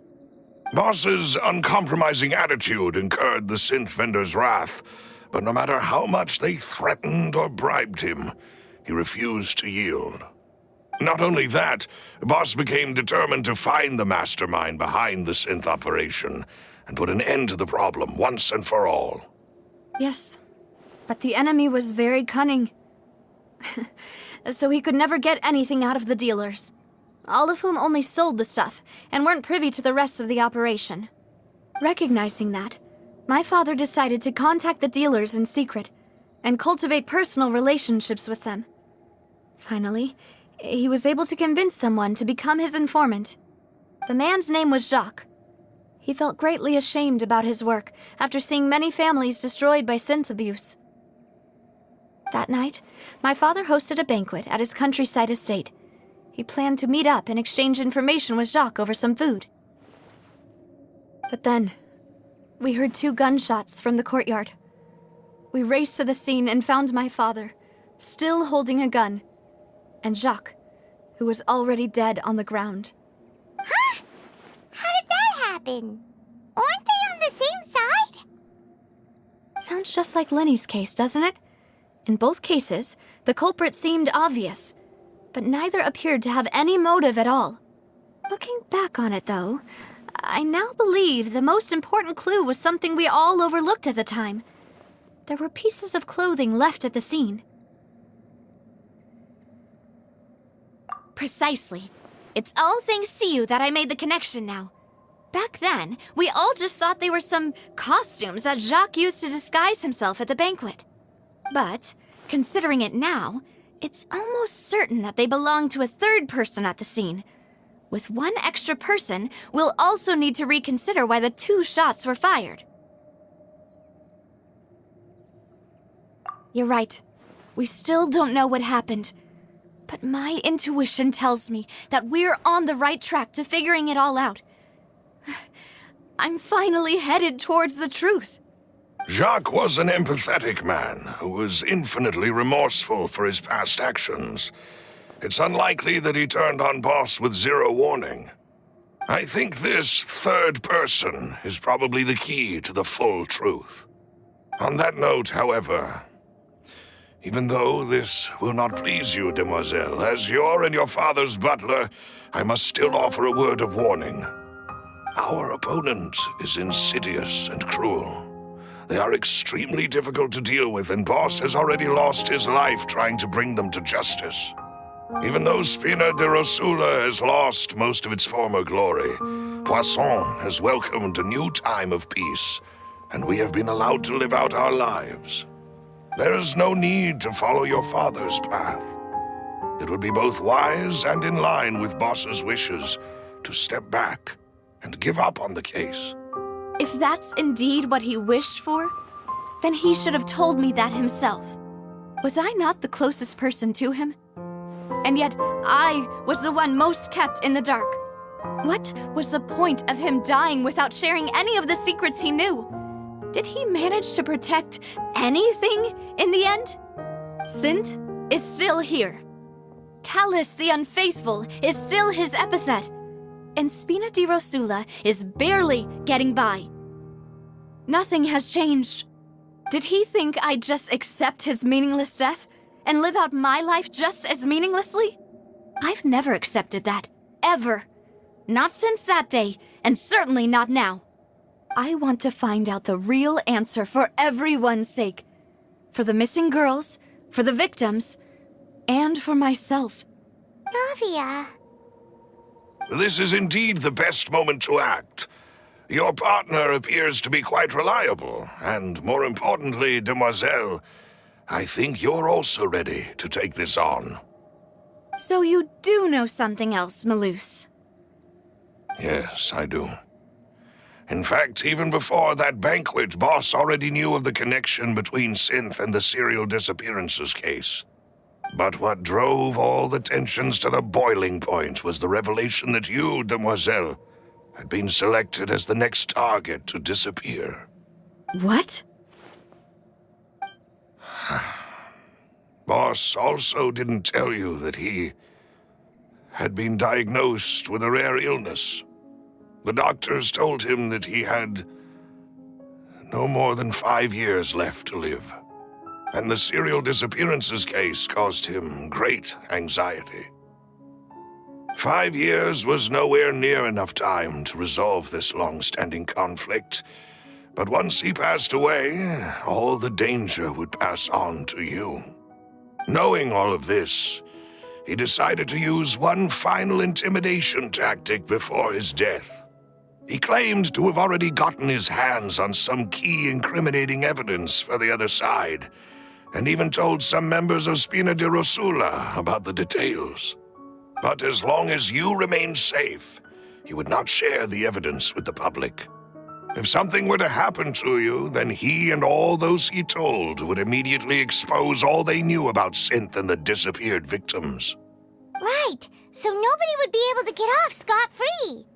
As we've seen, Boss's tactic has worked. Even though Boss has been gone for a long time, the other side has not tried to take Demoiselle's life.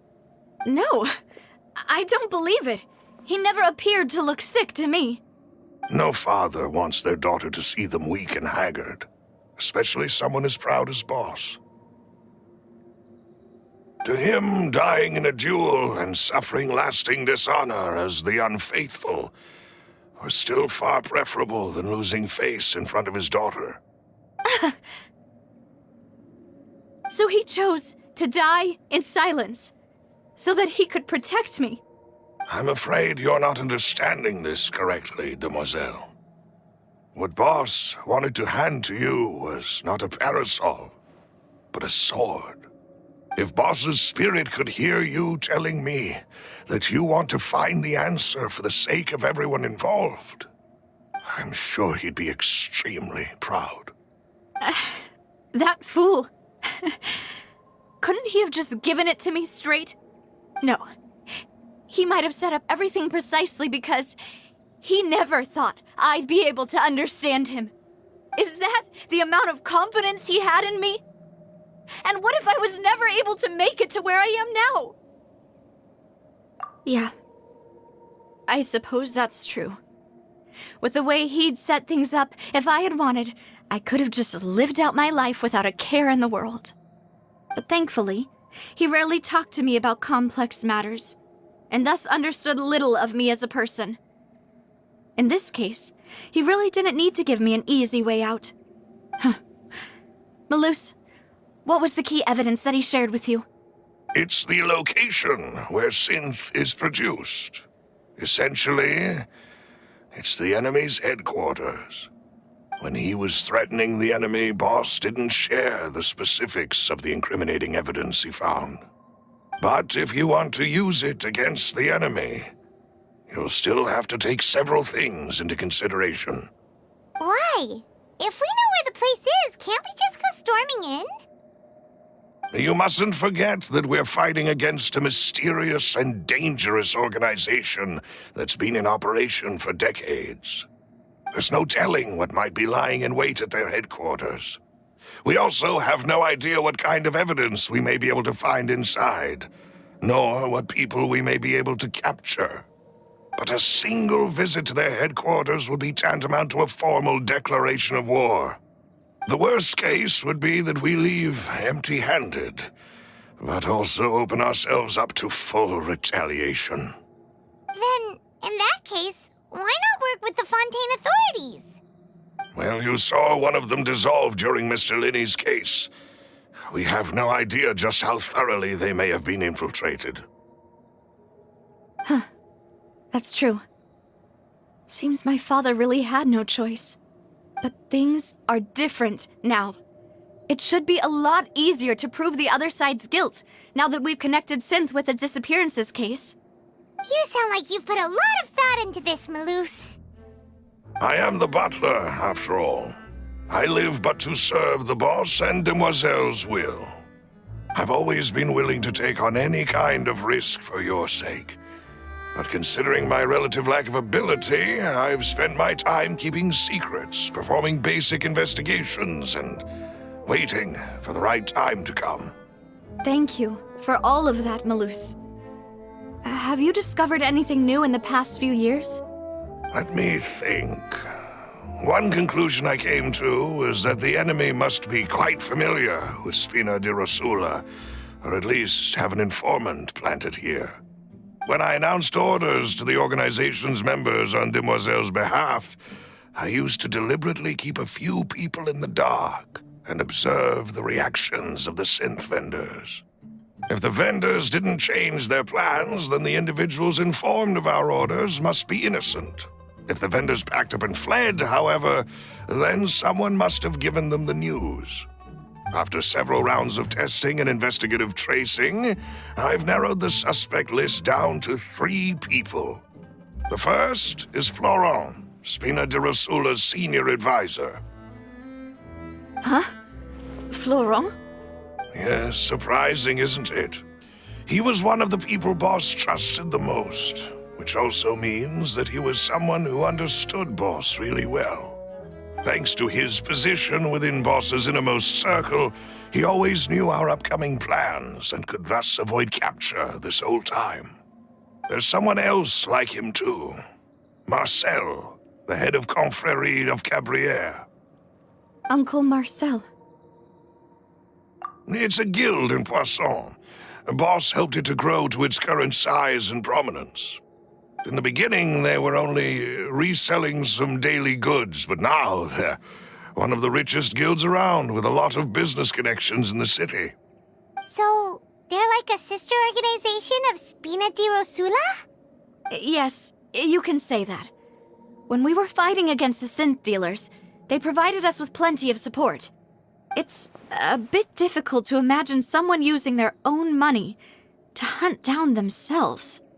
The final suspect is Thierry, the man responsible for coordinating information between Spina di Rosula and the guards. Although the guards mostly leave us to our own devices, there are still many activities we have to report to the local authorities. Since Thierry is always in the know about our current activities, he could theoretically always plan one step ahead. I see. These are all people who I communicate with quite regularly. To think that the enemy we've been fighting against has been right next to me all along, among those I trust the most. It's almost too hard to believe. If you want to investigate them, please take every precaution to not alert the quarry. Judging from our experience, the enemy is extremely cautious. Of course. And thank you, Malus. You've provided us with a lot of great information. You're too kind, my lady. I'm just doing my duty. And before I forget, proving Boss's innocence would also mean clearing him of blame in Jacques' death.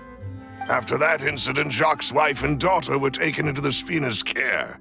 They still live in Poisson today. If it might help, you could also pay them a visit. I can make the necessary arrangements. Aw, thank you so much, Malus. You really are the best. A new case awaits, my dear partner.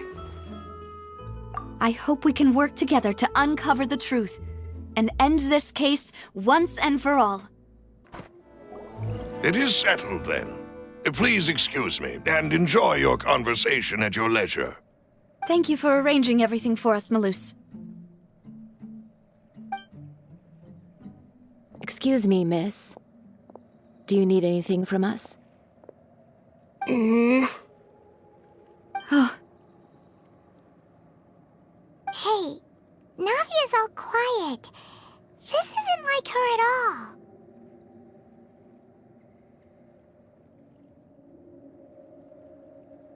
I'm sorry that I only came to visit after all this time. After what happened, I didn't know how I was supposed to face the two of you. Ah, if it's about that, there's no need to apologize. After my husband died, Spina di Rosula sent us a lot of mora and support. I understood your guilt and apology to be genuine. But aren't all of those things nothing compared to the loss of Jacques?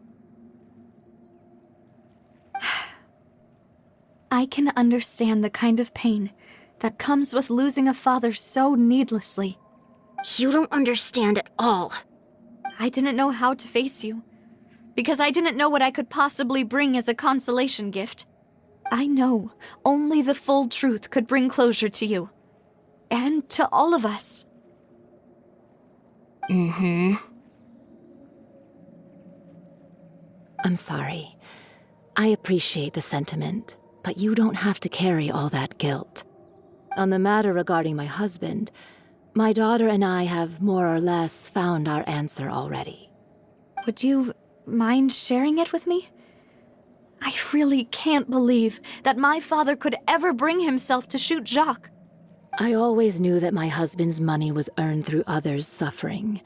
He told me countless times that if he could turn back the clock, he would never go into the synth business again. He had many regrets, and felt that he took the idea of providing for his family too literally. For the longest time, he thought Mora was everything. So when Mr. Callis came to him with a proposal, he accepted it almost immediately. He tried to be as careful as he could, but even so, he was still found out by the higher-ups. They found out About his betrayal? Papa didn't say that exactly, but Papa did tell me that I should never be ungrateful. Before he left that day, he told me that he had no choice. It was only later that I realized it was his final farewell to the two of us.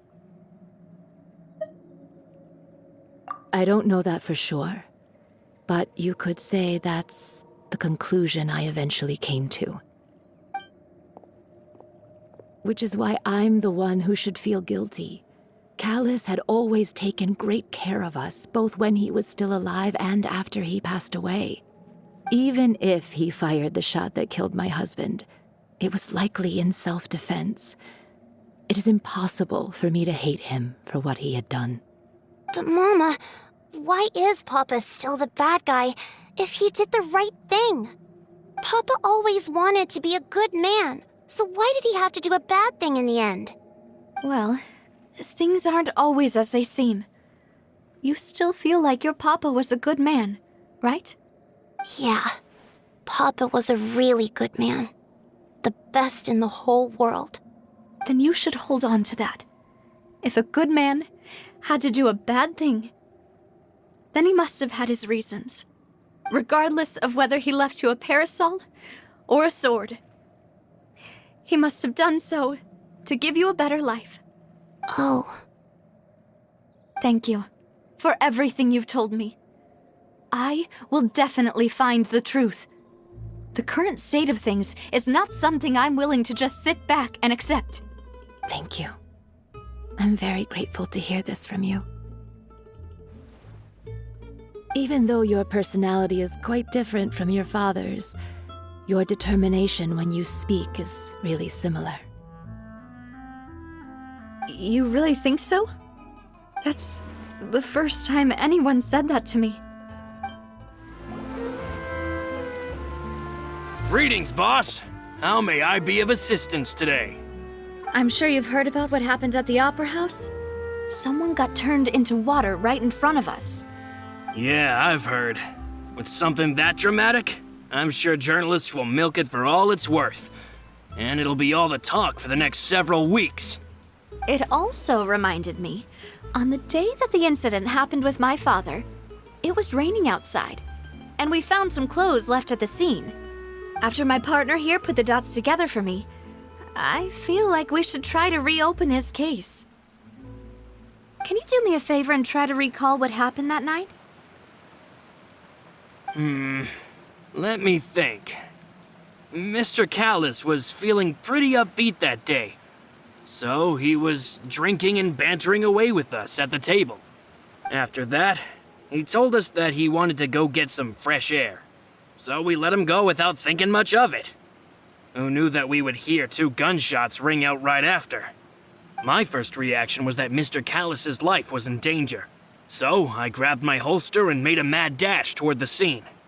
But when I got there, it was already too late. Mr. Callus was standing over a dead body with a gun in his hands. All we could do was look back and forth at each other, not knowing what to say. So you also remember 2 gunshots then? Indeed. The guard said that the first shot didn't hit anyone, while the second killed Jacques. But I've never really bought that explanation. Reason being, Mr. Callus had left his gun on the table. I even made sure to confirm that before running to the scene. But according to the guards, that doesn't mean he couldn't have had other guns on his person. About the clothes left at the scene that you mentioned, do you think there was a third person there who was turned into water?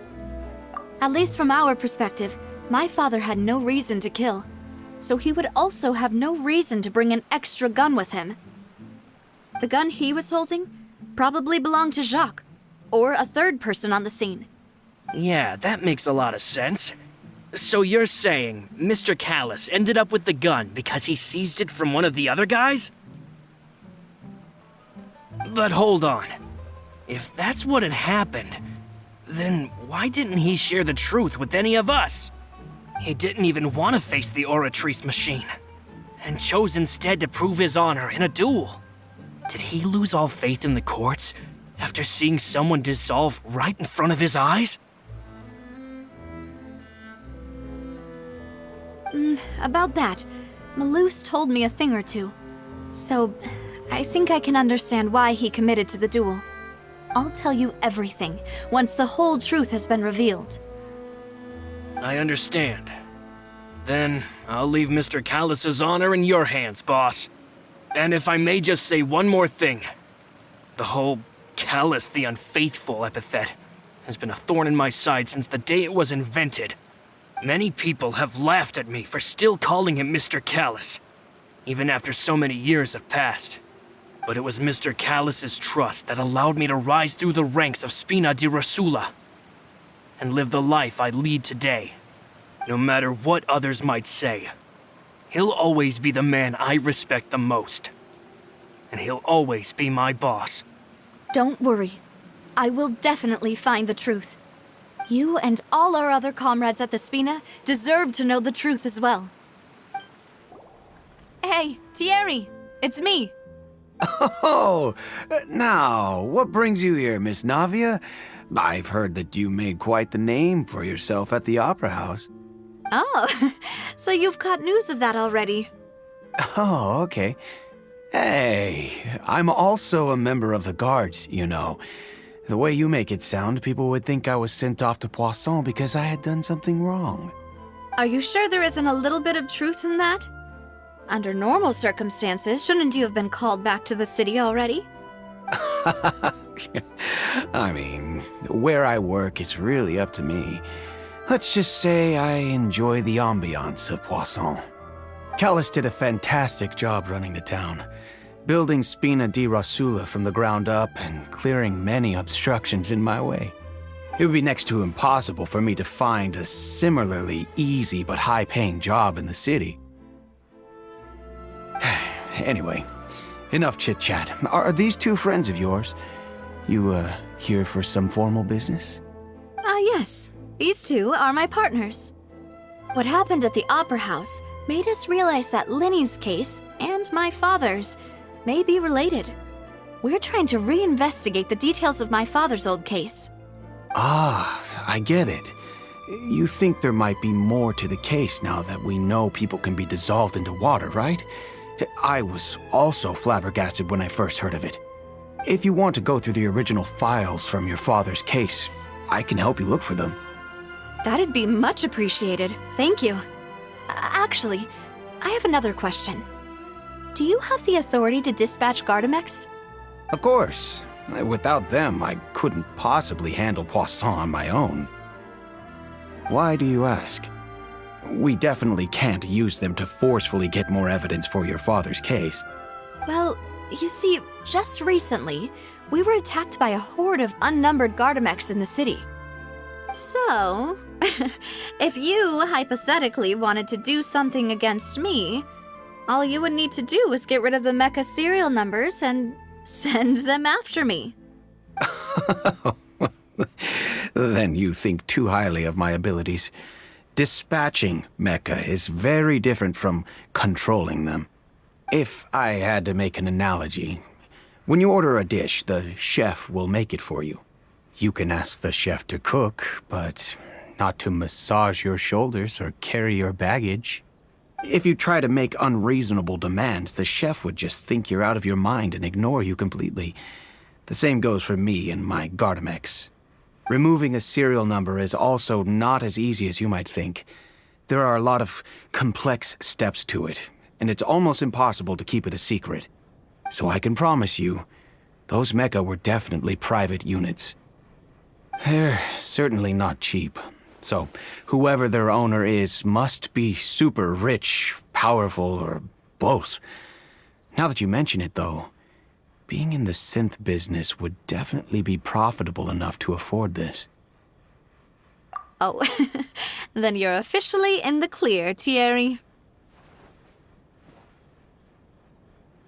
Oh, well, thank you for the vote of confidence, Navia. Jokes aside, I'd like to wish you all the best with your investigation. I'll be staying in the city for a little while, so just come find me if you need any support from the guards.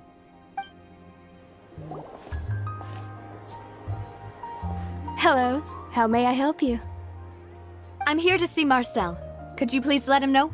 You can just say Navia's looking for him. Sure, I will let him know right away.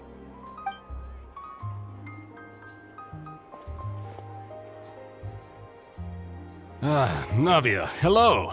Sorry to keep you waiting. I'm not as young as I used to be, so my legs are giving out a bit. Oh, it's all right, Uncle Marcel. There's no need to stress. I just wanted to talk to you briefly about what happened in the Opera House. I'm sure you saw everything too, right? Yes, I've never seen anything so strange. Oh, you were at the Opera House too? That's right. I went there with Navia to see the magic show. Who knew it would turn into a whole murder mystery? I also witnessed your marvelous sleuthing work. Quite impressive. To beat the Hydro Archon at her own game on her own turf, I can already imagine everyone in Fontaine discussing your exploits over a few glasses of wine. Oh, Paimon doesn't want to become the talk of drunkards. Apologies. It's just how Fontaine is as a nation. Everyone loves drama and theatrics. Uncle Marcel, you've also noticed that other thing, right? The fact that humans can dissolve in water? Yes, I was reminded of your father's case right away. Is that what you're investigating now? Exactly. I still don't have much solid proof, but I can sense that the other side has already begun to act. Oh, and what makes you say that? We were attacked on Araneus by some unnumbered Gardamex. And there was also an attempt to get me to drink water from the primordial sea. If not for the vigilance of my partner, I probably wouldn't even be here talking to you right now. Oh, you're giving us too much credit. Wasn't it you who protected us? Alas, it seems things are heating up again. The peace that Callus sought so dearly will soon become a thing of the past. But rest assured, Navia, Poisson will always remain a safe haven for you. If you're scared, you can always return there. If anyone dares to lay their hands on you there, the Confrérie of Cabrières will use its funds to the last Mora to bring them to justice. Thank you, Uncle Marcel. But I don't intend to go into hiding. I'm going to strike while the iron's hot. Do you have any new thoughts on my father's case? About that. Sorry, my age is catching up with me, so it'll take me a while to recall my memory.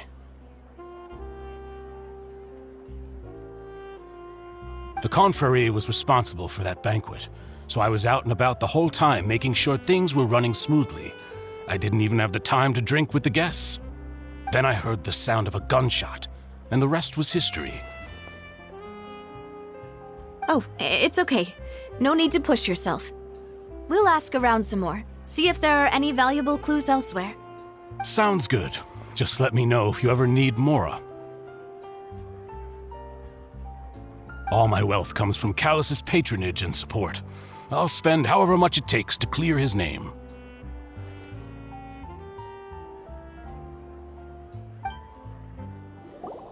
We've talked to all three suspects, purely based on their conversations with me.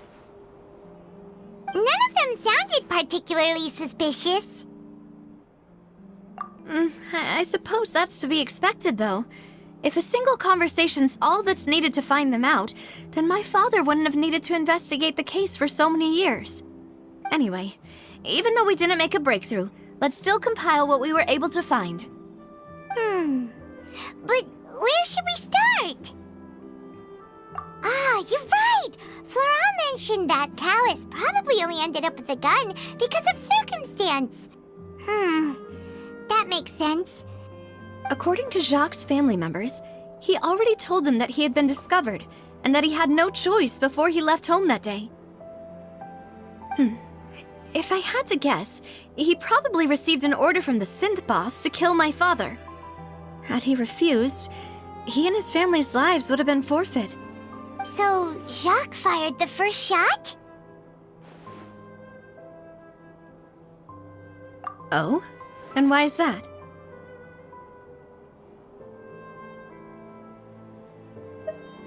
Ooh, Oh, that's a good point. Jacques probably already knew that he was just being used as a tool for murder. And once he had completed his mission, he'd be of no more use to his boss. Huh. So, what would make more sense from his perspective would be to turn his back on the Order and seek protection from my father. Makes sense. But without evidence, that's still just a theory. Besides Jacques, the attack from the Gardamex has been bothering me quite a bit as well. It's obvious that our enemy has become more antsy after the secret of the primordial seawater was revealed. Do you think he knew, even then, that we'd follow this lead to the end? Given everything that's happened since, it's quite possible. But who among the 3 suspects would have the ability to control privately owned Gardamex?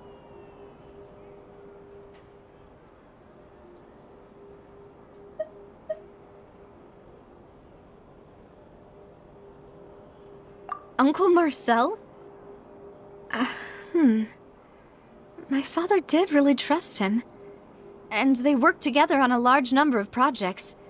Maybe that's how he got to know Jacques. And with funds from the Confrérie, he could also afford a large number of Gardamex. It's still really hard for me to imagine, though. After all, Uncle Marcel has been around since I was just a child. Also, wouldn't this mean he has been spending a whole lot of mora and energy to fight his own synth business?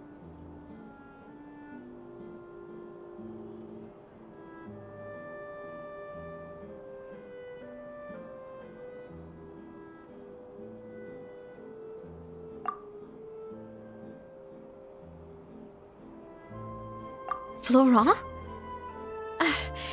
It is true that he was closest to my father, and thus had the best chance of learning about his dealings with Jacques. But as Spina di Rosula's advisor, his work mostly deals with personnel and security, so he shouldn't have much means when it comes to finances.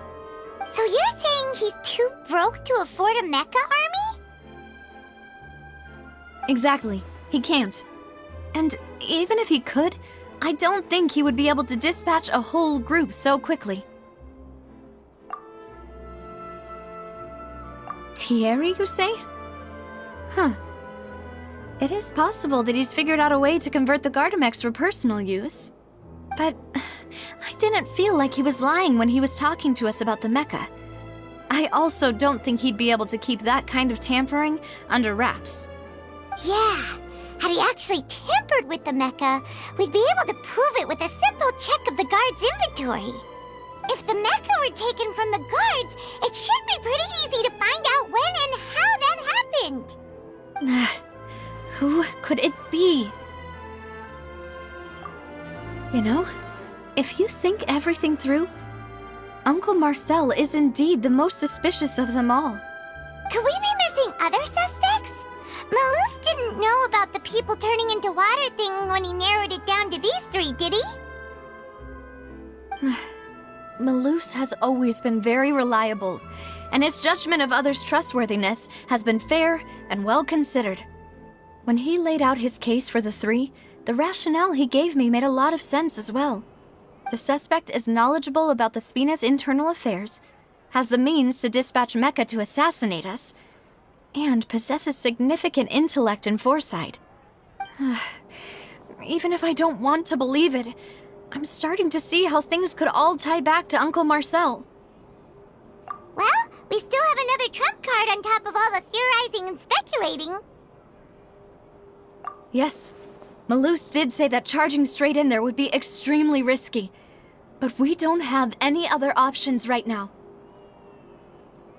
We need far more solid proof before we can hope to go charging in on our enemy. Navia, here you are. Oh, I've been looking for you. Huh? Aren't you the guy from the guards? Did something happen? Yeah. News came from Irenaeus just after you left. We've got another trial on our hands. Wasn't that place built specifically for holding trials? What's so newsworthy about this one? I know. But they said the person they're putting on trial is a Fatui harbinger called Tartaglia. What? Is that someone you know? Yeah, we know him. Maybe even a little too well. Well, he's been accused of being the true culprit behind the serial disappearances case. It's absurd, don't you think? Wait, how? None of our investigations have had anything to do with him. That's what I thought was strange about it, so I came to tell you the news right away. If the charge against him stands, then it'll be next to impossible to get the guards to support any of our planned investigations. Right. Because they'll think they've already found the culprit. Yeah. And it'll be a lot harder then to clear Mr. Callus's name. I understand. Well, partner, what do you think we should do? We still haven't found any conclusive evidence. Huh? Split up? What do you mean? Just as expected of my partner. Since this is a trial about the serial disappearances case, the culprit's attention will be focused on Irenaeus, leaving his home base wide open. You're right. This is our best opportunity. All right then, let's do this. I'll stall them at the Opera House and charge Marcel as the true culprit. I won't have any chance of making that charge stick, though, unless we find more evidence. It'll be up to you to make it back in time and hand the decisive evidence to me. We'll help you, just like you helped us in Linny's trial. Demoiselle, please allow us to accompany you. I'm ready. Ah, Malou, Silver, when did you two get here? We heard that you'll be leaving Poisson and figured that you might require our assistance. It's our hope that your confidence will be bolstered with the two of us by your side. Thank you so much. Then, let's make haste for Irenaeus. Paimon, Traveler, I'll see you at the Opera House. See you then! Finally found it! Huh. So this is the entrance that leads to the synth production base. It sure doesn't seem out of the ordinary at all. Ah, you're right. An important place like this is bound to have a ton of protective measures and mechanisms. Navia's probably arguing up a storm right now to stall for us.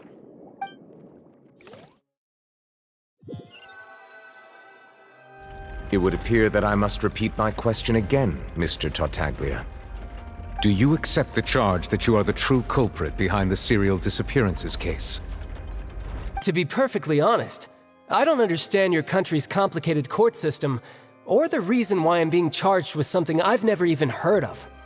However, I did hear that people who have been charged can choose to participate in a duel to clear their name. Is that right? In which case, as long as I accept the charge, I can have an all-out fight with that champion duelist Clorend, right? I've got to admit, that's one of the most enticing offers I've ever received. When I privately sparred with her last time, she was obviously holding back. Real disappointing. Hey! Don't you understand? You're currently the prime suspect for a major case. This isn't the place for you to be looking for fights. Oh? Sounds like the Hydro Archon wants to lecture me on the ways of the Opera House. Then why don't you duel me too? I'm the kind of student that learns best in the heat of battle. No. That's not what I meant. Alas, it would appear that communication with the defendant is going poorly, and we have made very little progress. In that case, let me explain everything from the very beginning again. The goal of this trial is to determine the culprit behind the serial disappearances case. That case had nothing to do with him! You've got the wrong man! Huh? What's going on? Why is she interjecting again? I told you it couldn't be one of the Fatui Harbingers. Miss Navia, this is the second time you've interrupted the court proceedings. I only tolerated your behavior last time because you were able to provide the court with a key eyewitness. But that was an exception rather than standard court protocol. I can very well charge you with contempt of court for your interjections. Oh, please. Did you ever think I had any respect for this place's pointless theatrics? We can put that discussion aside for now. I'm not here to argue with you. I'm here to charge the true culprit behind the serial disappearances case. And if my charges prove true, then Tartaglia here will be proven innocent by default, correct? Oh, a young lady has charged in and offered to clear my name. How fascinating. Well, I'd gotten half bored to death by all these rules and procedures anyway, so I'll take you up on that offer. So, Your Honor, is there nothing else for me to do now? You may take a seat for now in the audience, but that doesn't mean the suspicions against you have been lifted. Now then, Miss Navia, who is the person you would like to charge instead? That person is Marcel, the head of Confrérie of Cabrières. Huh? What confrérie? Never heard of them in my life. I've heard of them, but weren't they Spina di Rosula's sister organization? Oh, is this going to be a friends to enemies type situation? Please let me remind you, Miss Navia, that charging someone is an incredibly serious matter. Committing to the charge also means taking on the legal responsibilities associated with it. And if the charge fails, depending on the circumstances, you may also be charged with the crime of making a false accusation. Knowing this, do you still wish to charge this man? Yes, I do. In that case, I declare the charge to be valid. Miss Navia and attorneys, please take your places on the court. Members of the guards, please contact Mr. Marcel right away so that he may stand trial.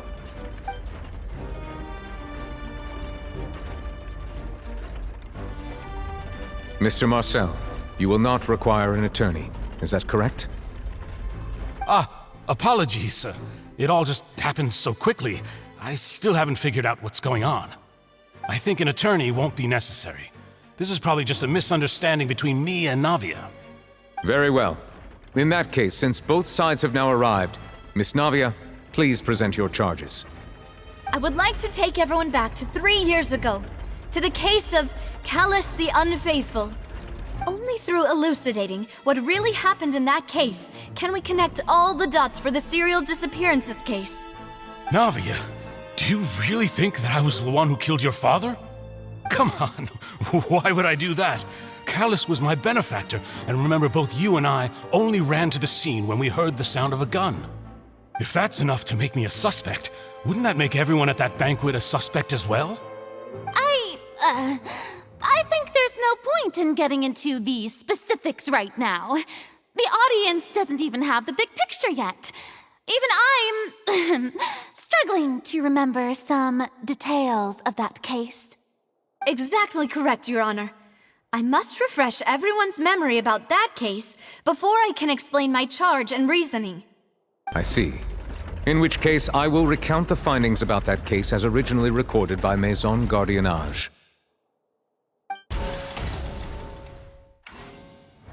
On the day of the murder, Spina di Rosula hosted a large banquet in a countryside estate owned by the Confrérie of Cabrières.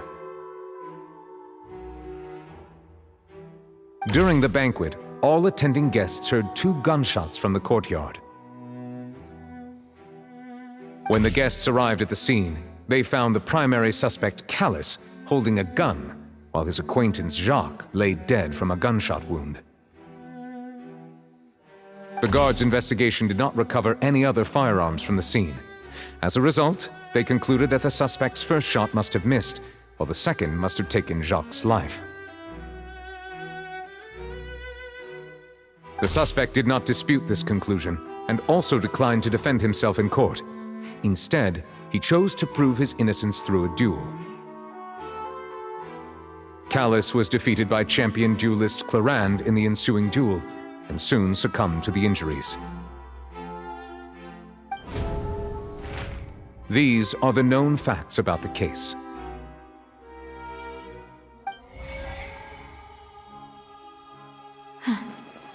The one with the motive to kill was Jacques, not my father. And even so, Jacques still had no reason to pull the trigger. In truth, the third person shot Jacques first. and was shot in turn by my father when my father seized the gun from him.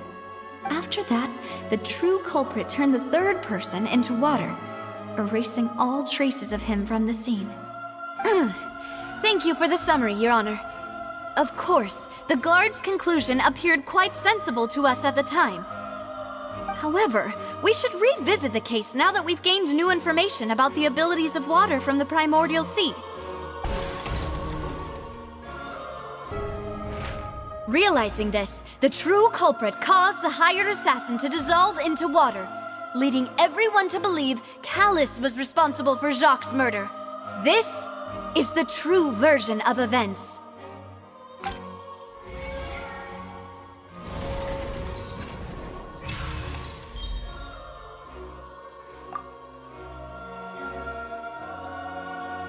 So that's what happened. Wait, you're telling me something as dangerous as water from the primordial sea has been used for all these years? What a great theory. It also explains Callus's and Jacques' respective motives. I guess they didn't shoot each other after all. Mr. Marcel, you are the one being charged with the crime. You should provide a rebuttal if you wish to prove your innocence. Ah, but I think I agree with everything Navia just said. In fact, there was nothing in her speech that directly implicated me. Then, may I ask some questions? In my opinion, we primarily need to determine two things. One, do you have the evidence to back up your claims? I'm afraid not. At least not at this very moment. Boo! If you don't have any evidence, you should just go home! I may not have the evidence with me, but I know where I could go to collect it. If we look up the deserted clothes against a record of people who went missing around the same time, we should be able to find a match.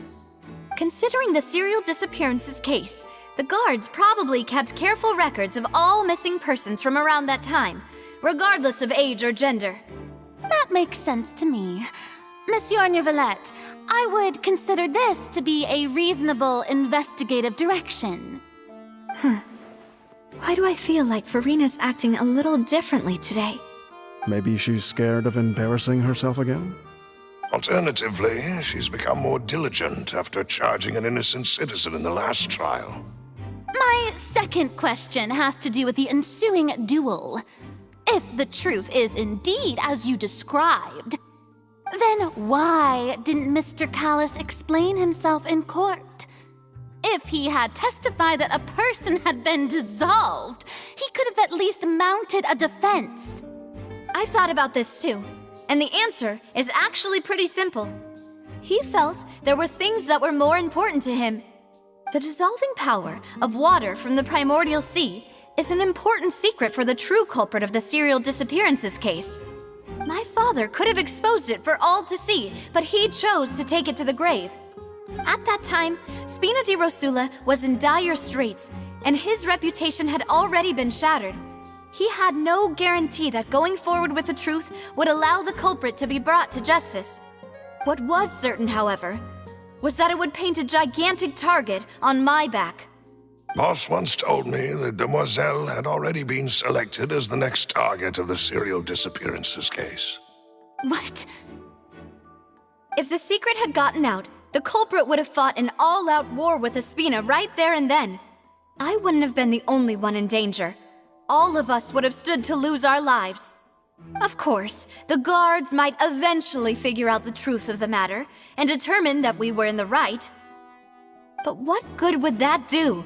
How can a hollow verdict protect anyone? Had this opera house ever given my father any kind of confidence in its brand of justice, Spina di Rosula would have had no reason to exist. But by staying silent, we retained the ability to deter our opponents and continue the stalemate. I was able to become Spina di Rosula's president, which made me harder to target, as well as giving me more time to grow and learn. And once I have figured out the truth and stepped up to the challenge, I will do what this opera house cannot, and restore my father's truth and honor back to him. So, you mean to say, your father intended to die in the duelist's ring? That's right. Do you have any proof? Of course. All you need is to ask his opponent, Clarand. I don't need your apology, your guilt, or your support from the shadows. You don't have to do anything for my sake. But since he entrusted his will to you, Clarand, you should tell us the truth about his sacrifice. So, during the duel, did you believe that Callus was intending to die? Yes, I did. As a champion duelist, I've fought many battles and taken a countless number of dishonored lives. In my line of work, I've seen all kinds of people give their all for the faintest hope to continue living. Some were determined, others passionate, and some even manic and twisted. Just one look and I can tell if a duelist is hoping to live or if they're looking to die. I hereby swear on my name and honor as a champion duelist that Mr. Callus never intended to leave the ring alive. Since that's your testimony, I have no more questions. It appears there really are good grounds to reopen this case. I concur. However, Miss Navia, you still have not explained the link between your father's case and the serial disappearances case. Right? What she said was fascinating, but kind of beside the point. Wait, weren't they just talking about the serial disappearances case? Of course, Your Honor. The two cases are connected via a matter of timing. In my father's case, the culprit intended to kill both Jacques and Callus. As a result, they planned to act after hearing 2 gunshots. And at the end of Linny's trial, the culprit also only dissolved the victim in front of everyone because they realized they were at risk of being identified. The culprit could only time their actions so precisely if they were already at the scene. Coincidentally, Marcel attended both the banquet and the trial. So that's why you suspected me. Even after hearing your reasoning, I still can't help but find it a little preposterous. I'm used to it, though. You've always been an impulsive and sentimental child, Navia. It's one of your most endearing traits. No need to appeal to pathos. I won't try to refute your points one by one, but even if everything you just said was true, can you prove that I was the only person present at both events? On top of that, does a person have to be physically present to control the timing? Can't someone remotely monitor the place?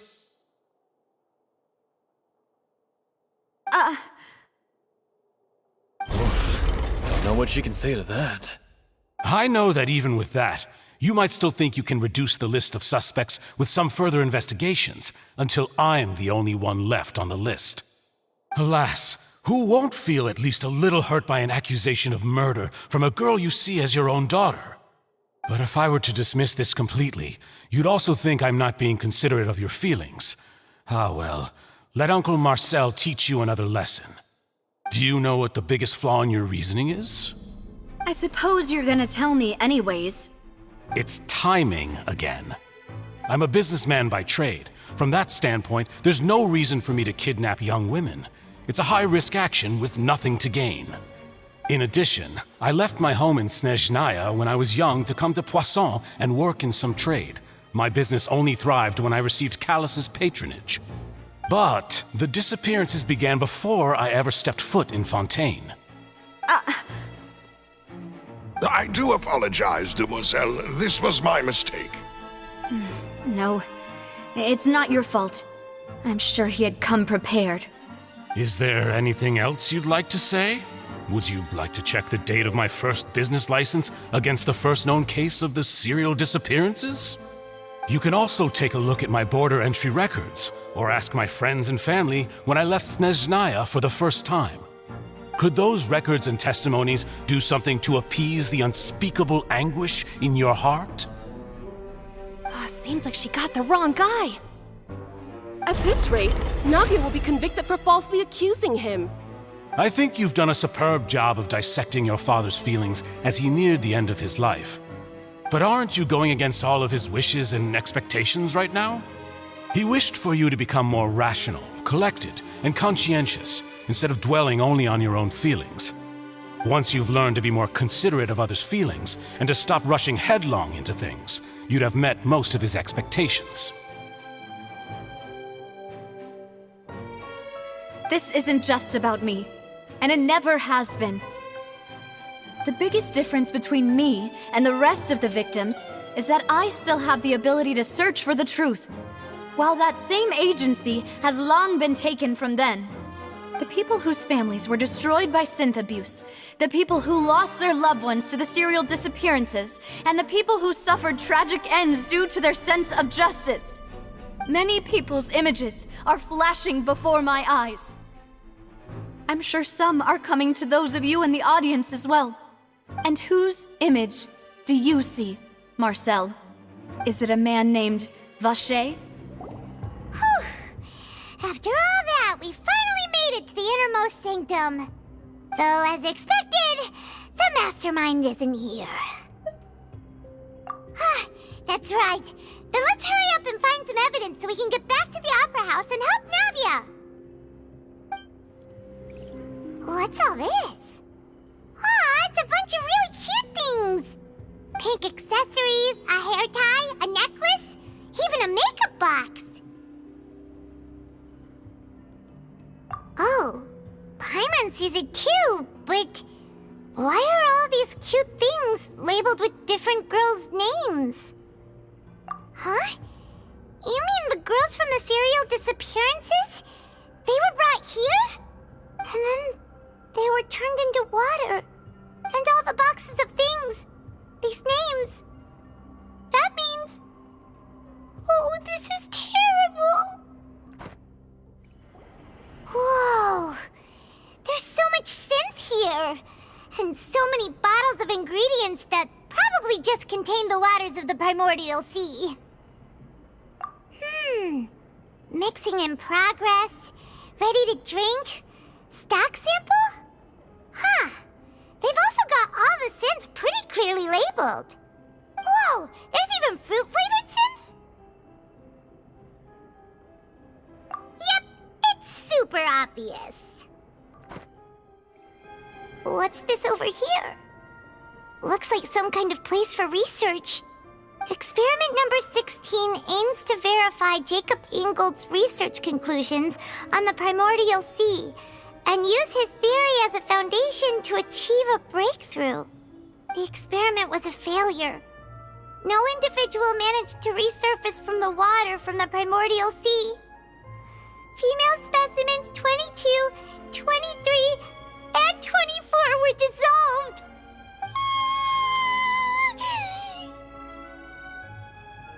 Sorry, Traveler. Paimon will try her best.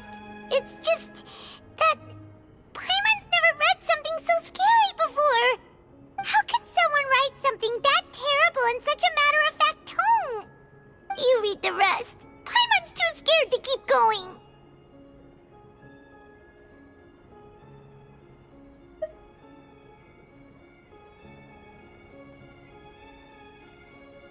So that's why he did all of these experiments. But did he really think he'd be able to find a way just by dissolving people over and over? That's just insane! Huh? Isn't that the name you heard by the fountain? Paimon thought he was an eyewitness in the serial disappearances case. Ah. You mean Vacher is the one who did all of these... experiments?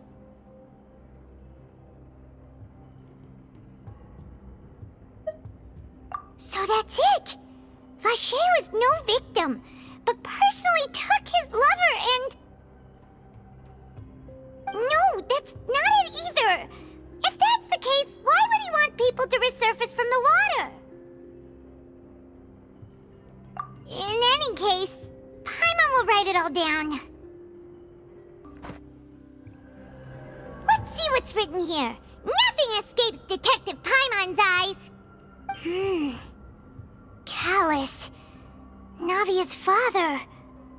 Oh, this seems to be an investigation report on him.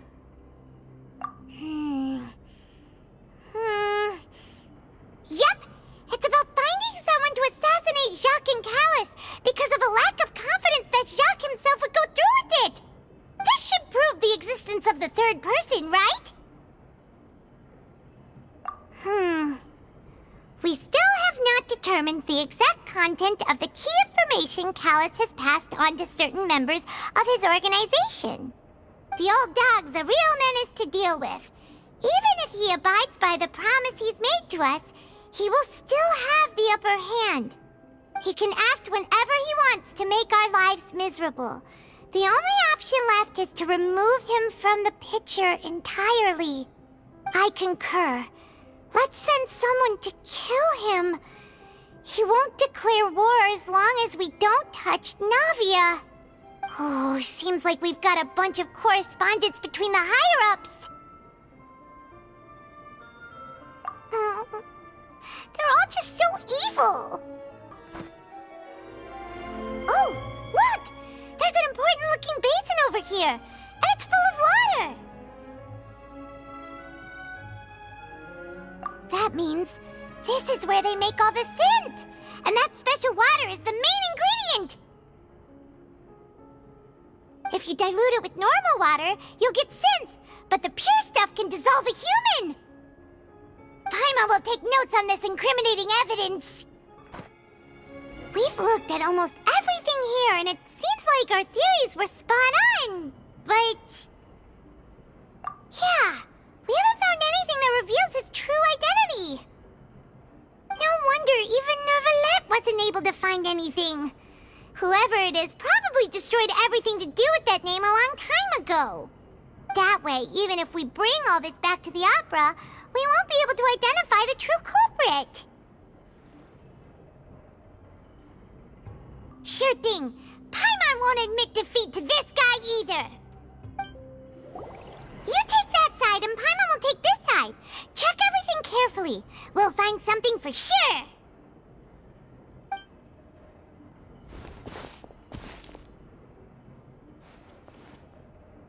Ugh. Nothing at all. And Paimon can't even find snacks either. Whoa, really? Let Paimon see. Vinier. Isn't that Vache's lover's name? Then you found her diary. Let's see. Aw. It's just a normal diary chronicling their love story. She was so sweet, too. Oh, Paimon feels even worse for her now. So many! A whole page's worth! But they're all crossed out. Was she unhappy with all of them? The final name she decided on was... Marcel. Wait, but... Marcel's pretty old. Has this case been going on for so long that he's Vache and Vinier's grown son?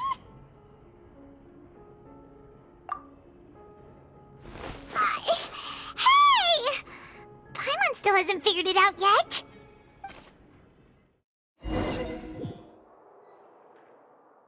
And whose image do you see, Marcel? Is it a man named Vache? Oh, so you do know that name. I'm merely surprised you'd suddenly say the name of someone I've never even heard of. I was waiting for you to say that. Navia! We're back! As expected of my partner. I just knew you'd return in the nick of time. Just how often do you intend to flout the rules of this court? It's all right, Monsieur Neuvillette. Given their confidence, I expect they've found the crucial evidence.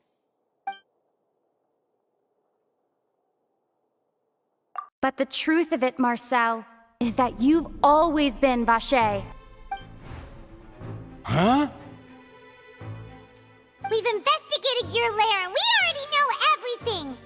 After your lover, Vinier, was dissolved, you kept abducting young women to experiment on the hopes of bringing her back to you!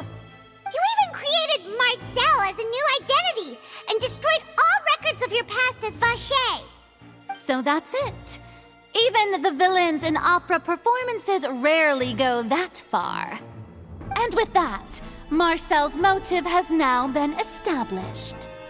This information regarding your past also dismantles your prior timing defense. Well, Marcel, do you know where you went wrong? You fixated your gaze on the lover that passed away, instead of paying attention to the living people around you. So, you never noticed how we changed, or how we grew as individuals. You also never understood Boss's real expectations for his daughter. Or our determination to see things through. Your determination. Mr. Marcel, please speak up now if you would like to defend yourself. Otherwise, the trial will move on to the next stage. Do you really think I wanted to do any of this? Pay attention to you? What for? Have you ever paid attention to me? Ever empathized with my pain? Ever known how it feels to watch the love of your life dissolve right in front of your eyes? No one helped me. No one even believed me. All those decades ago, even the officers from the Maison Gardiennage were laughing at me. They said there's no way a human being can turn into water. So I must have gone mad from grief. Vignier's death was brushed away by all of you as if it didn't matter at all. Well, now you know, don't you? Ha! Well, it's too late now. All those who were dissolved are gone forever. You only have yourselves to blame. You set up this ornate opera house in pursuit of your so-called justice, your beloved drama, while turning a blind eye to the suffering of the people. Vignier is dead. We promised each other that we would always be together. Wherever she goes, I will follow. But I'm not from this blasted place, so I can't be dissolved, no matter what I do. Hey, is that water from the primordial sea that he's drinking? I can't dissolve! Can't dissolve! Can't dissolve! Do you all see? I can't go, I can't follow. So if I can't go where she is, what choice do I have but to try to bring her back? I did all of that, and in the end, that accursed Callus still got the better of me.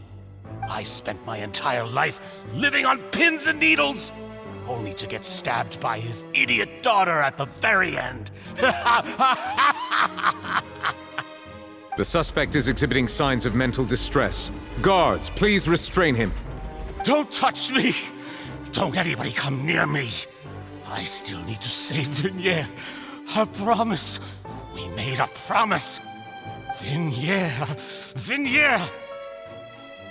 Please, Vignier, don't think badly of me. All I want to do is fulfill our promise. At this point, the verdict of this trial is clear. With Mr. Marcel's conviction, the charges against Mr. Tartaglia no longer have any basis. Fine by me. I was in a bad mood, but after a show like that, I'm actually feeling pretty good. Traveler, please submit all the evidence you have collected to the guards, so that I might review and summarize the truth behind the serial disappearances case.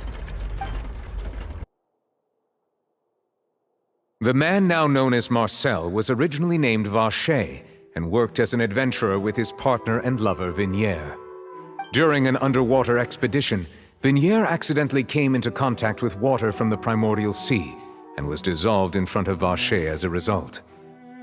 Vacher learned of the primordial water's existence through the work of others and began to kidnap young women for research, with the goal of discovering a method to restore Vignier back to life. To cover his tracks, he invented the new alias of Marcel and began to operate a business in Poisson. During the course of his research, Vacher discovered that a diluted concoction of water from the primordial sea can induce feelings of euphoria, and began to manufacture and market synth. However, as he accumulated wealth to fund his continued research and expanded the scope, he came into conflict with Spina di Rosula. After exchanging blows with Spina di Rosula for many years, Vacher decided to assassinate their president Callus at a banquet. Although the assassination did not go as Vacher expected, he was able to turn Callus into the murder suspect by dissolving the assassin he sent to the scene. And just recently, Vacher attempted to frame Linny as the culprit of the serial disappearances case, using a similar method. However, his attempt to frame Linny failed, and the power of water from the primordial sea became public knowledge. This case also exposed enough of Vacher's machinations that he was eventually successfully charged in court. Thus concludes the enigmatic history of the serial disappearances case, with the truth revealed to all.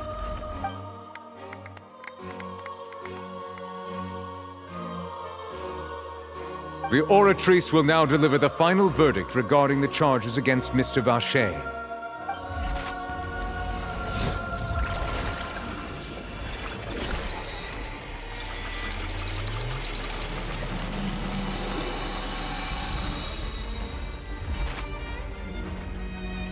According to the judgment of the Oratrice Mécanique d'Analyse Cardinale, Mr. Vacher is guilty. Guards! Take Vacher away. Good. It's what he deserves. With that, the serial disappearances case is over now. We really just witnessed history. Who would have thought the true culprit would be such a polite and well-spoken guy? Yippee!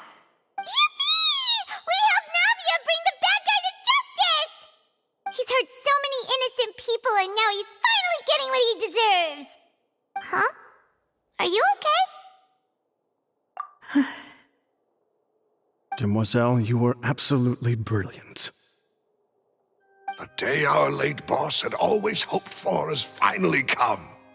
You can rest easy now, knowing justice has been served. Yeah. It's finally over. It's all thanks to you guys. And my partner. See, Papa? Spina di Rosula's still doing well with me at the helm. Well now, hasn't this been a most delicious piece of drama? The villain has been caught, justice has been served, past wrongs have been righted, and it's a big ol' happy ending. Since it's been such a great show, I'll just let the false accusations against me slide. Either way, I've still got some business to attend to. So, if you'll excuse me... Please wait just one moment, Mr. Tartaglia. What now? None of this has anything to do with me. According to court protocol, since this trial was initiated due to a charge against you, a verdict must also be made regarding the initial charge before the trial can conclude. Oh, come on. Is this really necessary? Haven't you already caught the real criminal? Isn't it time for side characters like me to exit stage left? Please respect the laws of Fontaine. This has always been the rule. All right, but this sure is a lot of hassle. All I need to do is stand over there, right? Let's just get this over with. Through evidence presented in the public trial that was just held, it has been established that Mr. Tartaglia has no direct connection to the serial disappearances case. The guilty party has been identified, and thus it is logical to suppose Mr. Tartaglia is innocent of the charges. We now turn to the Oratrice Mécanique d'Analyse Cardinale to render the final verdict on the charges.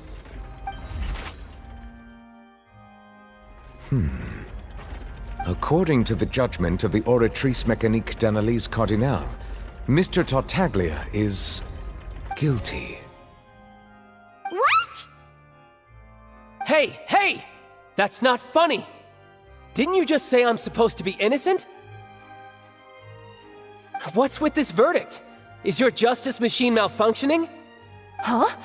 This has never happened before. The Oratrice actually returned a different verdict from the Chief Justice. I mean, have you ever heard of an innocent Fatui Harbinger? Do you think the Oratrice might have just convicted him on general principle? But weren't the charges about the serial disappearances case? No matter what else he's guilty of, it shouldn't affect the verdict in this case, right? The judgment of the Oratrice Mécanique d'Analyse Cardinale is, by law, the final verdict of the court. We must accept the guilty verdict. Guards, Please take the suspect into custody per court protocol.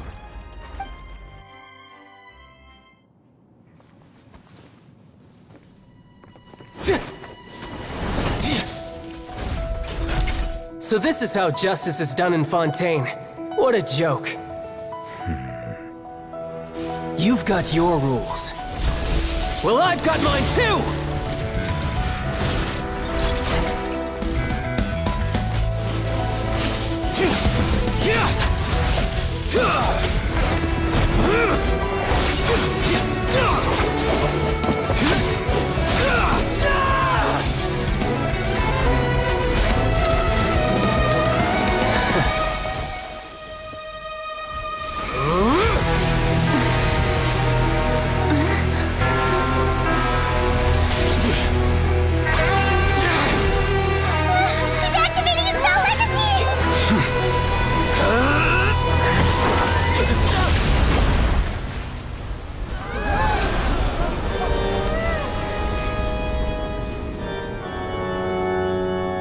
I am sorry. If you have been wronged, we will find the truth. But the rules of the court must be upheld.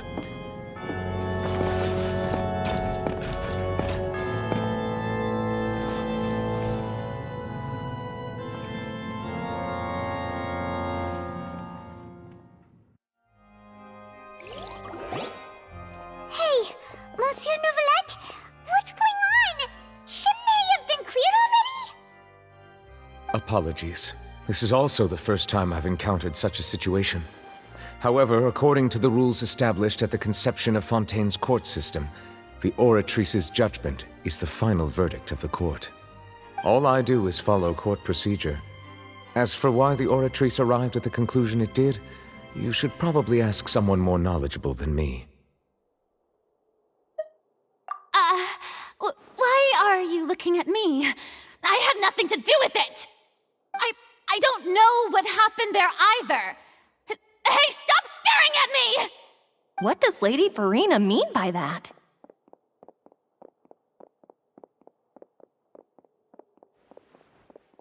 She says she has no idea either? But that's impossible. Didn't she create the Oratrice herself? Yeah, so are the verdicts reliable or not? Can results like this really be called justice?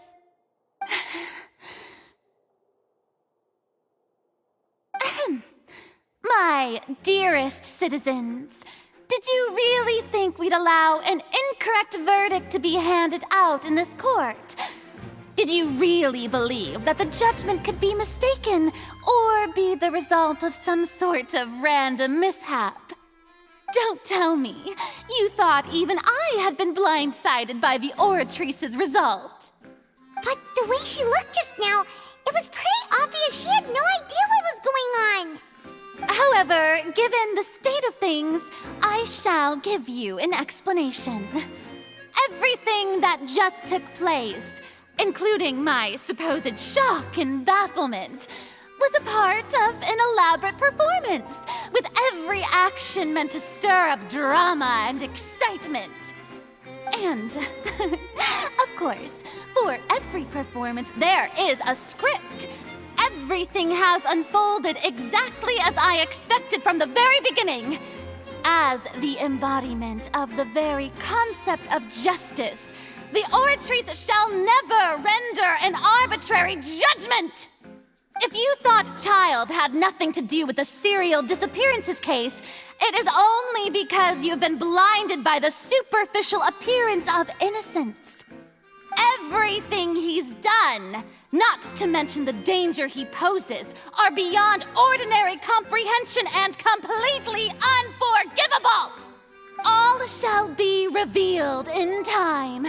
You will come to understand my noble intentions, as well as the absolute correctness of the Oratrice's verdict.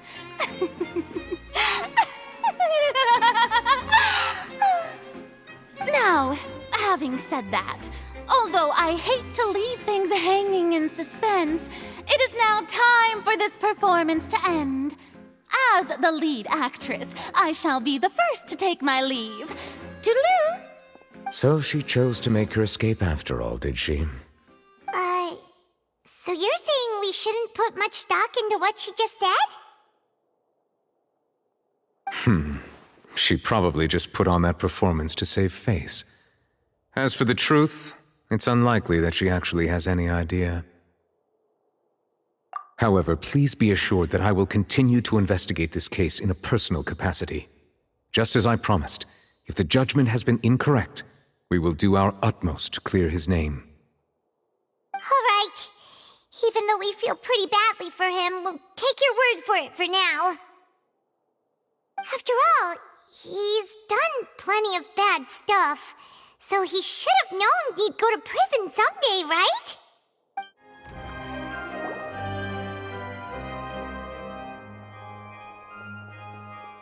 Hey, what are you doing? Quick, stop him! Traveler! Hey! Traveler! Marcel! What are you doing over here? Stop resisting arrest! Cease, or we'll add another charge to the list! No, wait! I just want to ask the Traveler something. I'm not looking to run away. Please, just let me ask this one small thing. Go on. Thank you. I was being led away when I finally realized something. Where did you first hear the name Vacher? I erased all records of that name. So, unless... Are you still trying to prove your innocence? Give it up, you've already been convicted. Really? You did? You're sure? You met her? But how could that be? How did you manage to do it? The Fountain of Lucine? Then she's been so close to me all along. And I just never... Please give me a chance to talk to her again. Just let the Traveler take me to the fountain to see her one last time. This is the last request I'll ever make in my life. You can do whatever you want to me afterwards.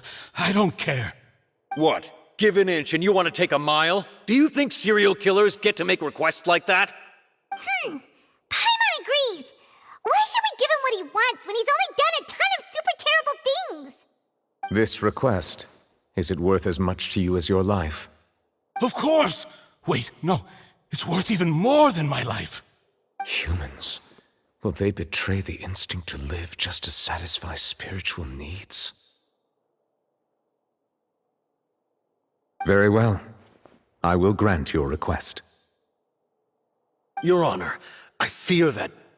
I will go with him. You do not need to worry about any escape. In that case, I shall leave him in your most capable hands, Chief Justice. Thank you, Your Honor.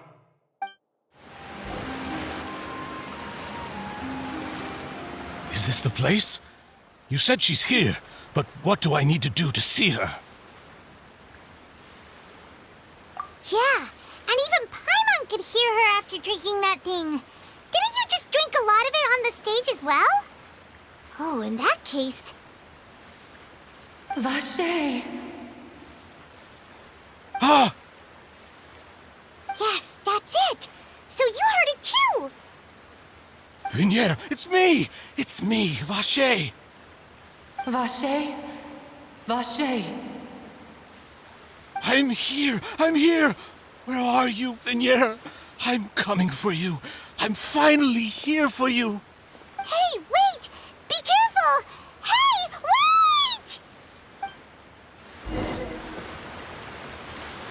Vignier, is that you? It's me, Vacher! Vignier! Vacher? Why did you come? Didn't I say? You don't need to look for me. You look a lot older than I remember. How long has it been? It's been more than 20 years. I've suffered for over 20 years since the day you left. All this time, only the thought of bringing you back has kept me alive. Nothing else mattered to me. I must be dreaming. Who would have thought I'd get the chance to tell you all of my feelings like this? Vignier, You are my everything. I really don't know how I could live without you. But Vache, if you ask me, this world would be better off without you. What are you saying? If not for you, I would have finished my law degree and probably become a top-tier attorney one day. If not for you, I would have continued to pursue my love of the arts, and my works would have been displayed in the Palais Mermonia itself. If not for you, I would at least have been able to take care of my mother. And she would not have grown old and died alone, with nothing but the tears on her cheeks. It's all because of your selfishness, Vache. It's all because of you. You... Wait, you are not Vignier. Who are you? You're right. I am not Vignier. I am the sacrifices. Every woman who died by your hand, as our bodies dissolved, our consciousnesses flowed back to the primordial sea.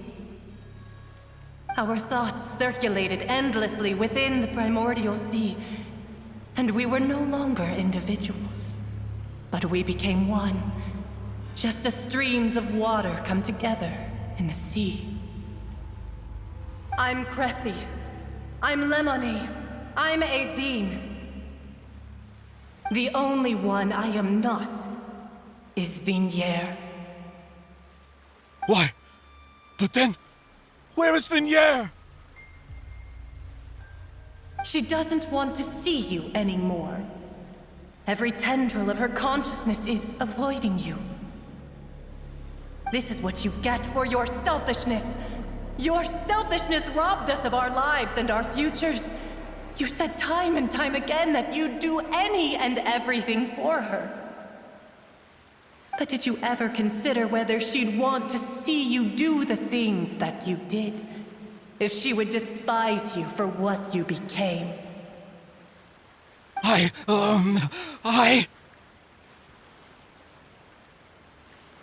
You are a liar, a heartless murderer, and a cowardly narcissist.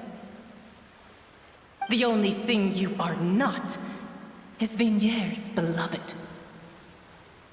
From the moment your first victim died and her consciousness merged with Vignier's, she has had nothing but pure hatred for you.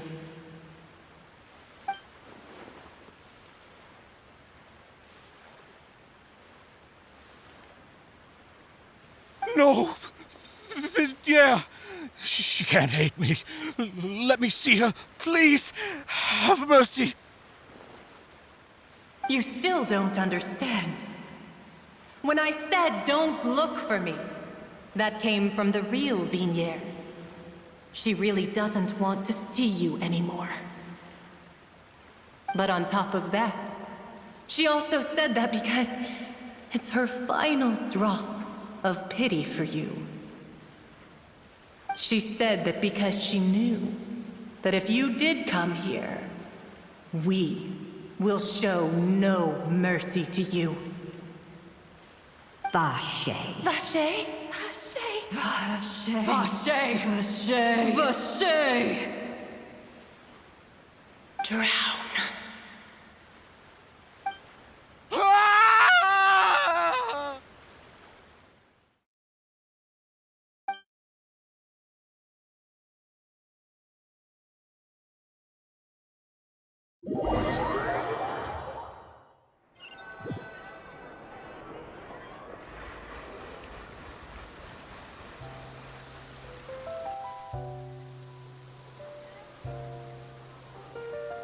Finally, we have some time to do shopping. Gosh, it's really been a long time since we've been able to relax. Huh. Well met, partner. I knew something great was going to happen when I woke up in such a good mood today. Even this weather can't put a damper on the demoiselle's mood. It's a pleasure to see you both again. Oh, hey,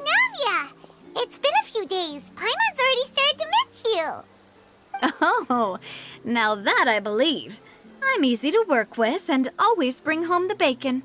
Who wouldn't treasure having a partner like me? Sounds like you're really enjoying life these days, Navia. What have you been busy with since the trial? It's just been one thing after the other. I've been making non-stop trips between Poisson and the court since then. Everyone from Spina di Rosula organized a memorial for my father. We never held a memorial when he first died, since everyone knew that even if we held one back then, no one was going to come.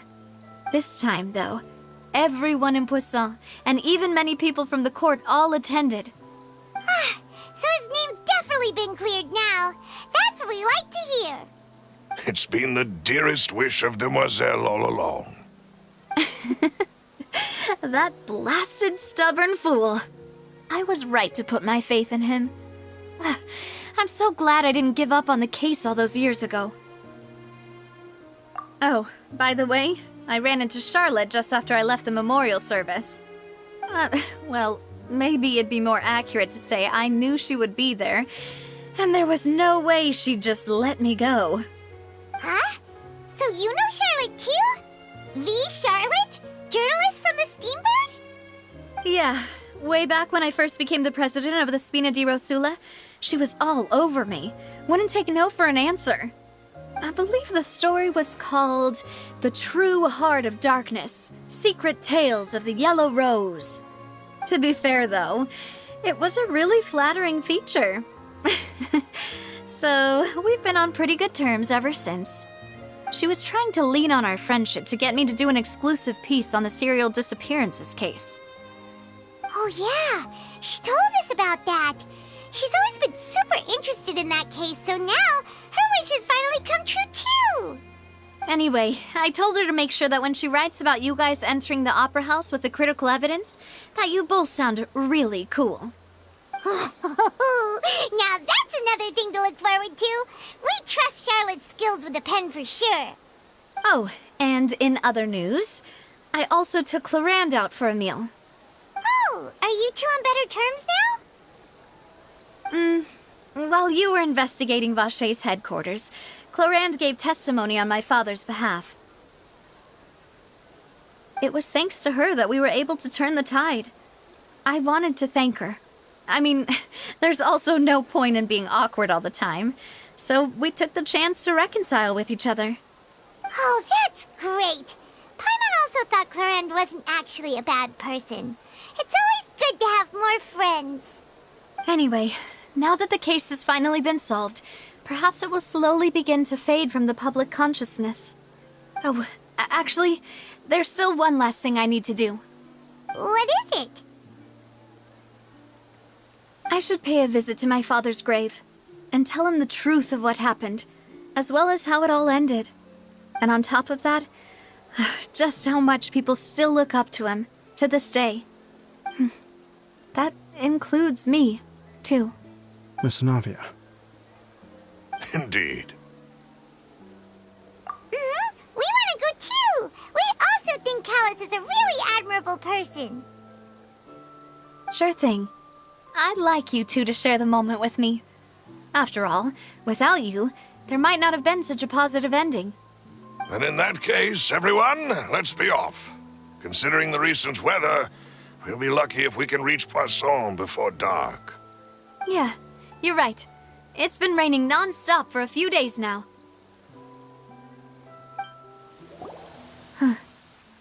This is where my father's grave is. To be perfectly honest, even I haven't been back here for a long time. Huh? There's someone there already. Wait, that figure. It can't be... Hmm? Isn't that Nervalette? Why would the Chief Justice be here? Huh? Navia?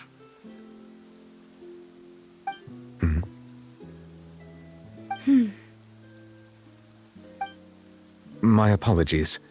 I should have asked before coming to pay my respects. Don't say that. Sorry about that. Oh, I was trying to say there's no need for you to apologize. I wanted to show my father how much I've grown, but still, I doubt I've grown to the point that even the Chief Justice would feel compelled to apologize to me over and over. In that case, I will stop apologizing for now. You really could use some pointers on understanding human emotions, Monsieur Neuvillette. In any case, why did you come to Poisson? Well, ever since that day, I've been turning a question over and over in my head. Just what is justice anyway? There was once a time when I didn't want to believe that there could be anything more important to humans than life itself. Oh, rather than that, it's probably more truthful to say I didn't believe humans were capable of resisting the most basic instinct of living things. That they could rebel against their own nature, or consider certain things to be more important than their own lives. Which is also why I didn't stop your father from beginning that fateful duel. I believed that a truly innocent man would never throw away his life like that. That there was nothing, should have been nothing more important than one's own continued survival. But Mr. Callus proved me utterly and decisively wrong. If not for his sacrifice, the serial disappearances case would have remained unsolved to this day. Mr. Callus made the choice he did for his daughter, for his associates, and for many people completely unrelated to him. And in the end, from a certain perspective, one could say that he did it all for the sake of justice. A justice that's higher than life itself. So, you asked me why I came here. I just wanted to say my apologies to Mr. Callus in person. I should have noticed all of this much sooner. This regret has filled me with a sadness that has haunted me for days. That high and mighty chair in the Opera Epiclese indeed insulates one from many important things. Spina di Rosula, thank you so much for your hard work and perseverance. I'm sorry for being mad at you before. So, you're actually one of those types that's cold on the outside, but pretty thoughtful on the inside, huh? That reminds me of Silver, one of my guys. Sorry about that. Self-expression is not one of my strong suits. Didn't I just say you don't need to apologize? Ah, so Navia and Neuvillette seem to have made their peace as well. Let's not disturb them for now. We can wait till after they're done.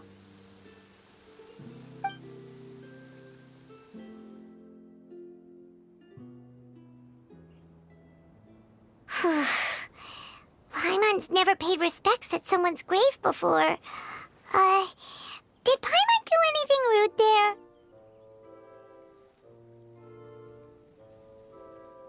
Huh? Oh, Paimon didn't know that was a thing. But Paimon doesn't know what she would do if she can't fly. Oh no. Paimon hopes Miss Navia won't be too mad. Anyway, Neuvillette is still standing around there. It's not often that we can catch him alone like this, so why don't we go talk to him for a bit? If we can't talk to Lady Farina, we can at least talk to him, right?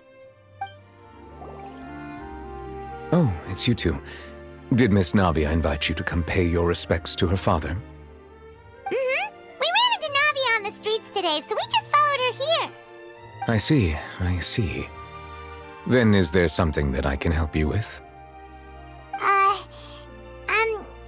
Well, it's pretty hard to run into you like this, since you're usually super busy.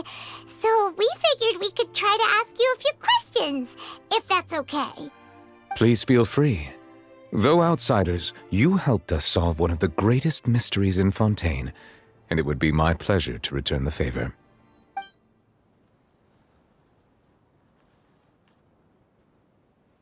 So, at court, the bad guys referred to that special water as water from the primordial sea, but what is it really? Truthfully, that name is already quite accurate. I can only surmise that Vacher and his ilk only learned of its nature and existence after extensive research. There used to be a special sea on the surface of this planet. The nature of its seawater was rather different from that of the sea we know today. Most of Tevat's life forms were first born in that special sea. You could say it nurtured much of the life on this planet. Huh. So it really was where everything began. It makes sense to call it primordial then. But today, the primordial sea no longer exists on the planet's surface. What Vache discovered must have been some kind of special case, or a remnant from a truly ancient age. Huh. So that's how it is. Oh, you really know everything, Monsieur Neuvillette. But if that's the case, then why would people, at least people from Fontaine, dissolve in that kind of water? Indeed. Why would the primordial sea, which was known to engender and nurture life, suddenly reverse itself and devour life instead? To be frank, that also doesn't match my understanding of this world and its laws. There must still be some unknown secrets around the people of this land. Is there anything else you'd like to ask me about? That the sea levels will rise and everyone will be dissolved in water, leaving Farina crying alone on her throne, but the sins of the people will be finally washed away for good. Does that appropriately summarize the version you've heard? That's right! It was Linny that told us back then. And that about covers all the main points. Yes, up to the present, I think we reached a point where we have no choice but to confront this prophecy directly. Rumors have it that this prophecy is rooted in the last words the former Hydro Archon left to the world before she passed away. A prophecy? Of the former Hydro Archon? Wow. This is the first time that we've ever heard of it. 2 parts of the prophecy have already proven correct. The rising sea levels and the ability of the people of Fontaine to be dissolved. We should be more vigilant and stay on the watch for further signs. Speaking of the prophecy, Farina has also always taken it quite seriously. Indeed, she has been collecting information and intelligence from across Tevat for this purpose. If the rumors were true, then perhaps this prophecy is the conundrum left to Farina by her predecessor. But with Farina being the way she is, can we really trust her to solve it? Is there anything else you'd like to ask me about? My apologies. My investigation has still not reached its conclusion. However, I still believe the judgment of the Oratrice was not rendered arbitrarily. Huh? But you also said you thought he was innocent. For many years, I have been quite aware that the Oratrice does not simply mechanically repeat the verdict that I give on each case. As a divinely created mechanism, the people's unified faith in the concept of justice is integrated into it. Not only can it produce the incredible power of indemnitium, but it likely also possesses other traits, such as self-awareness.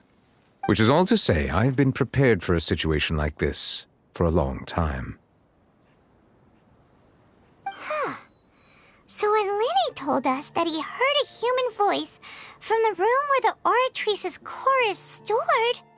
I was not aware such a thing had occurred. Perhaps that could serve to prove my conjecture. I will add that to the list of items to investigate.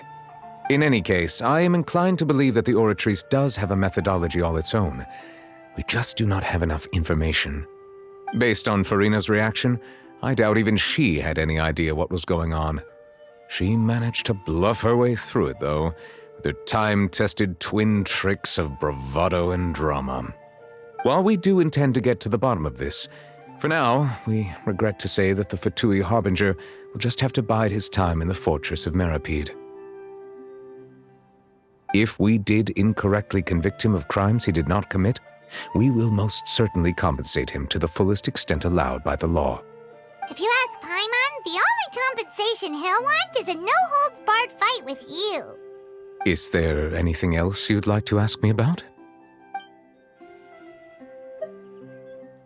Your sibling, another blonde-haired traveler. I'm sorry, but I've never seen anyone who matches that description. If he ever stepped foot in Fontaine, I'm sure he followed our laws to the letter and had no reason to appear on the stage of the opera Epiclese. Is there anything else you'd like to ask me about?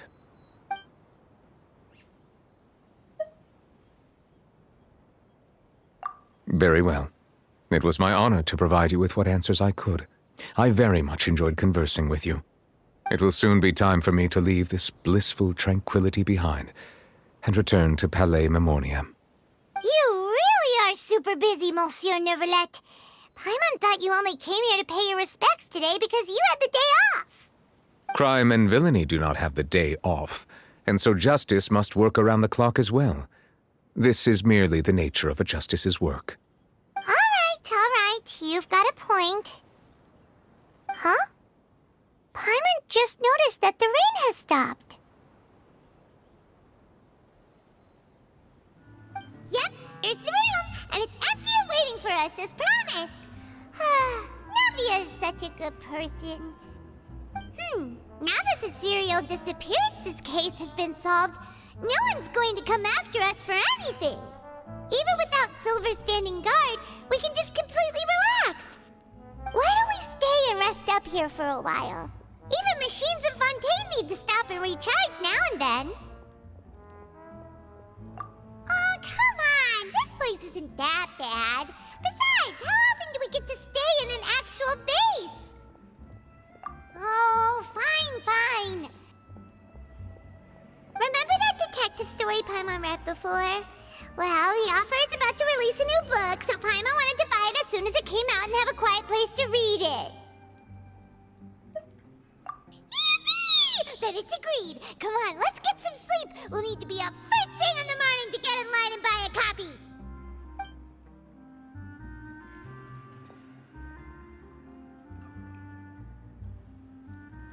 Paimon didn't expect that style at all.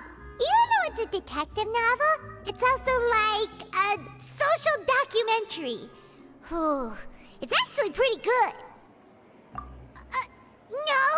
Paimon just spends a bit more time sleeping than you, that's all. Excuse me, but do you know if the Traveler and Paimon are lodging here? Huh? Who are you? Paimon doesn't recall seeing you before. Wait, you're not here to give us trouble, are you? A blonde traveler and a chatty little fairy. Whew, looks like I found the place. Good thing I asked the Spina di Rosula. Seems they sent me the right way. Hey, what do you mean by chatty? Paimon's always careful not to talk too much. Most of the time, anyway.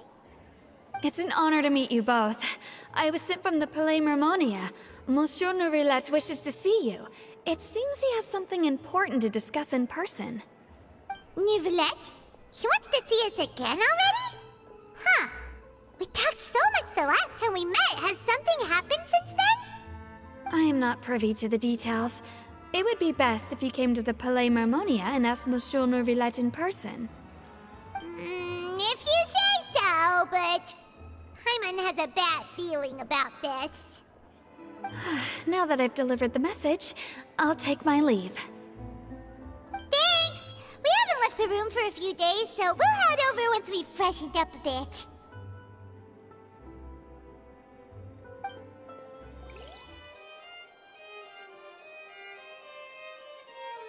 Neuvillette! We're here! Did you want to see us about something? Huh? Why were you just standing there? You daydreaming or thinking something over? Yes, I did send someone to fetch you. But as for what I'd like to discuss next, well, I still have some reservations. Given that we've already made the trip here, you should just tell us. Bet you need us to help you with something, right? I do indeed have something I'd like to ask you to do. However, you should wait until after I tell you the details, then decide for yourselves whether you'd like to help or not. The situation is this. It has come to my attention that the Snezhnayan Harbinger known as the Knave wants a diplomatic meeting with you, correct? I heard that she was originally from Fontaine, but for her to suddenly arrive here and abruptly request such a meeting like this, I sincerely advise you to refuse her invitation outright.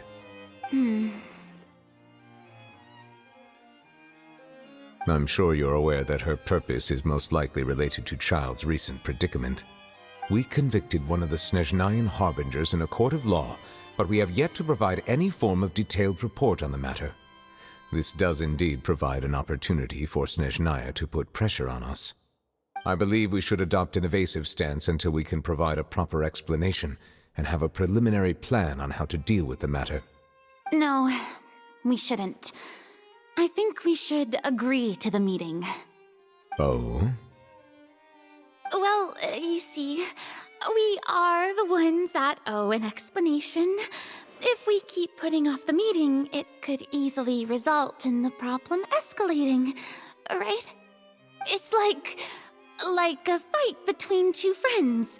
If they don't agree to see each other and talk in person, isn't it possible that the friendship could end entirely? Though diplomatic relations between Fontaine and Snezhnaya could be considered as friendly, it is only superficially so. You wouldn't go so far as to say that our nations are friends, as you did in your example. It was just an analogy. An analogy, okay?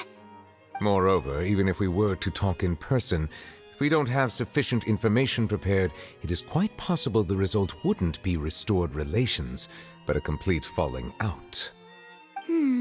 I don't think we should overthink those possibilities yet. Ahem. Even if the logic of the divine is not immediately apparent, its wisdom will only be revealed with time. Besides, you'll be at the meeting. If any problems do pop up, you'll have no problem navigating them. I must clarify that interacting and communicating with people outside of court is not my cup of tea. It seems you think too much of me. But more importantly, when did I agree to join the meeting with you? You mean you won't come? No, that won't do. I can't go to the meeting alone. You have to accompany me. I must take you with me. Lady Farina, could there be something else regarding this matter that is being kept from me? No, not at all. Look, I am the Hydro Archon of Fontaine, Focalor, the god of justice who is loved and adored by many. So I only hope that justice will be served in this matter. Don't overthink it. I'll go find someone to arrange the meeting.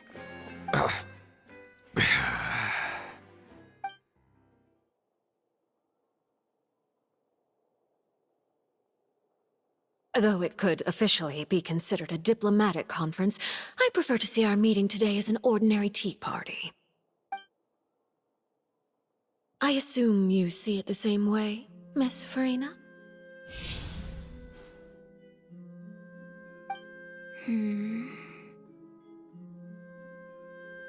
Lady Farina?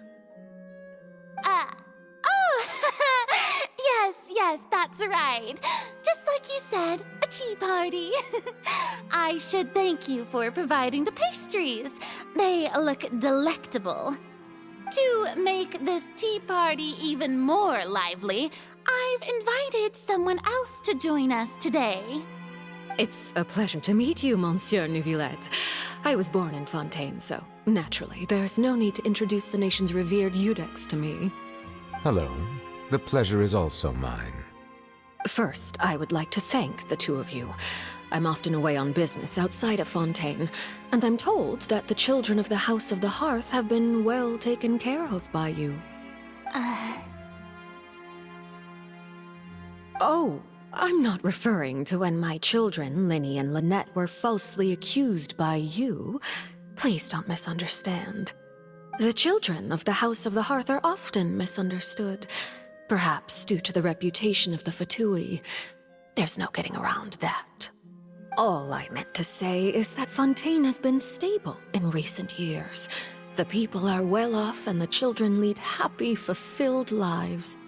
That is something truly worth cherishing, and no one wishes to disrupt such peace.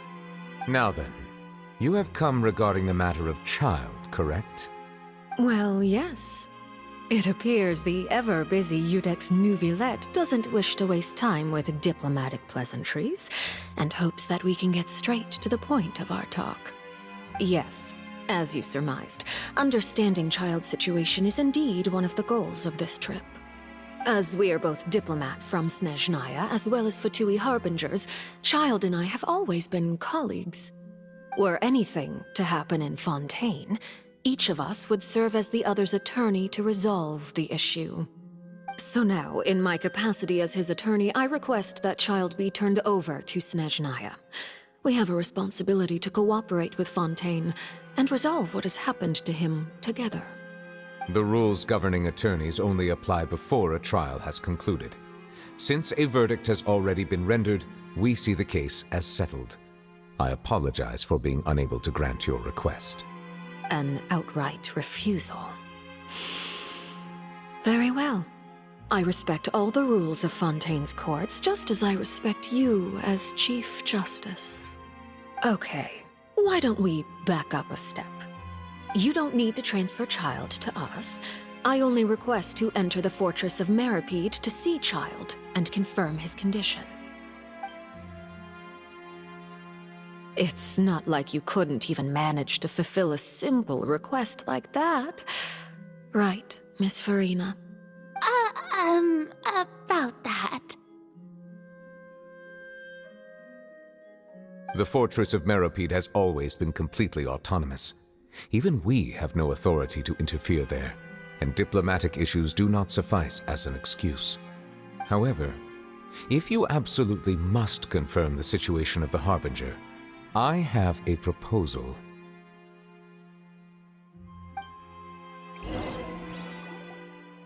The knave showed up already? Well, Linny did say that Father will be returning soon. We didn't even know that Lenny was from the House of the Hearth at the time, so we kinda overlooked that information. Yes, thank you for your kind advice. I'm well aware of the situation. I also noticed that Lady Farina acts a little odd and unnatural whenever I bring up matters related to the knave. Could the knave be threatening Lady Farina or something? If that were the case, then why wouldn't Lady Farina inform me? And what means could the knave possibly have to twist the arm of an Archon? So maybe that's not very likely. Even though Farina can act a little weird at times, she's still an Archon. In reality, this problem is even more thorny than it appears. According to reports from the Fortress of Meripede, Child recently disappeared under mysterious circumstances. The details are still unclear. We cannot rule out an escape, but there have also been no reports of him outside of the Fortress of Meripede. Special guards oversee the fortress, and its internal systems are extensive. Combined with the special characteristics of the surrounding terrain, an escape should not be possible. I suspect that there's something else behind Child's disappearance. I was only willing to share this information with you because you are friends of Child, and it is my duty to see justice done. So this is what you wanted to see us about before. Yes. I would like you to go to the Fortress of Meripede and investigate Child's disappearance. This was my proposal during our meeting with the knave. Rather than allowing her to intervene, I offered to send someone to find out about Child's situation and report back to her in detail. The knave did not seem satisfied by my proposal, but she still agreed to go along with it for the time being. Her words were, "We will talk more once we have that report." So that means we bought ourselves some time. Firstly, you're already acquainted with Child. Your eyes may discern relevant details there that others would miss. And secondly, is the consideration of the unique nature of the Fortress of Meripede. Isn't it just Fontaine's prison? I would not define it so crudely. The Fortress of Meripede is not affiliated with the court system of Fontaine on paper. It has always existed as an autonomous entity. Early in Fontaine's history, criminals were punished with exile, not imprisonment. Even today, sentences against convicted criminals still include exile, just as before. The Fortress of Meripede may seem like a prison, but it should in fact be regarded as a gathering place for exiles. All we do is dispatch guards to keep watch and help maintain security, but we have no right to get involved with any other matters. Although I do have a personal relationship with the administrator there, Neither myself nor the courts have the right to be directly involved with the investigation, no matter how serious the grounds. Oh, Paimon gets it now. That's why you need us to conduct our own investigation as a third party, right? Correct. I will arrange false charges against you so that you may secretly investigate inside the fortress during your detention. This will save us a lot of unnecessary trouble. So, are you two willing to accept my proposal? Yeah, no matter how you look at it, it seems we're the best choice. Alright, we hereby accept this difficult task. Reluctantly. You two have my sincere thanks. This matter is of critical importance to Fontaine's current situation.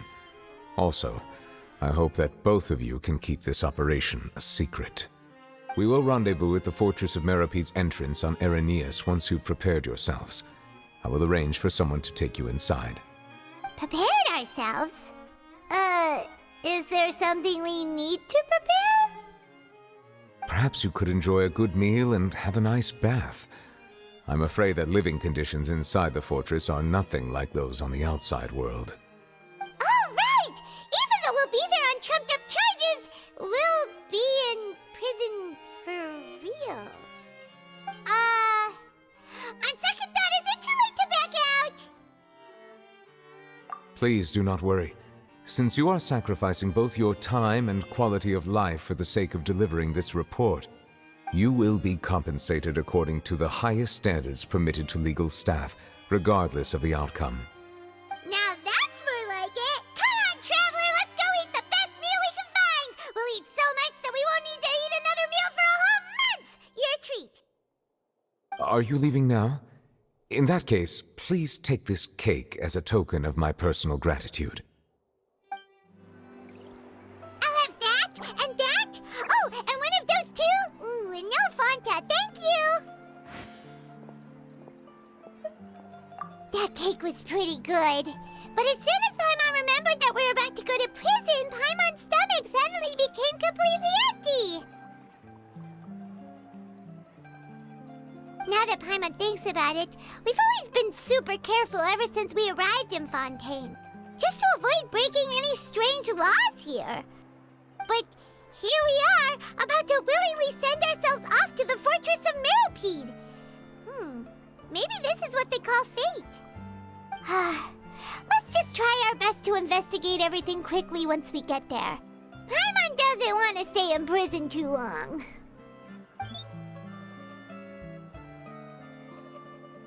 Oh, what is that I hear? Is it the taste of a breaking story?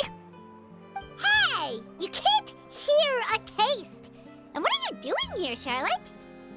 Oh, don't remind me. I invited an eyewitness to a case to eat here, and I was planning to get some great material out of him. But he didn't even show up. Calm down, calm down. This is nothing new. As a journalist, you should be used to this by now.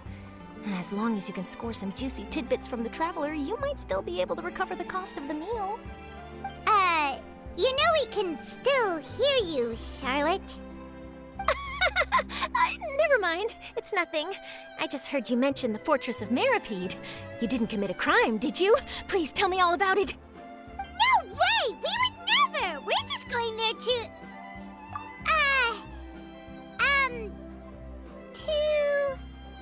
Oh no, Paimon almost forgot that Neuvillette told us to keep it a secret! Huh? You're being arrested for that? Oh, but now that I think about it, I suppose that's not completely unreasonable. That's pretty despicable, almost as offensive as committing theft. You mean Paimon really did something that serious? Sorry, Paimon really messed up. Well, in that case, it's nothing particularly newsworthy after all. Oh, how disappointing. Oh, right, there's still a chance. Since you're going to be at the Fortress of Meropede, would you be willing to help me gather some material for a story? About that, Paimon doesn't think we'll have any time. Oh, It's nothing difficult. All you have to do is think of a way to get some time face to face with the warden of the fortress. He was awarded the honorary title of Duke in Fontaine. Sounds really cool, huh? Only those who have made significant contributions to the nation have been conferred this title. It's incredibly rare. On top of that, the Fortress of Meripede has never been under the jurisdiction of the courts. Practically nobody, including journalists like me, knows anything about the person in charge there. Oh, if I could write an exclusive article about him, I bet it would sell a boatload of papers. You make it sound easy, but it really depends. Of course, I wouldn't ask you to do it for free, so this meal is on me. All right, you got a deal. We'll do anything you want. Then it's settled. The food should be here any second, right? Huh? Wait, just how much did you order?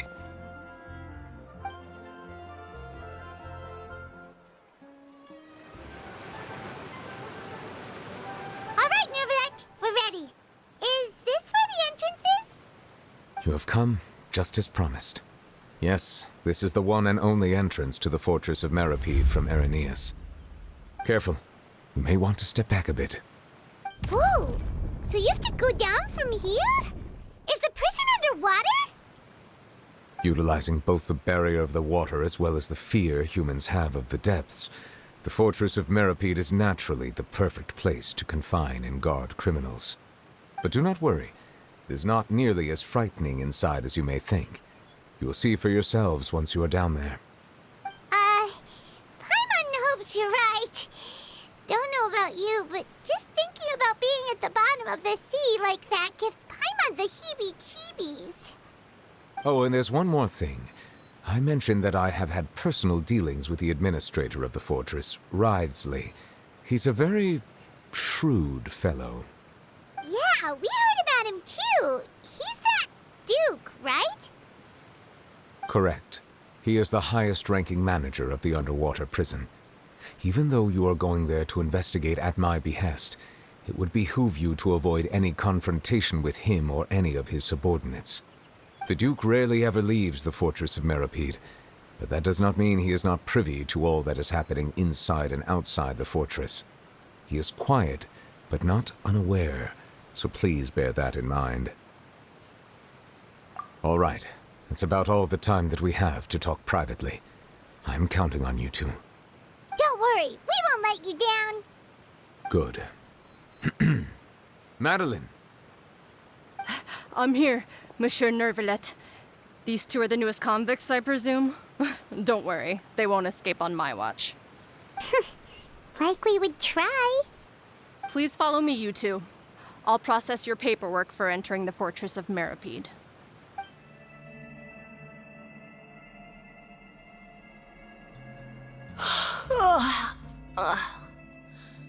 Oh, it's you, Madeline. Why'd they make you make the trip down here today? Monsieur Nervalet personally requested I escort these two convicts. I suppose he was concerned others might not be up to the task. Well now, aren't you the lucky one? Must be nice to be on good terms with the big shots like the Chief Justice. The only people I get to see every day are the new inmates. Well, have you tried service with a smile? Who knows, it might help your professional reputation. Yeah, right. As if. Every criminal comes through here looking miserable. How can I smile with such a toxic work environment? And even if I did smile at them, the convicts would probably just think that I'm some freak getting some kind of twisted enjoyment from their pain. Oh, she's got a point. Well, I've finished transferring you. You two will register here, and Marette will guide you through the remaining procedures. Yep, I'll take it from here. You head on back to that bright and sunny world above. Okay, let me see. You are the Traveler and Paimon, correct? That would be us! Let me confirm your charges and sentence. Let's see. You two are charged with Eating a cake specially prepared for the Archon by a Snezhnayan envoy without the Archon's permission, thereby incapacitating the political center of Fontaine for a brief period. Sentence: 45 days? Huh? Wait, you mean the cake that Nervalet gave us was... Just looking at the charges, it seems you two are capable of causing some serious trouble. And considering how fond Lady Furina is of sweets, this crime is tantamount to trying to assassinate the Hydro Archon herself. Now I've seen everything. Anyway, we still need to finish processing you before you can enter the Fortress of Meripede. Please stand in front of the board over there. I'll take your mugshots with my camera. Oh, all right. But be sure to catch Paimon's good side.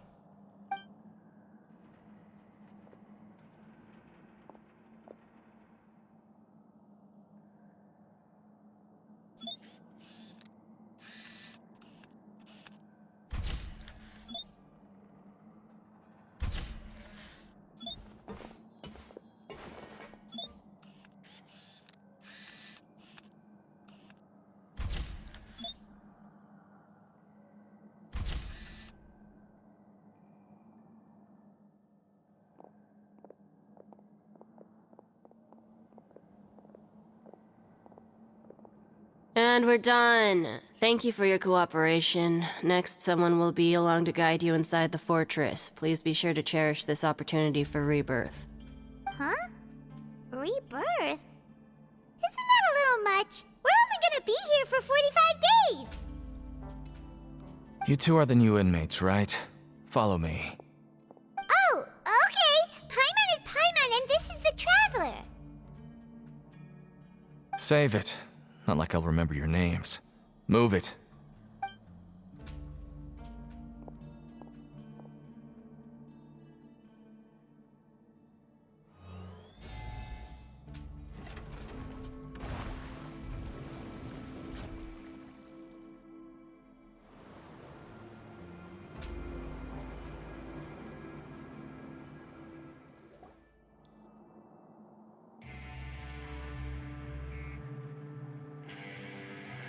So, are you one of the guards here? Is there anything we should be careful of while we're here?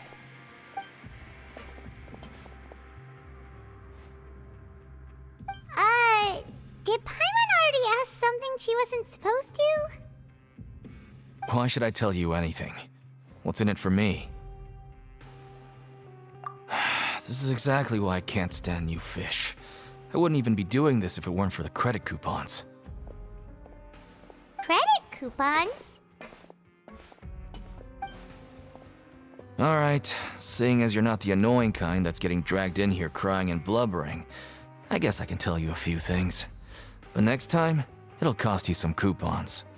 Mora means nothing here. Here, we use credit coupons. Coupons can get you almost anything in the Fortress of Meripede. Desires? Fulfilled. You want power? No problem. Coupons can even change fate itself. So, credit coupons are a currency that can only be used here? It's not as simple as that. Like Moret said, everyone gets a chance at rebirth. No matter how much money or power you had before, it means nothing once you set foot inside the Fortress of Meripede. You have to start over and earn your coupons. Everyone starts from the same place, and you have a chance at a new, less terrible life. I guess that's the real purpose of the coupons. They symbolize true fairness and true justice. And this is also exactly why so many criminals choose not to return to the outside world, even after they've served their sentence. Oh, so that's what the Fortress of Meripede is like. Huh. Paimon was under the impression that it'd be more like a prison. It certainly ain't all sunshine and roses here, but it's also not the worst place to be. You'd better take a good look at the scenery now. It'll be the last chance you get for a while. After being away from the sunlight for so long, even the terrifying depths of the sea start to feel like home. It just stops feeling oppressive, you know? Oh, I'm actually an inmate like you two. Welcoming newcomers is a job I've picked up to earn some extra coupons.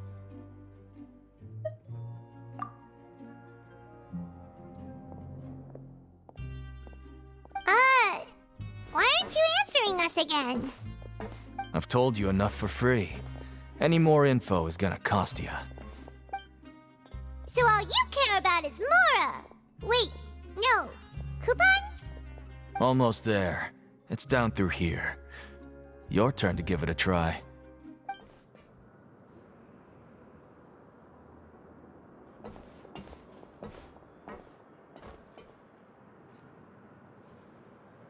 So this is the actual entrance to the Fortress of Meripede?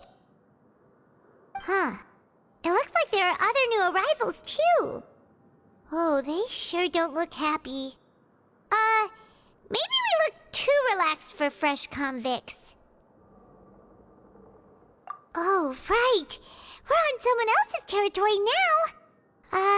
We need to think of a good way to act like criminals to get by. If we're discovered, even Neuvillette might not be able to rescue us. Hey! Don't scare Paimon! Oh, Paimon's not ready for all this. Look, I don't really know you, and I have no idea what kind of crime you committed, but you wouldn't have happened to anger someone important, did you? Someone important? Paimon doesn't think so. Wait, why are you suddenly trying to talk to us now? Now's not the time to worry about that. Anyway, it's over there, so you just go on over there by yourselves. I've done my job, so good luck. What was that all about? Wait a second. Are there usually so many garter mechs around here? They're already onto us? Prisoners numbers 7459 and 7560. Welcome. Oh, no need to be anxious. These Gardamex aren't here to attack you. In fact, they're here as your honor guard. When I heard that you were friends of Monsieur Neuvillette, I had the Gardamex come and wait in formation. Wait, you know about our connection with Neuvillette? The seafloor isn't as cut off from the world as you might imagine. However, I'm afraid that I know nothing more than that you are friends of the Udex. And as you can see, committing a crime means being sentenced here, even if you're friends with the Chief Justice. Quite fair. The Duke! Greetings, Your Grace. Lovely weather today, isn't it? Oh, greetings, my good fellow. Well, I'm willing to imagine that the weather is as good outside the sea as you say it is. How great it would have been if only the Fortress of Meripede had been built on the coast, huh? It would have been so convenient to enjoy a nice chat in the sunshine. My profuse apologies. I just got so nervous when I saw you, So this is the Duke. He sure looks a lot younger than Paimon imagined. The Traveler and Paimon, correct? Mr. Deacon here was responsible for your welcome. I trust you were satisfied with his guidance?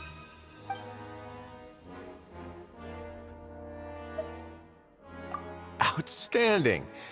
Well, Deacon, I recall we discussed fate during our last work meeting, I believe that fate will reward all those who take every aspect of their work in life seriously. When you return to your bunk, you'll find the guards have issued some extra credit coupons to you. Oh, thank you. Thank you, Your Grace. Oh, and you too. I can't believe you gave me such praise. If you need anything in the future, anything, please, come find me anytime. No credit coupons necessary. Well, I believe that concludes the introductions. We've already taken enough time here. Deacon, if you would. Yes, Your Grace. I'll take my leave now.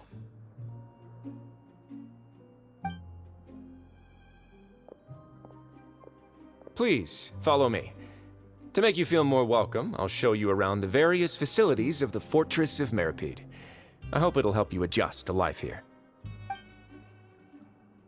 He's going to personally give us a cure? Huh. Paimon can't figure out what this guy's thinking at all.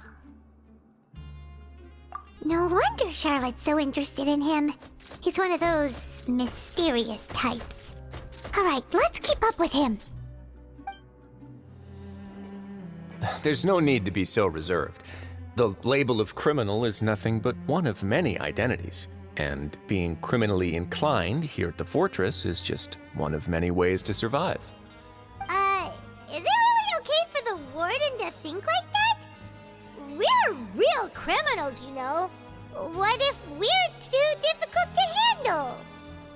Well, then maybe you'll be able to carve out a name and a place for yourselves in this underwater world, But before you go in swinging, please remember that in the Fortress of Meripede, it's better to not cause trouble for yourself or for the guards. Now, we've arrived at a very important place, the Coupon Cafeteria. You can come here and claim one welfare meal each day. Welfare meal? You mean it doesn't cost anything? That's right. Criminals are essential to fortress operations, so we must guarantee that they at least have the basic means to survive. But that's not how it was. Back in the day, it cost your reward coupons just to get a cup of water here. For fish like you who just arrived with nothing, you'd have to go to work hungry until you earned enough coupons to eat. It was only after His Grace became the administrator that we got the free meal rule. Now everyone gets a square meal every day, even no-good slackers who've never picked up a wrench in their whole lives. Nobody starves to death here. In the Fortress of Meripede, credit coupons are the only currency, and everything must be purchased. In some sense, you could say using the coupons is a form of trade. But trade is always conducted by people. So if we want trade here to prosper, we need everyone to work hard and live their lives. If nobody could even afford a meal, then the whole fortress would be up in arms. And that would only make things more difficult for me. So, rather than saying that we're giving everyone a free meal here, you should say that everyone's hard work has improved the living conditions in the Fortress of Meripede. Your Grace's reasoning is correct, but what I said is also true. Whatever the case, hard work is rewarded here. You'd be hard-pressed to find anywhere else as fair and reasonable. Right! Paimon sees your point. By that logic, this place doesn't seem so bad after all. Oh, wait, no. We shouldn't drop our guard so quickly. But it seems the inmates really respect the Duke because of his attitude, right? We should still try to verify the truth with our own eyes. Let's continue this way.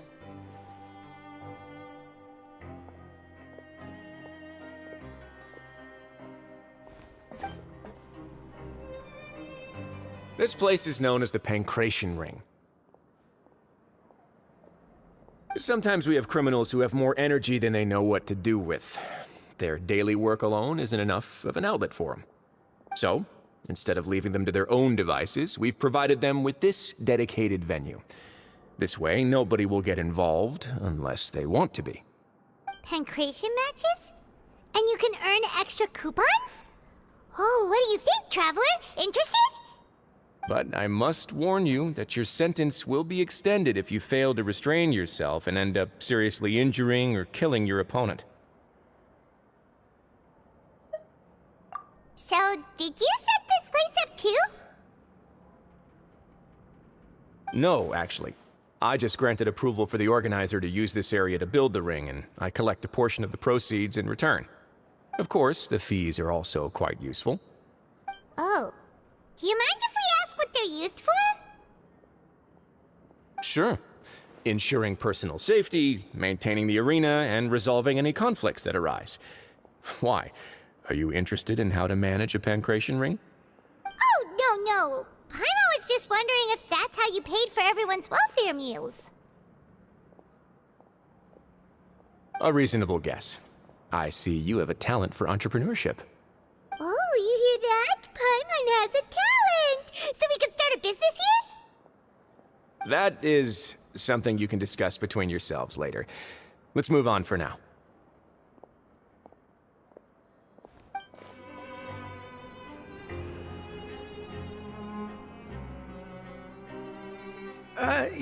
Your Grace.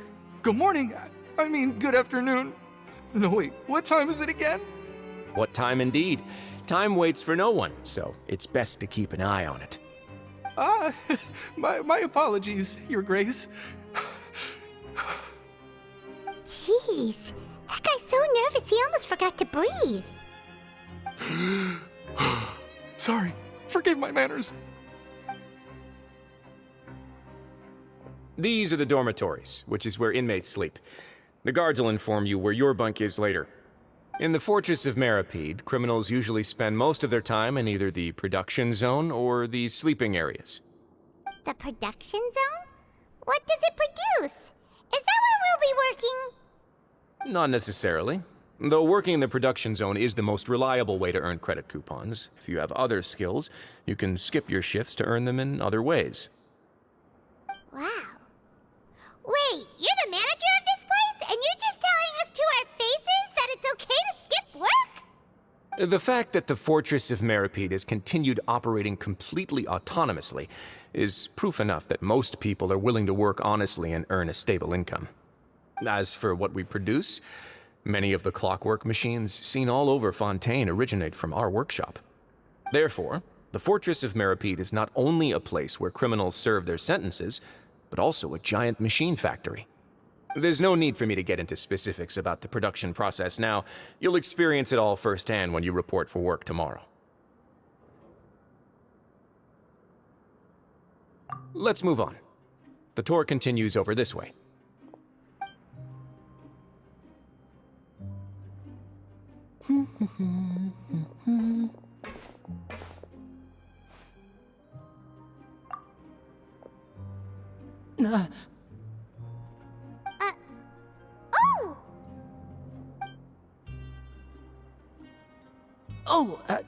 You really scared me there.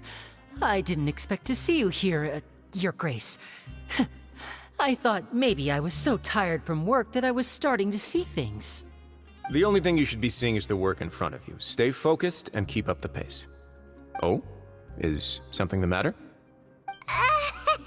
It's nothing. Paimon's just worried about how hard we'll have to work tomorrow.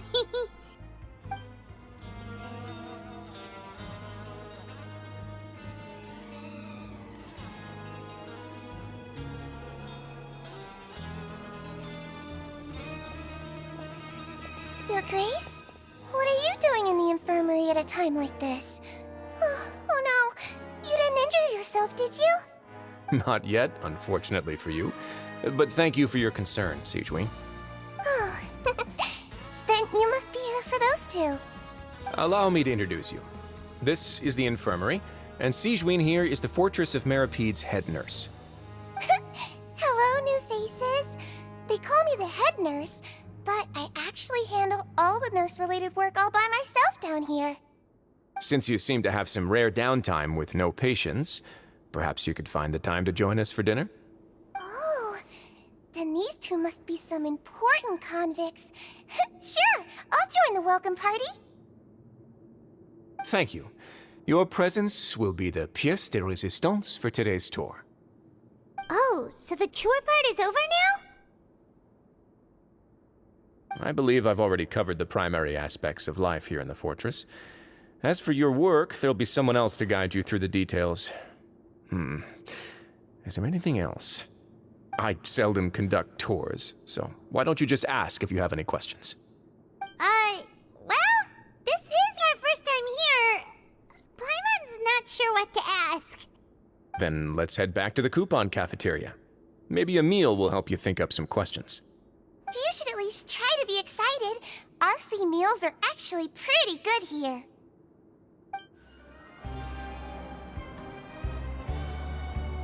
What do you think of the food? Does it meet your expectations? Wow, it looks delicious!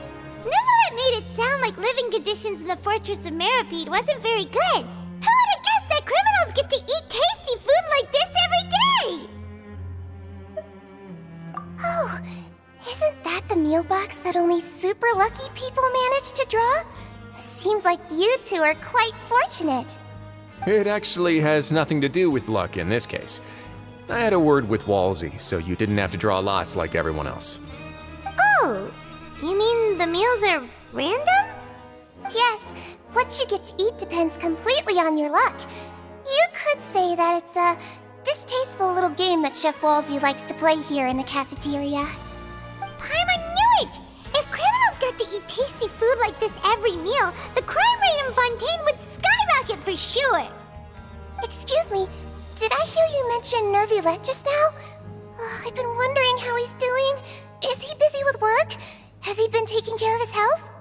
He seems healthy no matter how you look at him, but he works so hard all the time, so it must be really tiring. Sounds like he hasn't changed a bit. Looks like you can stop worrying so much, Sigewinne. Oh, that's good. But I still feel like it's been too long since I've heard any news about him. No news is good news. Maybe next time I've got something to discuss with him, I can invite you to accompany us. But isn't the Fortress of Meropide independent from Fontaine's court system? What do you two have to discuss?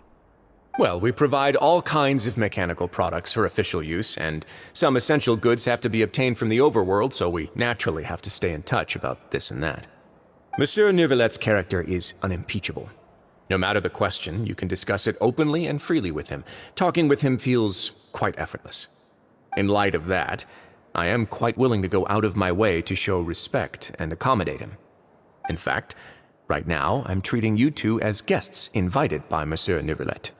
But unfortunately, I can only do so until the end of this meal. After this, you two will just be inmates here. You're very welcome. Well, your new life awaits. Now that I've gotten a good look at you two, I think you're very cute. After all, heavy is the head that wears the cutesy crown. I guess I just want to say, just take care of yourself and don't get hurt. The Traveler and Paimon, right? Listen up. As new inmates, the only thing you need to worry about is what to do and when to do it. Don't make any extra trouble for yourself. Your bunks are right over there. Follow me.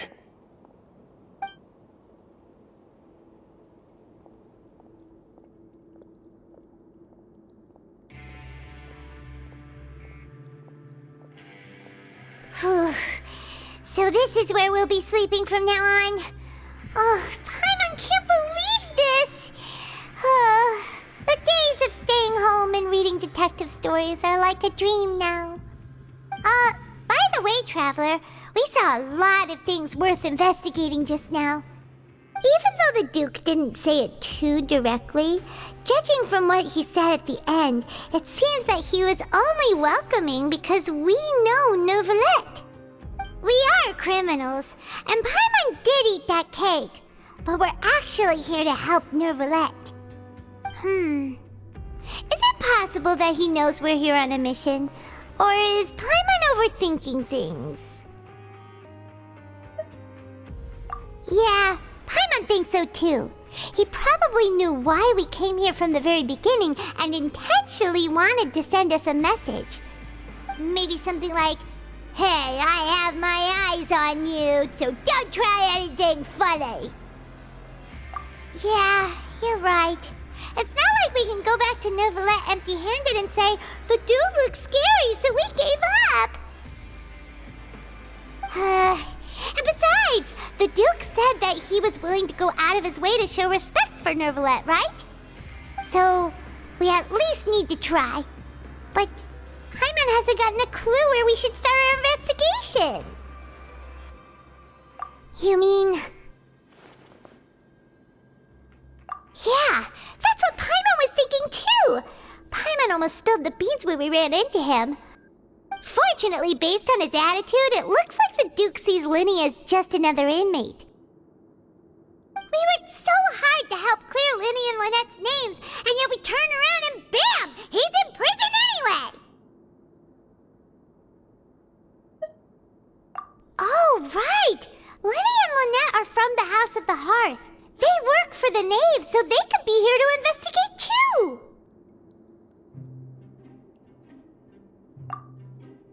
Huh? Oh, it's a card!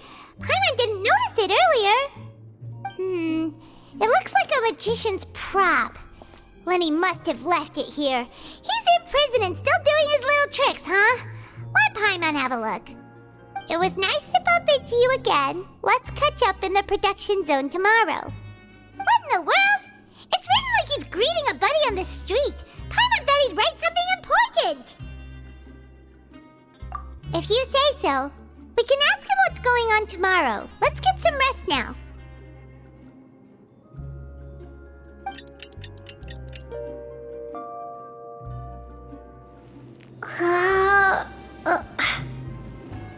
Hey, you're finally awake! Well, it's Paimon's first day as a prisoner. Last night, Paimon dreamed about getting interrogated by the guards until Paimon told them everything, and then Paimon woke up. Hey, come on! It's just a dream, okay? Paimon wouldn't really squeal. Maybe? Hey, lazy bones! What are you still doing here? If you don't want to starve, then get yourselves over to the production zone. Sorry! We're going right away!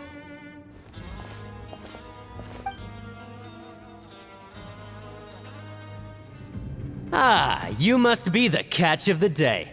Looks like you've got some luck getting assigned this space. Yep, we just arrived yesterday and... Don't interrupt me when I'm speaking! Yes, sir. Listen carefully to my instructions. I don't want any mishaps. Every machine here is worth more than the both of you. Working around these machines can be very dangerous. Do your job well, and you can eat in the cafeteria after your shift.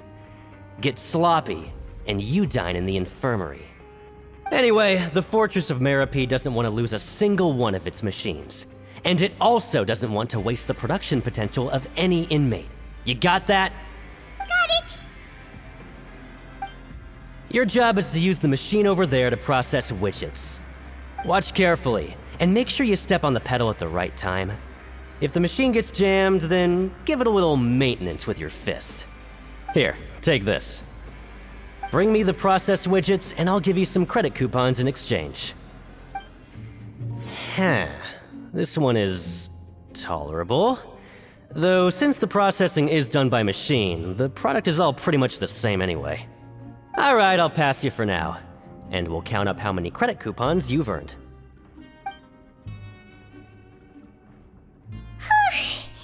Paimon's exhausted. We're done now, right? Oh, that foreman.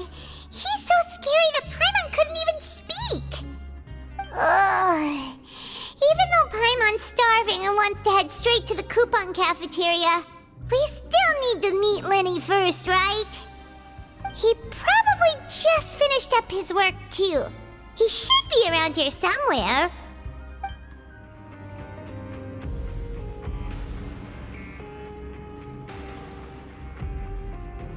Hey, over here.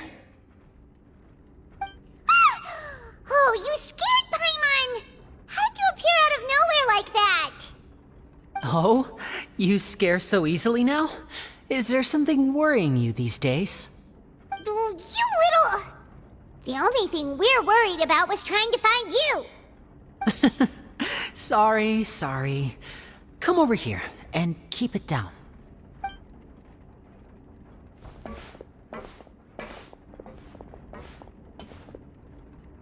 Oh, Lynette!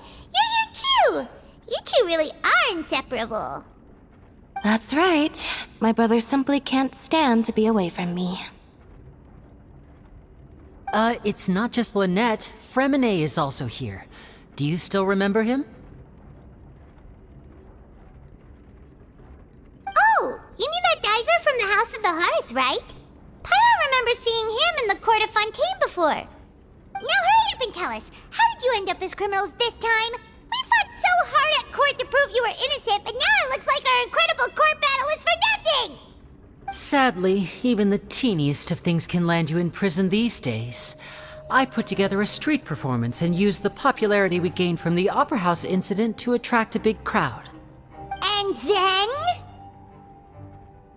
Next, I invited several audience members to participate in the show.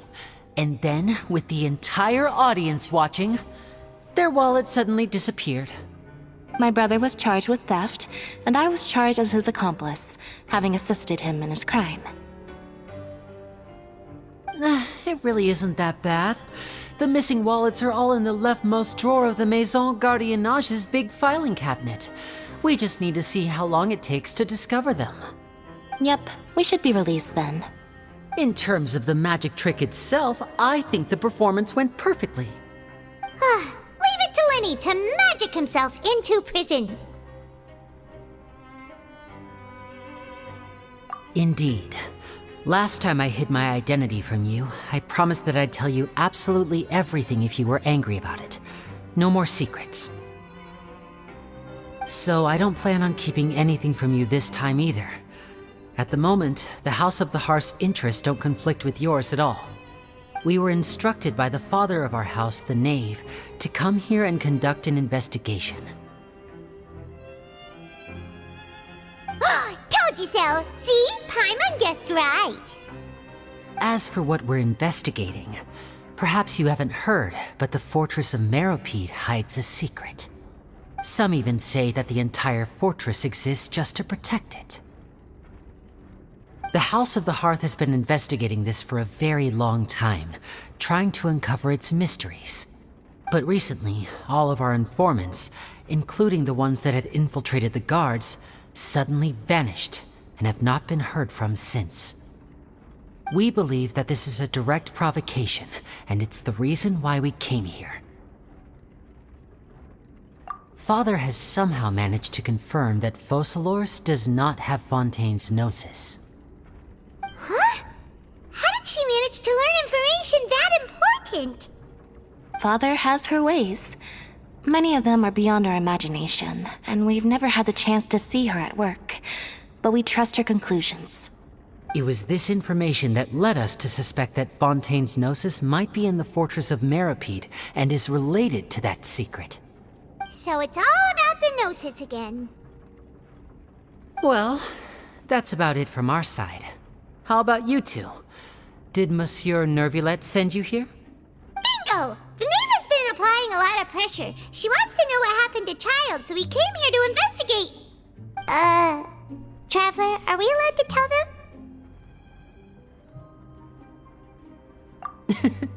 You don't need to worry too much about that. She's just asking for a report on Master Child's predicament as a means of pressuring you. Father used this situation as a pretext to negotiate with two high-ranking officials in the court of Fontaine. She actually just wants to be able to make concessions on this matter for gains elsewhere, almost like a bargaining chip. Sometimes you need an excuse to do things you otherwise couldn't. And a harbinger is more valuable than you might imagine. Of course, it's not a complete farce. If we do manage to find out what happened to Master Child too, then diplomatic relations with Fontaine could improve, and Snezhnaya might even be able to adjust its stance a bit. Is it just Paimon, or does it feel like we're the only ones who actually care about Child's situation? The relationship between the Harbingers must be as bad as ever. I wouldn't go that far. Father just has different standards than we do when it comes to what can be sacrificed for an advantage. By the way, I have a suggestion. Why don't we team up? Even though we have different objectives, we're both here to investigate the fortress of Meropide. It would be more efficient for us to work together. As you know, the House of the Hearth has many reasons to seek the Gnosis, but our highest priority remains resolving the prophesized crisis. You can trust us on that.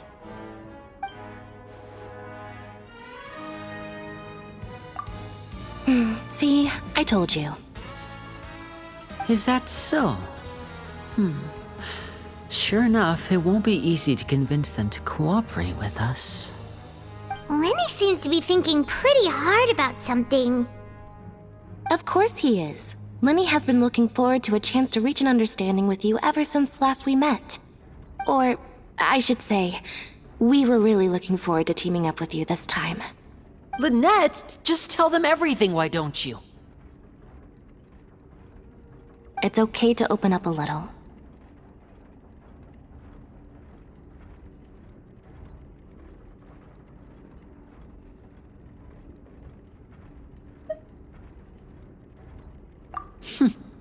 Very prudent of you, and consistent with your behavior since we first met. That's reasonable enough, and I agreed to cooperate on these terms as well. I was prepared for the worst, but you were actually more agreeable than I anticipated. All right then, there's no time to lose. I have some information to share, so listen carefully. Since Lynette and I arrived here, our investigation uncovered the fact that the Fortress of Meripede has a forbidden zone. Most people just clammed up and wouldn't talk, but after asking the right questions, we were able to confirm the existence of the forbidden zone from the guards. You should be aware of that while you're investigating. A forbidden zone? Could that be where the child disappeared to? You're right, we'll definitely keep that in mind. Good. That's the most suspicious thing about the fortress that we know of so far. We have a few other unanswered questions, and we'll be investigating those as quickly as we can. Anyway, I hope you find our information useful at least. Oh, look at the time. You two must be hungry.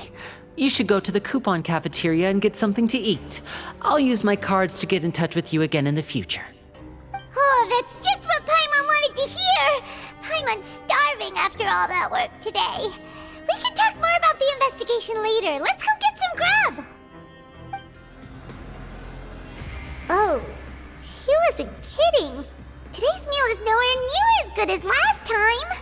Oh, who knows how long it'll be until we're lucky enough to get that super tasty meal again?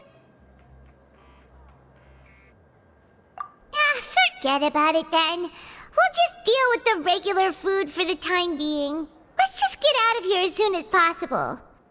But life here doesn't seem all that bad. Other than the foreman being kinda mean and the work being pretty tiring. You think so, mate? If I had a coupon for every fish who said that. Seems you fishies still haven't learned your lessons from your life up on the surface. If you take things at face value, then by the time you reach a dead end, you won't even know how you ended up on that road in the first place. I like your attitude. I can, let you in on a little something. Everyone's been telling you to just follow the rules and not cause any trouble for yourself. Am I right? But what they don't tell you is that the rules aren't exactly what they pretend to be. The rules for being a prisoner. The truth is, this place has a lot of hidden rules. Huh? Hidden rules? What do you mean? Not everyone knows about those rules, but whether you know them or not, once you break one, you might encounter something even worse than death. Really? Oh, now you're really scaring poor Paimon. Don't joke around like that! Of course. And I'd say that just disappearing would be one of the better outcomes. Oh, you mean that if there really are hidden rules, then Child's disappearance might have something to do with that? In that case, would you tell us some hidden rules? We definitely want to avoid breaking them. Come on, mate. This is valuable information. The difference between life and death. Do you really think you can just ask and I would tell you? Paimon understands, but we don't have many credit coupons yet. Yeah, I know. Not like I'm going anywhere. Just come talk to me after you've saved enough. Moreover, you're new fish, freshly caught, and completely out of your element. What'd be the point in even telling you anything before you've gotten a handle on your new lives? Come and find me once you've been here longer. I'm usually around the rag and bone shop. Just call me V-Doc. Bye-bye now.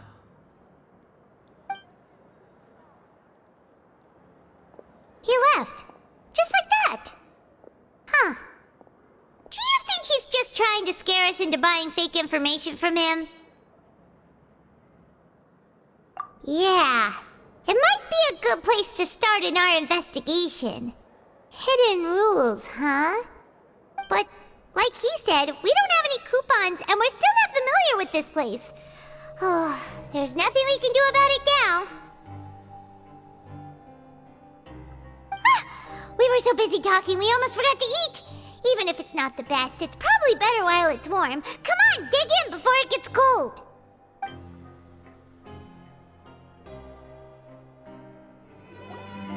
So Paimon just confirmed with the guards that our shift is set for every morning, and we're free to do whatever we want all afternoon. But it seems like most of the other inmates choose to continue working through the afternoon to earn more credit coupons. Oh, and they also said that you can use coupons to skip work in the morning and free up your time. They weren't kidding. Credit coupons really can be used to do anything here. Paimon's so tired. And we'll need to wake up and go to work in the morning. Without any credit coupons, it's not like we can really do anything else. Nighty-night, Traveler. Paimon hopes we can keep making progress on our investigation tomorrow.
What's wrong? You seem to have something on your mind. Did you dream about something last night?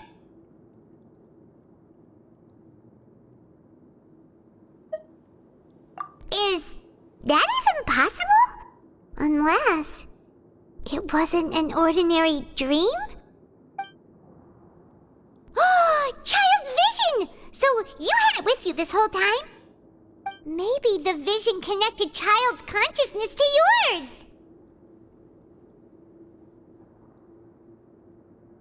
And our investigation has its first major breakthrough! Good thing you brought the vision with you here. So what did you see in the dream? Do you know where Child went? Huh. Okay. Well, hopefully it'll be a bit more helpful in the future. What's more important now is that it's the start of another new day as prisoners. Let's do our best to earn more credit coupons. What's the plan for today?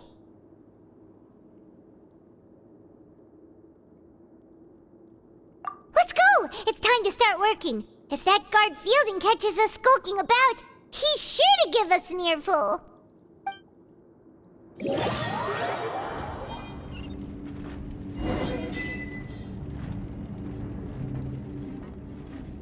Look who decided to show up! Get your butts in gear and get to work. Time's a-wasting.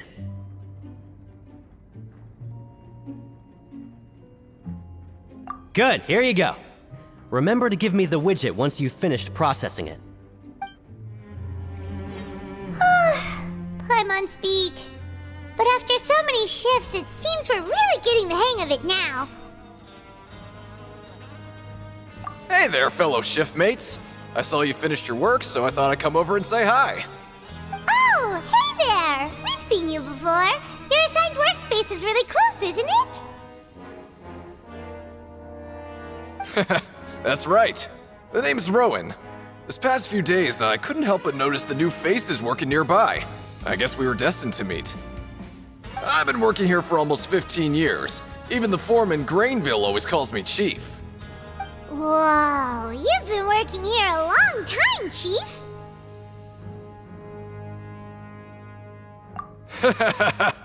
If there's anything you'd like to know, just ask me.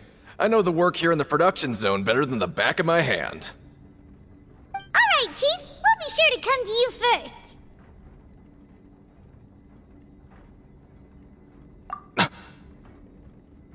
Did you just ask about the rules? Pretty sharp for newcomers. You've already heard about the rules, huh? Who'd you hear it from?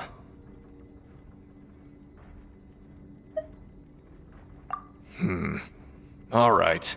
Seeing as I'm the one who came over here, you're already calling me Chief. I guess I can tell you a little. Truth is, you two keep working like this, you might be putting yourselves in danger. Huh? Wait, there's even a rule about that? What would have happened if you never told us about this? Well, it's usually not that easy to break one on accident. The conditions of the hidden rules are usually pretty specific. But once you do break one, bad things happen. If you work continuously in the production zone for 3 days, and if all you do besides eating and sleeping is just work, then something bad will happen during lunch on the 3rd day. Huh? Like what? Oh, don't scare Paimon! If I knew that, then I wouldn't be standing here talking to you, now would I? You mean, even you have never tried working 3 days like that before? There's actually a legend about this rule. They say that there was a worker who worked way harder than me. He was both efficient and eager on the job, and most other workers couldn't hold a candle to him. One time, he tried to test his limits and worked as long as he could. Then during lunch on the 3rd day, he disappeared into thin air, as if he'd evaporated. Later, some people went and asked some of his past friends about him, but they said, never heard of the guy. What the? How could that happen?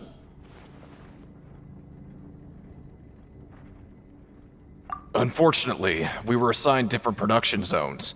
I never saw for myself what he looked like. Wait, are you thinking that it was...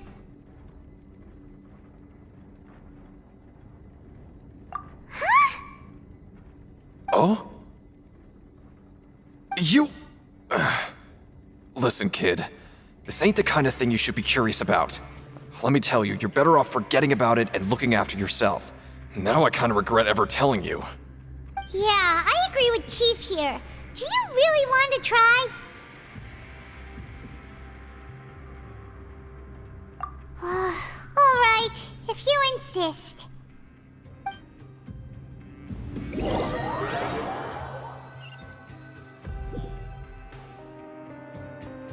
Whoa! Isn't this the Super Lucky Meal? Looks like hard work really does get rewarded. Paimon's gonna take her time and savor every bite. What would you like to do this afternoon?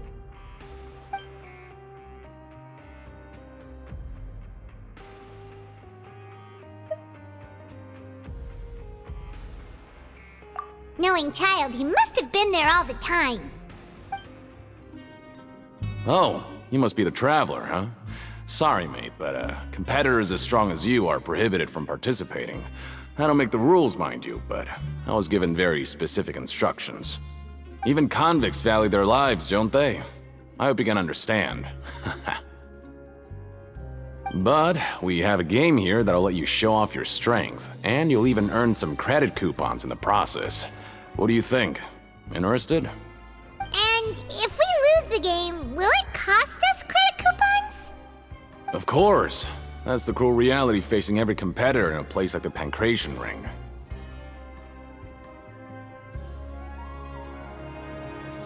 Okay, great. Let me walk you through the rules. The targets in front of you will pop up one after another. You'll need to hit the targets in the same order that they popped up. If you can complete a few rounds in a row with no mistakes, then you'll win credit coupons. But the second you mess up the order, you lose. Game over. The game costs 300 credit coupons to have it go. So, you up for it? Thanks for your patronage, mate. Now, let the game begin. Not bad. Not bad at all. Here, the coupons you won. Be sure not to lose them.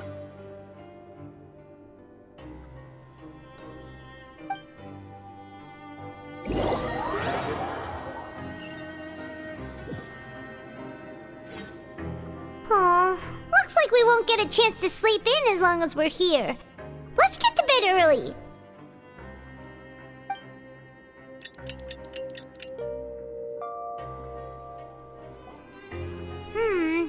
Maybe we can make some progress in our investigation today. What do you have planned for us? Right, we just need to keep at it.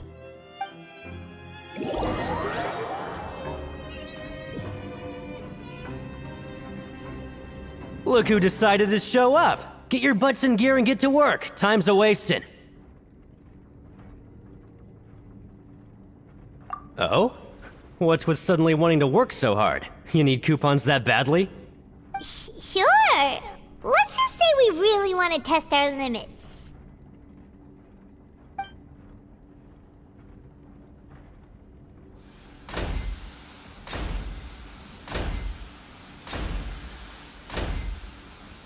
Nice! We did well today. Let's keep it up!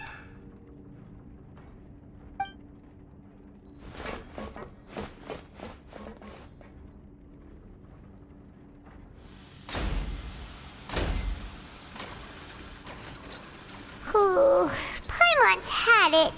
Who knew that processing these widgets would be so tiring?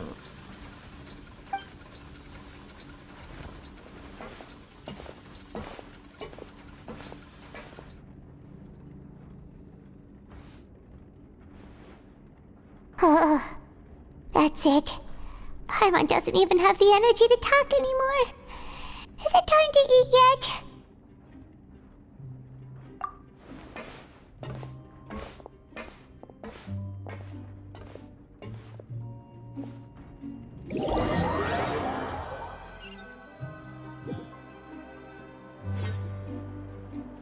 Oh, Paimon's exhausted.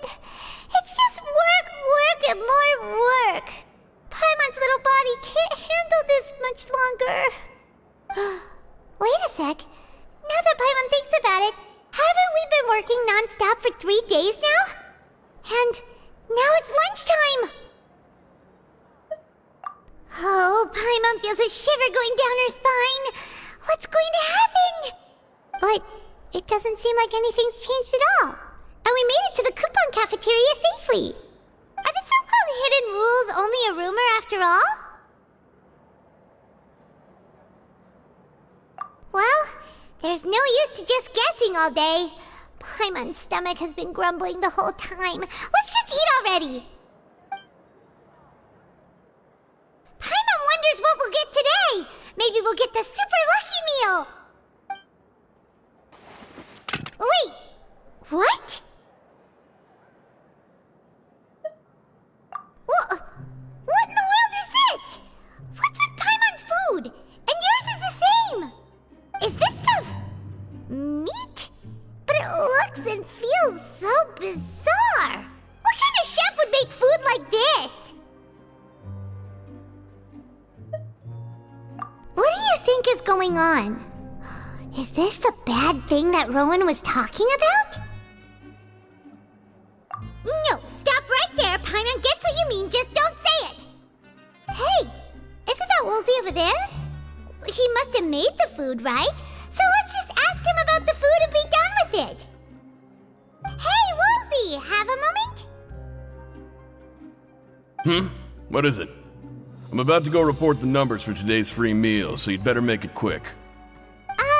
It's about the meat in our meals. Look, does it seem normal to you? The meat? Oh, that. Looks perfectly fine to me. Totally normal. You better hurry up and chow down. How could this be fun? Hey, don't leave! You barely even looked at it! Hey! What should we do now? Woolsey wouldn't even give us the time of day. Is he trying to hide something? Yeah, looks like we have no other choice. Paimon was positively famished a minute ago, but now she's lost her appetite. What would you like to do this afternoon?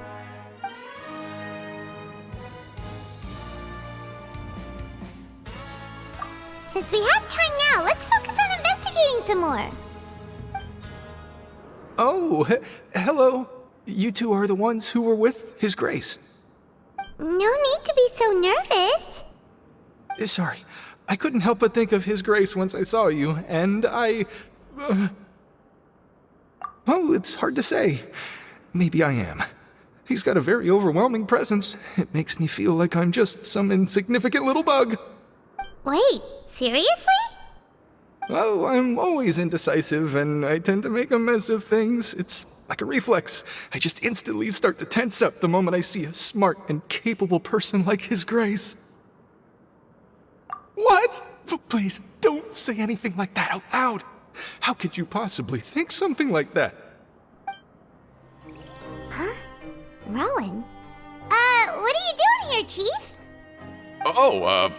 I was injured a bit just now. Nothing major, I think I just pulled something. Little mishaps like this are unavoidable at work, you know? Huh. Paimon wouldn't have thought someone as experienced as the Chief would still get hurt on the job. I just knew you would say that. This is pretty embarrassing. Where is Siegewein when you need her anyway? The one time I need to make a quick trip to the infirmary. Oh, you mean she wasn't in the infirmary? Yeah. The rumors say that there's never anybody in the infirmary in the half hour before lunch, and nobody knows where Siegewein gets off to.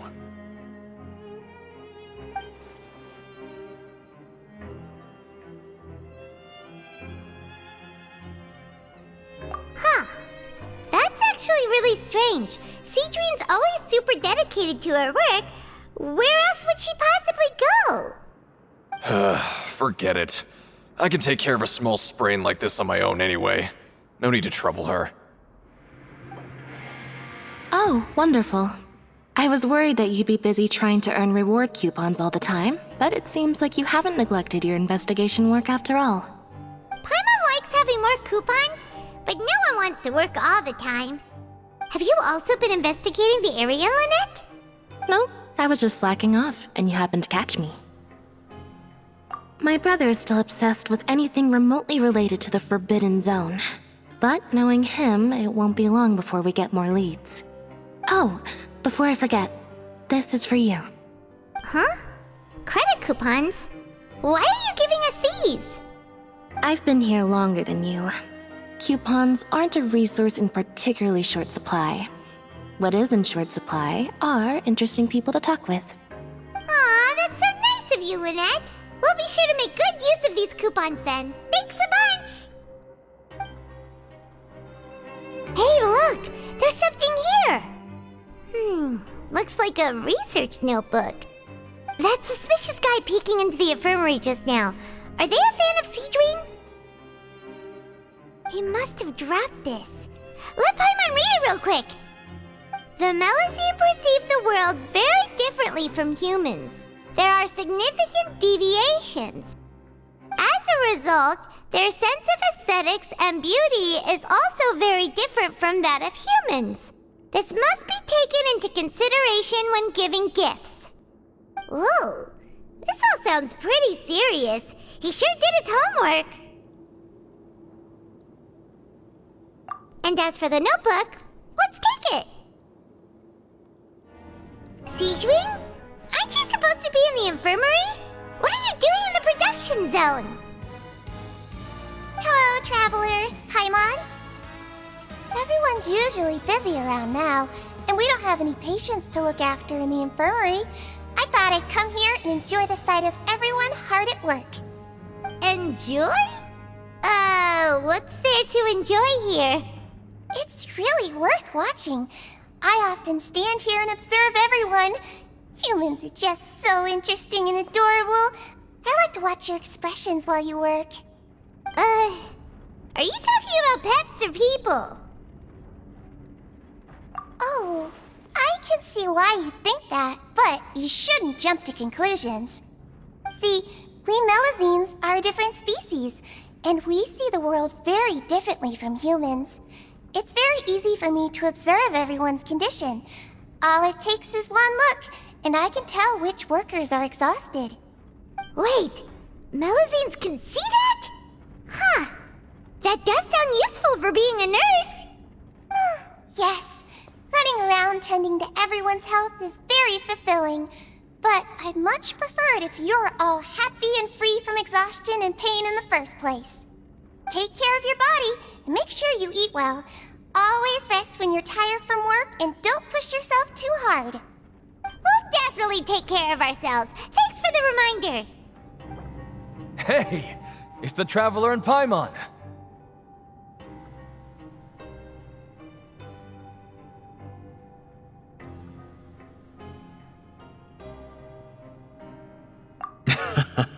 No need to tease me, okay?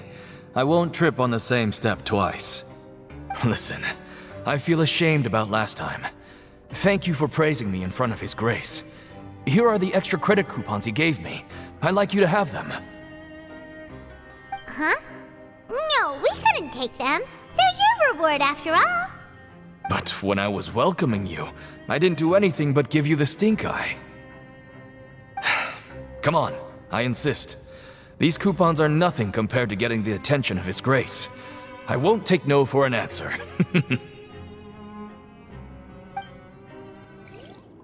Oh, you want to stop investigating and go rest? Okay, you should rest up. We'll be back at it tomorrow. So after working a few days straight, we got some strange meat in our lunch. What was that all about? Has our investigation turned up anything useful recently? Really?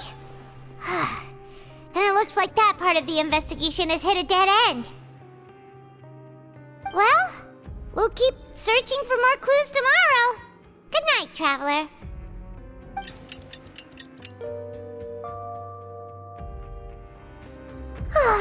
The dawn of a new day. Paimon feels like we're getting used to life as convicts. Is that a good thing or a bad thing? What do you have planned for us?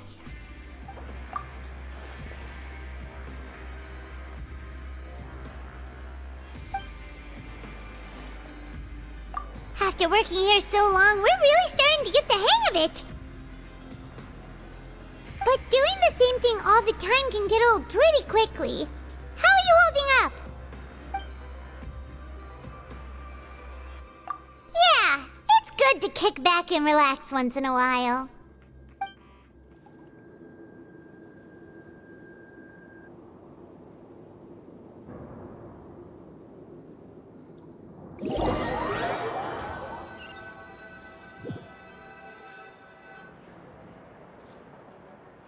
Oh, just a regular meal set. Guess Paimon shouldn't get her hopes up. What would you like to do this afternoon? Sure! If we're not going to work, then let's kill some time at the Pancration Ring.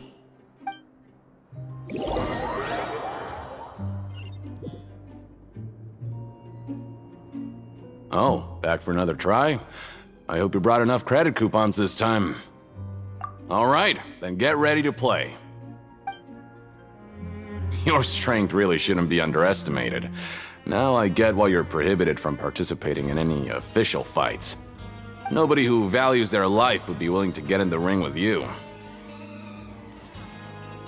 However, you two haven't tried betting on the outcome of a Pancration match yet, have you?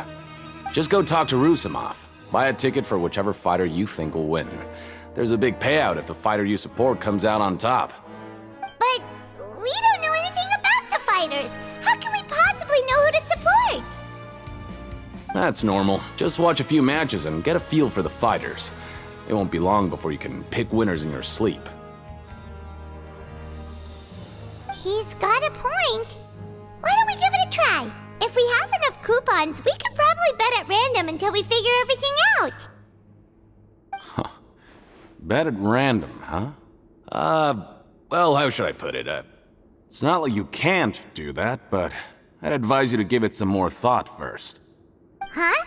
We shouldn't get too carried away. What's the problem?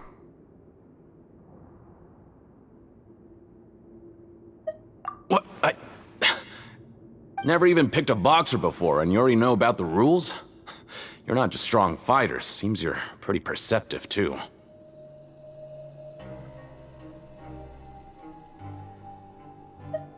Might as well tell you about it, since you already know that much. Plus, I think you've got the potential to be one of my greatest customers. I think I can let you in a bit. Besides, I don't want to risk ever losing a customer like you. Is it that serious? Okay. The hidden rule here is, if you buy both boxers' tickets and support them both, something bad will happen the next morning. So the rule is that we shouldn't pick both boxers in the same fight. But if anyone actually did that, wouldn't they be guaranteed to lose coupons? Who would do that anyway? And what do you mean by something bad will happen? How would I know? Not like I'm stupid enough to do that. But I've heard a story about the rule. According to the rumor, there was a masked boxer who possessed incredible skill and power. None of his opponents even stood a chance against him. However, in the final match, the organizers told him to take off his mask. He refused and never showed up to the fight. And after that, he was never seen again. Some say he died, or that he was taken care of by the event's organizers. But everyone remembers that he was someone who cherished honor above all else. In his eyes, supporting both boxers in a match would dishonor the competition itself. So you mean it's like a curse? He'll take vengeance on anyone who does that?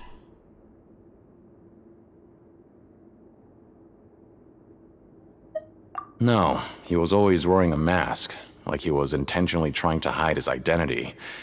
I don't even know anything about his past.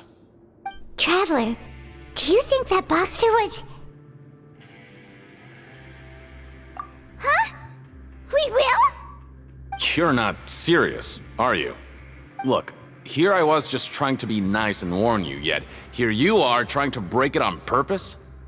Yeah, it sounds pretty scary to Paimon.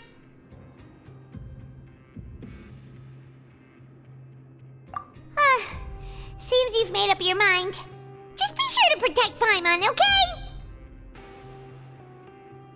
Betting on both fighters will set you back about 3,000 credit coupons. If you have enough, then go ahead and give it a try.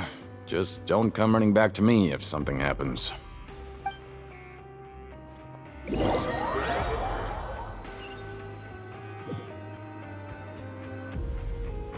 we had a productive day. Hope we can make even more progress tomorrow.